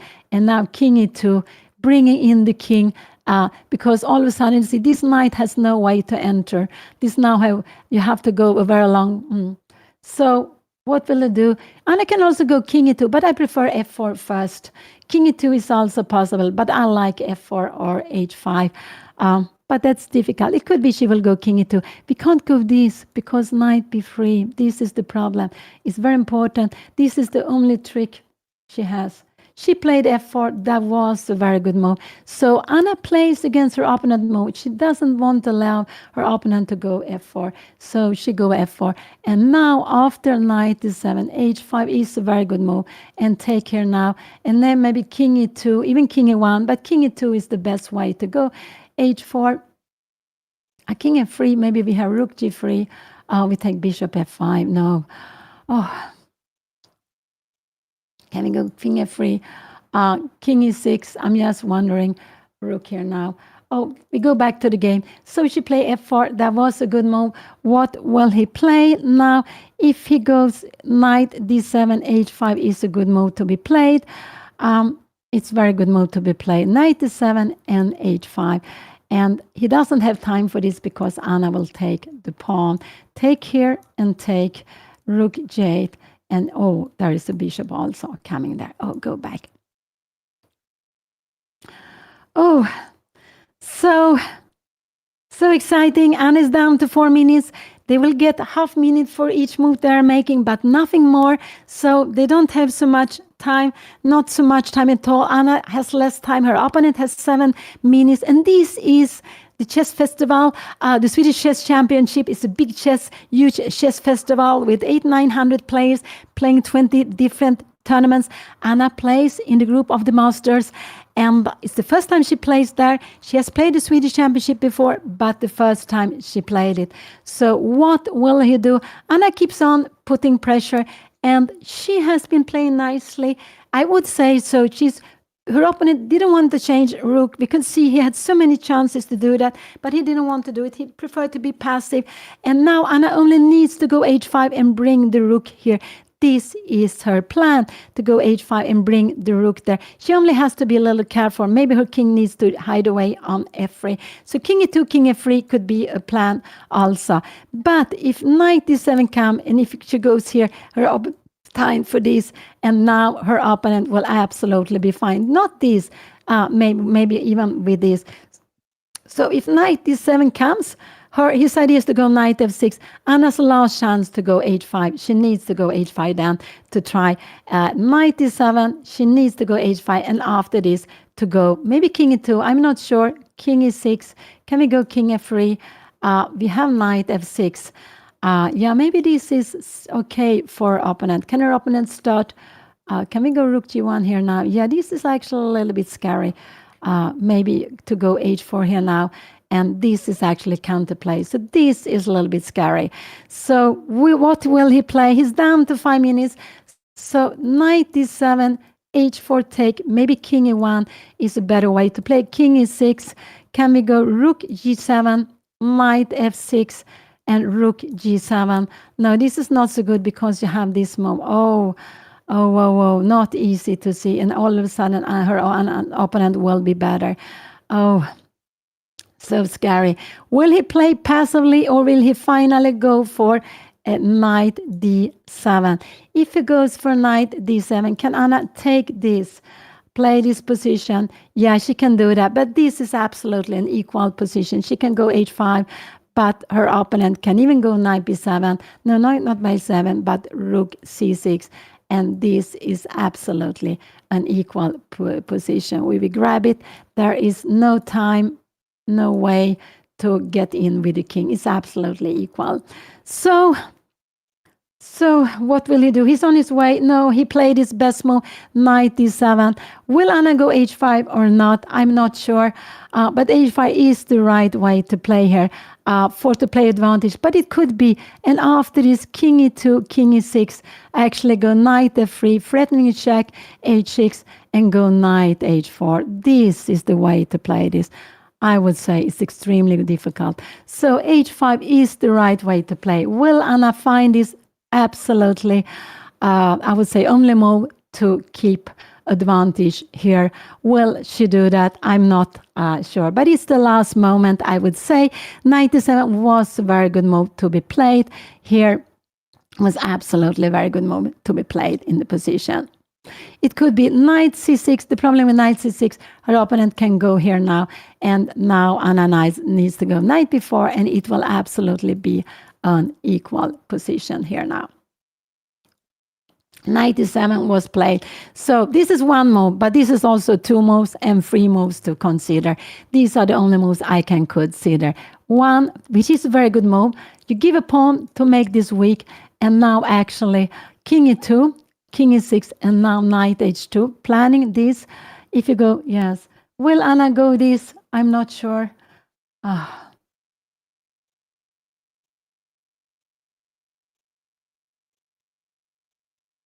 Oh, wow. So exciting. She's down to 2 minutes. So exciting. Down. She played h5. This is a very good move. This is a very good move to be played. He needs to take it. This is the only thing he can do, to take it with a pawn. And now after this move, I do hope Anna will move away the king. And after king e6, she needs to find knight f3, threatening knight g5 check. Can he come here now? Now we give knight f5 check. And if he go h6, This is the plan, keeping the rook away. And now maybe knight c4 is important to play, and we have a position like this. But this is absolutely good for Anna coming here now. Rook f6 and rook c8. Oh, wow, wow. Only with the knight, the h pawns are always scary. I think Anna should keep it. h5 is a good move. The best he can do is to go to take the pawn. And then Anna needs to play well. She could be that she will become worse. Will she find knight f3, knight h4? I'm not sure at all. So it is a little bit scary. If he takes here, can Anna go knight c6? No, you still have this move. Knight take a5. Rook takes c2, king takes, and you take, and bishop takes. And now the pawn ending would be lost. Knight f6, and this is a little bit scary to be playing, I would say. This is a little bit scary. He took on h5, absolutely the best move. And now I like Anna to come with the king.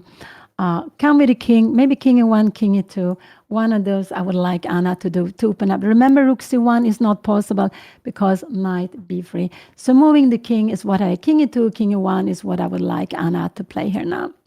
Yes, oh, she took on d7, and now king e1. Now she should go with the king.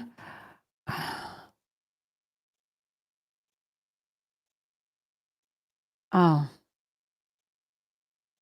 Oh, and now with the king. King e2 is what she played king e1. I would have preferred king e2. And what she wants to do is after king e6, Anna wants to go rook h2, but her opponent can go h6, rook h5, and rook f6.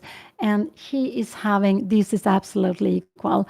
But okay, so she shouldn't have taken, but it's not so easy to see that he has a strong hold here. King e1, her idea is to bring out the rook to h2. So it isn't logical, but he has a fortress. He has a fortress. It won't be absolutely equal. There's no way for Anna to enter, and this knight will finally enter like this. He can start with rook f6 here now, rook h2, knight b7. Oh, no, you can't do it. H6, rook take h5, and the king is just in time. And we see this king has no way to enter. And where can Anna go? You have knight b7, and we can try to come somewhere here. And you just, even knight d6. Can we come here now? And you have knight c8. It's just about equal. But okay, very, very fine. If she's playing with an idea, it's absolutely an equal position because he has a fortress. He has a fortress, and he needs to keep the f5 pawn. If this pawn go wrong, will he dare to go here? I don't know if Anna can come here now. Yeah, she could do that. h6, rook h7, and rook f6. And we can see there Anna needs maybe to stop this pawn, h4, and just go some bishop e2. And we can see rook g6 is coming, and we can just annoy. This is very, very far away. But what will he do? But he has a stronghold with rook f6 and h6. So it is just now an equal position if her opponent plays the best. Anna had a clear plan. She made this a weakness. She wants to attack it with 1 and 2 moves. And then we can see he has 1, 2, 3, 4 pawn islands. But this knight will finally come back. Can he come here now? I'm wondering. This knight d7 and this and rook f7. This could be a way of playing. This is maybe a little bit, I'm not sure this is the best. He played king e6. This was a good move. Anna played rook h2, and he will absolutely play now. Anna threatened to win, but he will go h6 or rook f6. One of the two moves we will absolutely see on the board.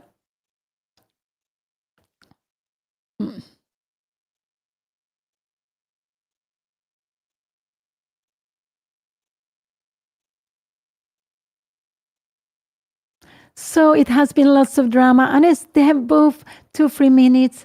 So he will absolutely defend both of them. Rook f6 and h6. I don't know in which order, but we will see them land. He played knight c2. Oh, wow, that was a surprising move. I didn't expect him to go knight c2. Anna can go, king e2, take. King e2, rook a8. Can we take this? Rook a2, king a2, and knight d6. Giving a check and giving a check. This is absolutely an equal position, actually. There is no way. It's a fortress. So he went knight c4. I like now king e2, king f2. This is what I would have liked to do here. I like to go king f2 in the position. This is what I like to play here now. But let's see. So he go for activity. Anna can also take here. Take, go rook h5. But I think this is a little bit scary. He can go king d5. I'm a little bit worried about this king coming. But now, can we go rook h3? We have, rook c8. Yeah, we have a check here. So, yeah. Let's see. Anna can absolutely take on c4 if she wants to. Take, and this is absolutely fine to play. c3. King d1, king d5. Oh, this is a little bit scary. King c4. King c4 is just nothing. So what will she do? She played king f2. That was absolutely fine move to be played. She keeping it. So we will have, what will he do here now? He can go.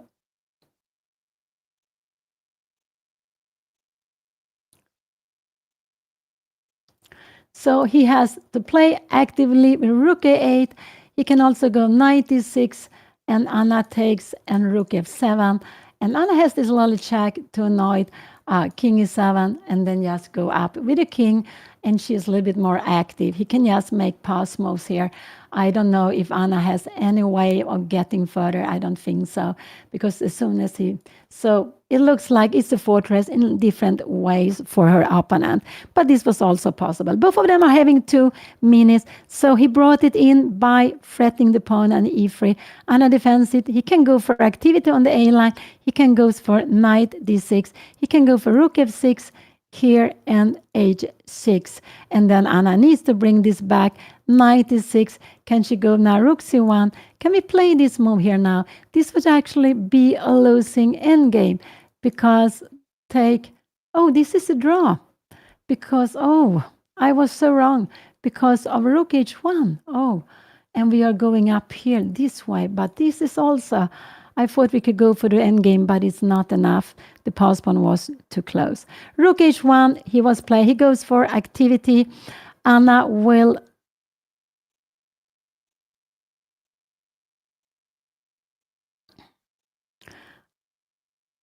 Anna will absolutely take on h5. I'm quite sure we will see Anna take on h5. So here we have it on the board. He will give a check, and I guess Anna will go king f3. I think we will see this. Will he go knight d2? King here now. Can he have rook a3? No, we have bishop f5 check. That would not be good. So it's a lot of drama. He goes for activity. Here we have the check. King f3 is logical. You can go king e3. If you're coming here now, we have king f3. This is also possible. But Anna will absolutely go king f3. Yes. Oh, she go rook b knight d2. Oh.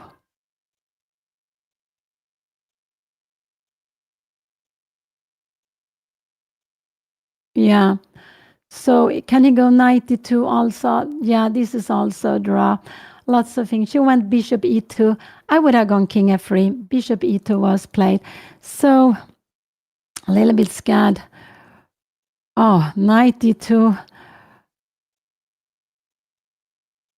Yeah, there will be a perpetual here. Check. You're going somewhere. Check.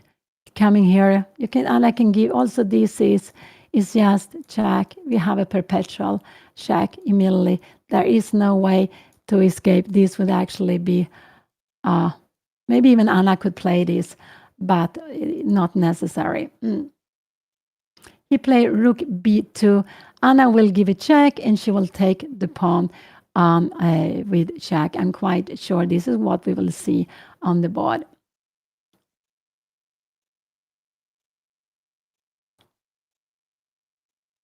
Here we have it, bringing down the king, so she can take the h pawn with check, and they will have equal pawns here now afterwards.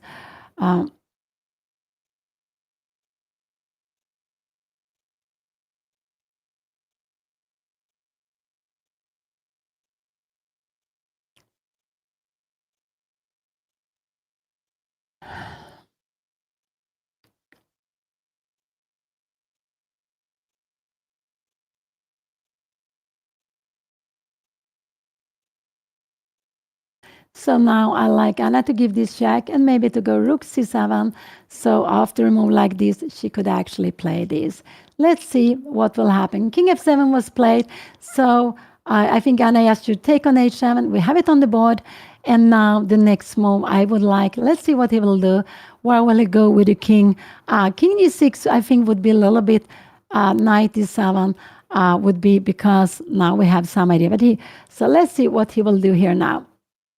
King g6 was played. Now I like rook c7, putting pressure on the knight. I like rook c7 here now. And now he can go. Let's see if Anna played this. But this is the move I would like Anna to play, because it stopped her opponent from taking on b5. Will Anna go here now? Will she do that? But rook c7 is the move I do hope she goes with.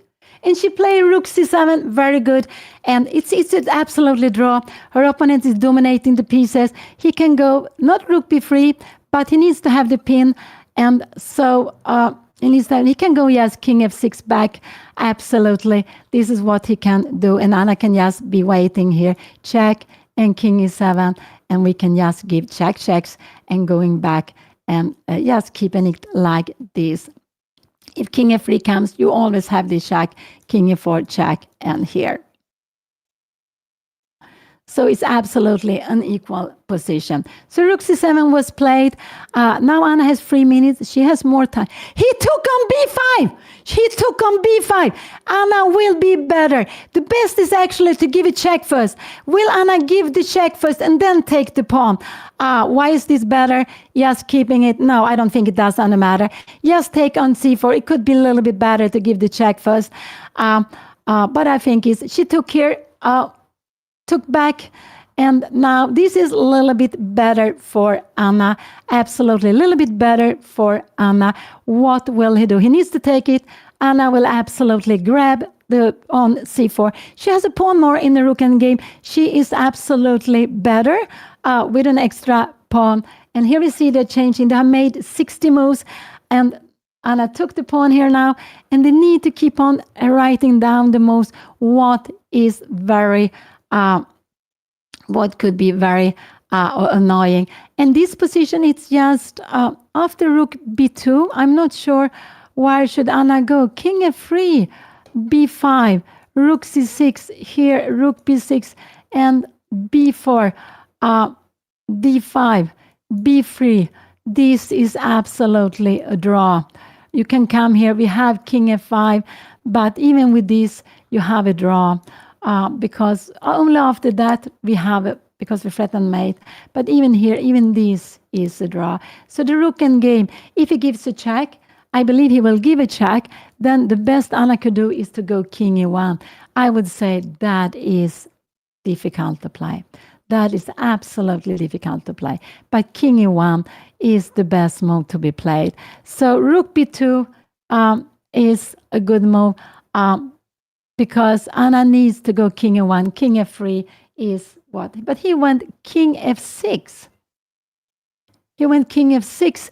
And now I like Anna to give check here and king e7, bringing her king close to it. Will she do that? He wants to go king e6, king d5. Anna could also go here, but maybe after king e6, check here. Anna has actually rook f6. So bringing the king to d3 is absolutely very good for Anna. Will she do that? The king should be closer. That's why he needed to give the check first. Wow, and that was very good why Anna didn't give any checks. So she needs to bring the king to d3 where it will be close. So she can start with a check, but yes, bringing the king to d3 will defend everything. All the pawn endings are winning. She has a defending pass pawn. So yes, bringing the king.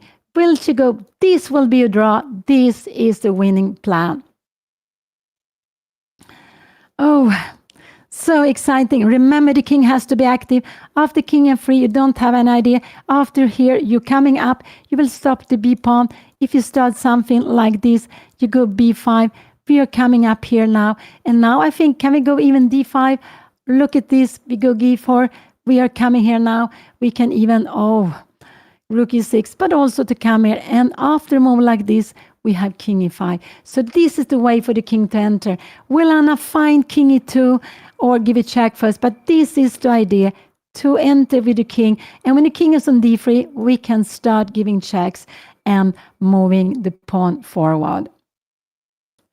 Oh, but Anna is down to 150 because here she cannot come out here. She gives check. This is absolutely fine. But after this, king e7 wants to be played. Now she needs to go, king e7 will be played. And now it's very important to go king e2. Will Anna play king e2? This is the move I want Anna to play on the board.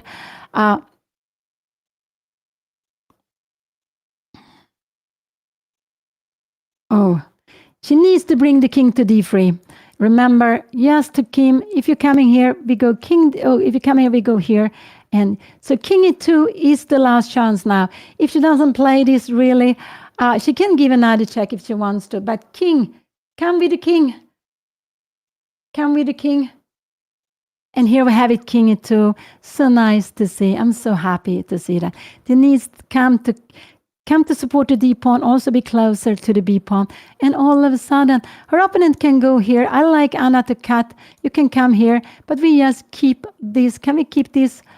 Yeah, so he will absolutely go king d7, maybe rook g6. Will he give a check here now? But check, we have this, and after check, we come here, and you, after a move like this, king d2, we have this move, and now maybe d5 is possible also to play.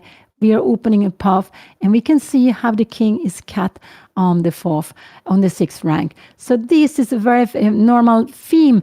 You are cutting the king, and now to move away the king, the rook, wherever you want. Yes, king d7 was played, and now rook f6 is a move I would like to play. I would just go rook f6, yes, threatening. And here we have it on the board, and I played it quickly, keeping the time, and that is good. He will absolutely go king e7, and then you can just move away the rook again, and just, what can he do? I think we should go back here now, rook h6.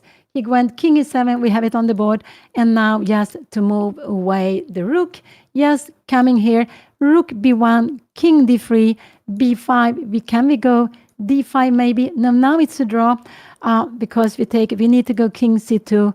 I don't know where your king is going. You're coming here, rook b1, and probably now we can go d5. So let's see. Anna play rook h6. That is absolutely fine, keeping the rook very far away from the king. So what will he do here now? He went rook b2, check.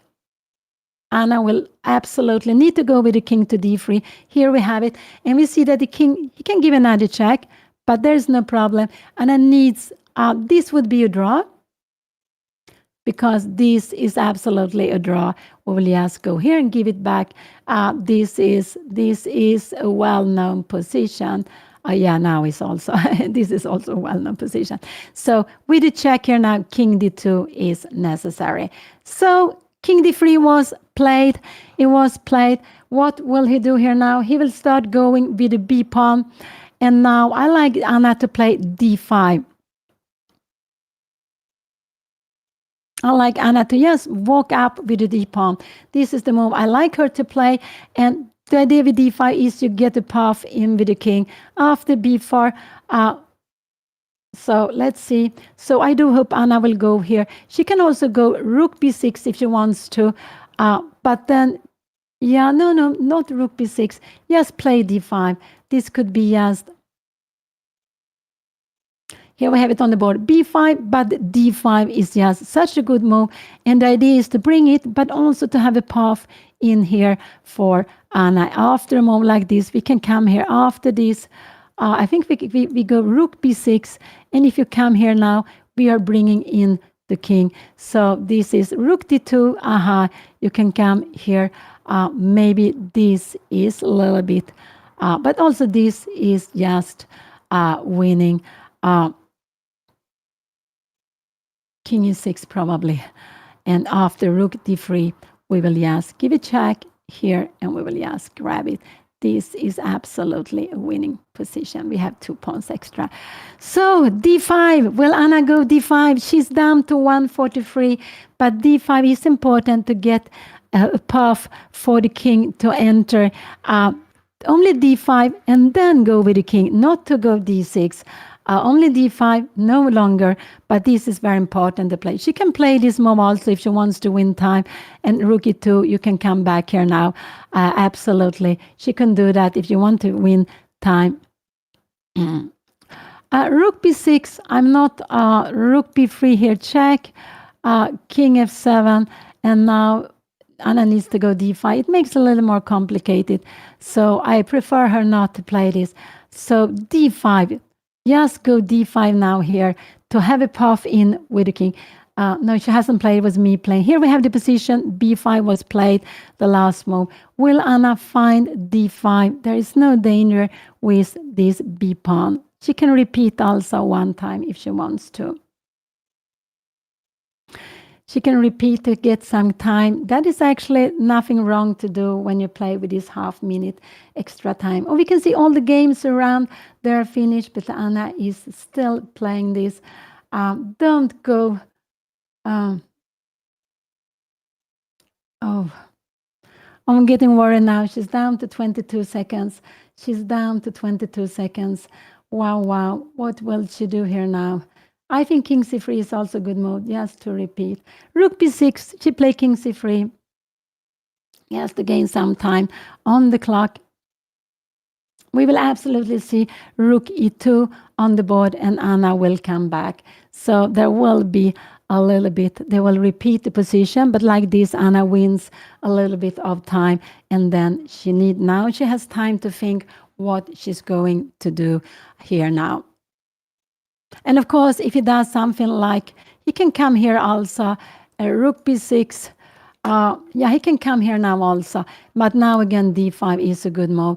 Will Anna play that check here, b4 and rook b6? So this is also after rook a5, then d5 is a good move. Anna needs to have a path in. She needs to have a path in. He played rook b1. And now I like rook b6 to be played. I just like rook b6 to be played. This is absolutely fine. If he goes king d7, this is mistake. Anna can go rook f6 and grab the pawn. Check.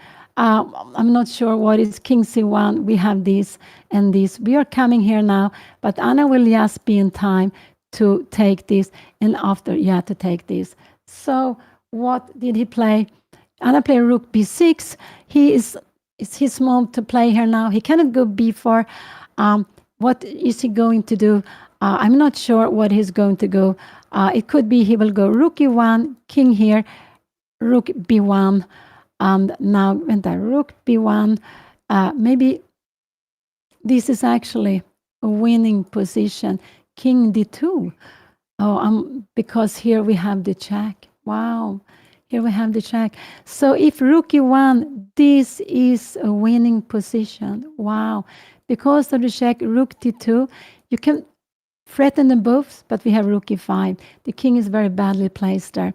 So this has been tricky, how Anna played. Maybe king f7 is the best, but then d5 should be played and you should march in here with your king. So let's see what will happen here now. He's down to 35 seconds. Anna has more time. Remember, they will not get any more time, more than this half minute. And they are playing in the Swedish Championship. The Swedish, very beautiful. He played king f7 and Anna played d5 instantly. She played d5. The king is running in here now. The king is running in here. And if he comes rook e1, Anna will go king d4. So she played finally d5. Yes, to get in with the king. I just wonder, can he give this check? After this move, king d4, check here now, king e4, check here and take. And Anna will just give a check wherever you go. And we take rook. This is a winning position. It's easy when they're together, but it's also winning when you have two pieces, two pawns with the extra rook. So here we have it. D5 was played. What did he play now? He went back here now. And now Anna can go king e5. This would be king d4 is a very good move to be played. King d4, b4, and now yes, king e5. This is absolutely after b3, Anna can even go. Here we have it on the board. I will just see. The king is marching in. Remember, we need the king. Anna wants to go king d1. We will see b4 absolutely on the board. But after b4, Anna can even go king c1. Oh, whoa, whoa. She can even go king c1 because after this move, Anna has a check and then she grabs it. Oh, so b4, Anna will go king c1, absolutely. And after check, can Anna take here? Yeah, check. She is... oh no, I'm getting... This is maybe a little bit... this is winning with this. He played... What did he play? He played rook b3, but now Anna can go... now rook e6 is a good way of playing this. But rook b7 is also good. Rook b7 is a good move. After king d6, oh no, rook f7. Can I give a check here now? She will go rook b7, but maybe it's not the best way of playing. No, she gives a check here now. So she gives the check. Where is the king going? If you go to f7, now I think Anna wants to go maybe rook e7 here, and she can start going with the d-pawn. This is a very beautiful way of playing. He played king f7. Will Anna go now rook e5, and then she will start moving with, so king f7. Now this rook e5 is a very good way of playing, threatening to take this pawn, and now d6. Wow, wow, wow. Now d6, and you need to go down here now. And now Anna can go, yes, king c5, b4. She can go rook d5, b3, and you see she will queen. Let's see. Will she play rook e5? She played rook e5. She played this beautiful idea. Threatened to take here. He needs to go king f6. But then Anna can start pushing her pawn. So she finds this very beautiful maneuver. Don't say rook and games are not exciting. And here we have d6. She is threatening d7. He can only go down here now. And in a position like this, the best Anna can do here now is actually she can even... So here we have it, d6. What will she play? He play now. So he needs to go. Anna threatened this and taking a queen with check. He needs to go down somewhere. Maybe this. I have no idea where it should come. Then we have maybe this. And yeah. Oh, rook. And we can go after this pawn. Yeah, maybe this was not the right way. So let's see. So after this move, I just like king c5. And if you go rook d2, we can just go rook d5, taking and taking. But it could be, this is absolutely, actually, this is winning. So here we have it. What did he play? He played the check. King c5. He gave a check, but it just helped Anna to bring out the king. He helped her to bring out the king. Out, remember king active, so out with the king. I would say king d5, king c5, both of them are fantastic. King d3 can also be played, but king d5, up with the king supporting the pawn. So this is absolutely a very good move to be played. Up with the king, king c5 is logical. You are threatening both the pawn, and then and after rook b1, we will go, yes, d7. And if you come here now, you can go rook d5 if you want to. You can play, actually, you can play in different ways. Rook d5, you can also start going with your king. King c5 was played. He needs to go down with the rook. And what I believe, if he goes down with the rook, I believe we will see rook d5 on the board. King e6 and d7. Check here and king b6. This is what I expect to see here now. So here we have it on the board. King c5. Remember, active king. Anna has a pass pawn, and also she has a rook cutting the king. This is a very well-known plan, well-known strategy in the rook games. Has he played that yet? Has he played? The last move was king c5. And what is he going to do? He played here now. Now d7 is fantastic, but I prefer rook d5. This is the way I would have played this. I would have gone rook d5, putting the rook behind. He gives here now. Anna can go d4. She can, and then after this move, she can go c6, b4, king c7, and he has a check here now. Yeah, actually, she can play this. She can even go this way, and b3, we have king e8, rook d1, and rook b5. So she can play in lots of ways. d7, rook d5 is just a matter of taste, both for her. She can also go king c6, but I would not. I would have just started pushing the pawn. No, I would have gone rook d5. I like this.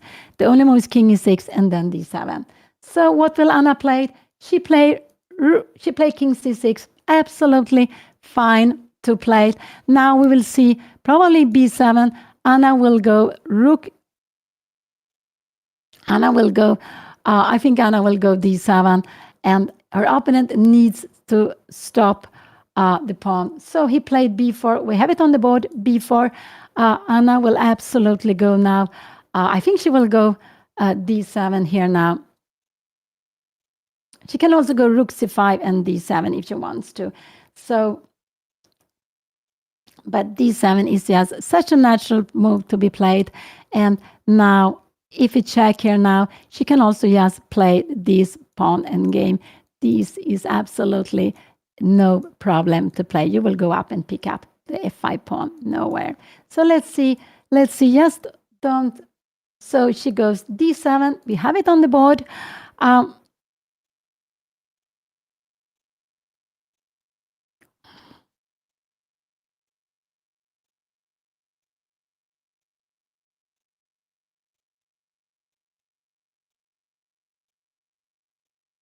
And what did he give? He gave a check here now. Now I like rook c5. I just like rook c5. I think rook c5 is a very good move to be played.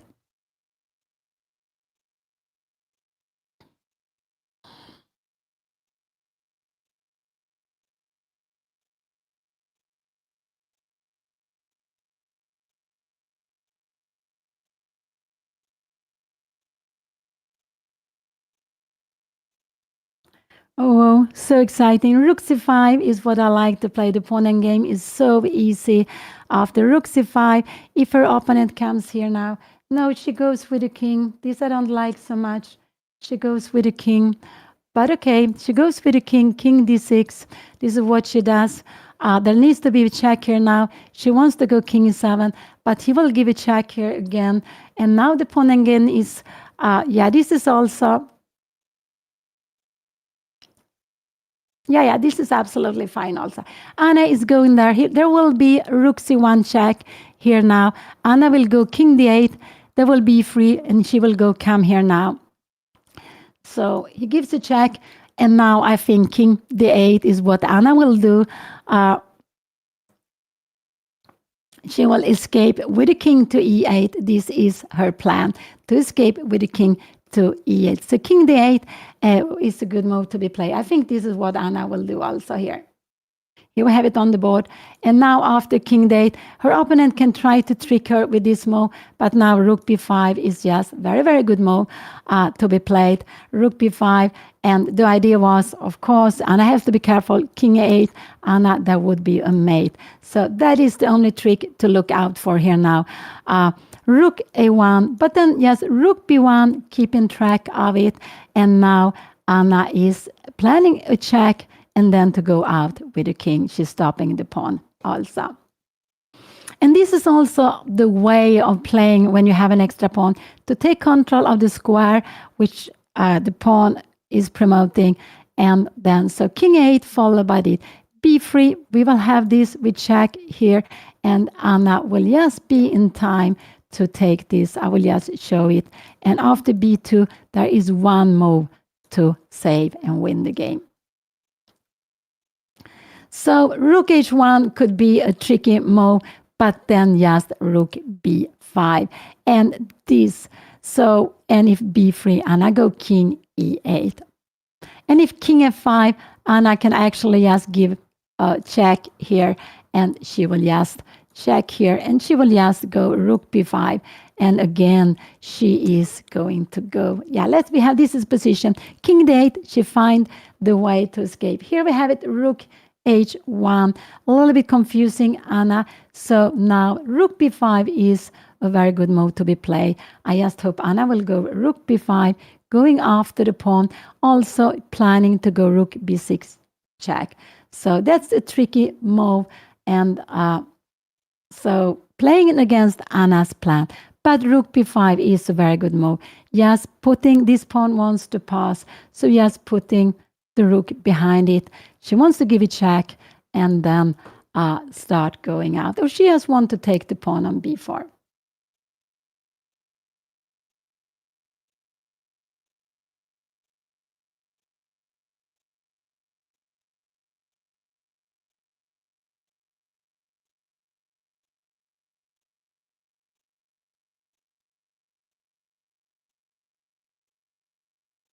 And it's down to, she has played rook b5. This is an excellent move. The only danger black has was this. Not now Anna planning check, planning to take the pawn. She's also planning, just to take check and take the pawn. Now this is actually her plan. If this comes, we have king 8, and there will be a queen. So this was an excellent move to be played. There is just, I cannot see any hope for her opponent. Could he go rook e1 here now? But then Anna can just go. This is probably what he will go. He will play this rook e1. I think so. He played king e6 now. And actually now Anna can just, she can give a check, but just also just to take the pawn on b4. This is good. Either with a check or take it directly. Both of them are good. But this check or this, whatever she wants to. She gave a check, pushing away the king.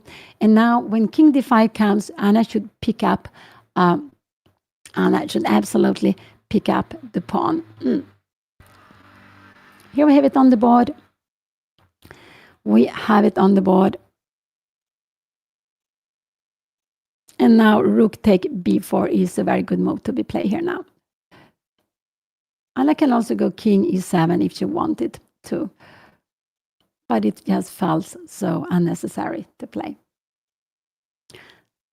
But just take this pawn, and Anna will have 2 pawns pawn, and this will also promote very soon.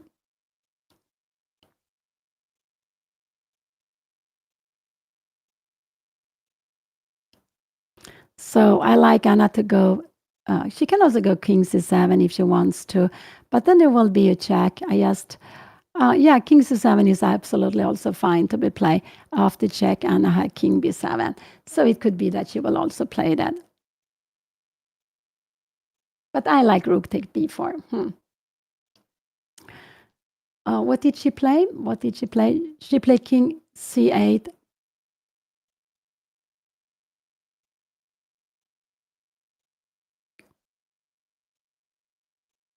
And now she's planning to take a queen with check.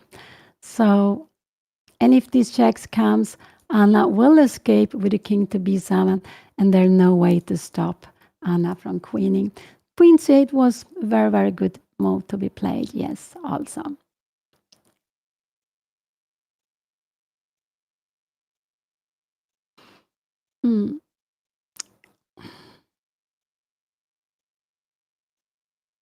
So just one step from queening. Black will need to give up the rook for the pawn, but then Anna will just go and take f5 pawn, and she will win the pawn endgame. And win the endgame, yeah. And here he resigned. Wow, what a fight! There have been an endgame, and also there was a very slow game for a long time, but also some excitement. So, and all of a sudden, wow. Anna, in the end game, Anna was better. At one moment, her opponent was better. He didn't take the chance. Then Anna was better. It was equal. But when it was very equal, her opponent took a pawn too quickly. Allow Anna to play rook endgame, where he still it was very close to equal, but he went wrong. He allowed Anna's king to enter on the D line, and then it was very good for her. So Anna is going up to 3 out of 5. She has +1. It means that she has won one more game, then she's lost. So she has 3 out of 5, and tomorrow will be round number 6, and she is then surely going to play with the black pieces against someone who is higher rated than Anna. Oh, I'm so happy she brought this home finally. Wow, wow. And also a little bit like Anna lost the first round. She won the second round. She lost the third round. She won the fourth round, but now the fifth round, she won it. So she won 2 games in a row. She won her first game with white, and that was also very nice to see. But it was a long, long fight. So tomorrow, there will not be 1 game. There will be 2 games.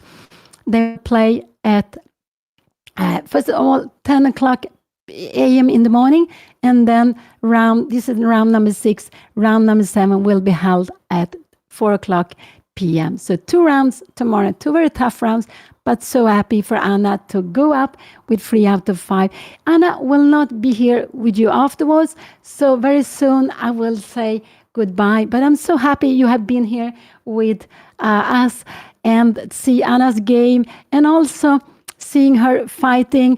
And oh, thank you so much. Wow, thank you. Oh, so nice. Wow, thank you so much. And also seeing that this was a little bit what happened in the end game. All of a sudden, there was this sparkling, lots of tactical things to see, and it was also. And thank you again. Thank you so much. And so, for you who want, be here tomorrow. 10 o'clock a.m. European Central Time. Anna will play round number 6. She's having 3 out of 5, playing in the Swedish Championship in Mästarklassen. And the group for the Masters, where she is facing tough opponent every day, whatever her result is. But so happy Anna won this very long endgame. And they played, how many moves did they play? 82 moves. Or 81 moves. 81 moves. How many hours? They started at 2 o'clock, 4.5 hours. Quite a long time. So I will say goodbye for me now. You see, there are all the other games seems to finish. Anna's game was one of the last. And yes, see you tomorrow. Bye-bye.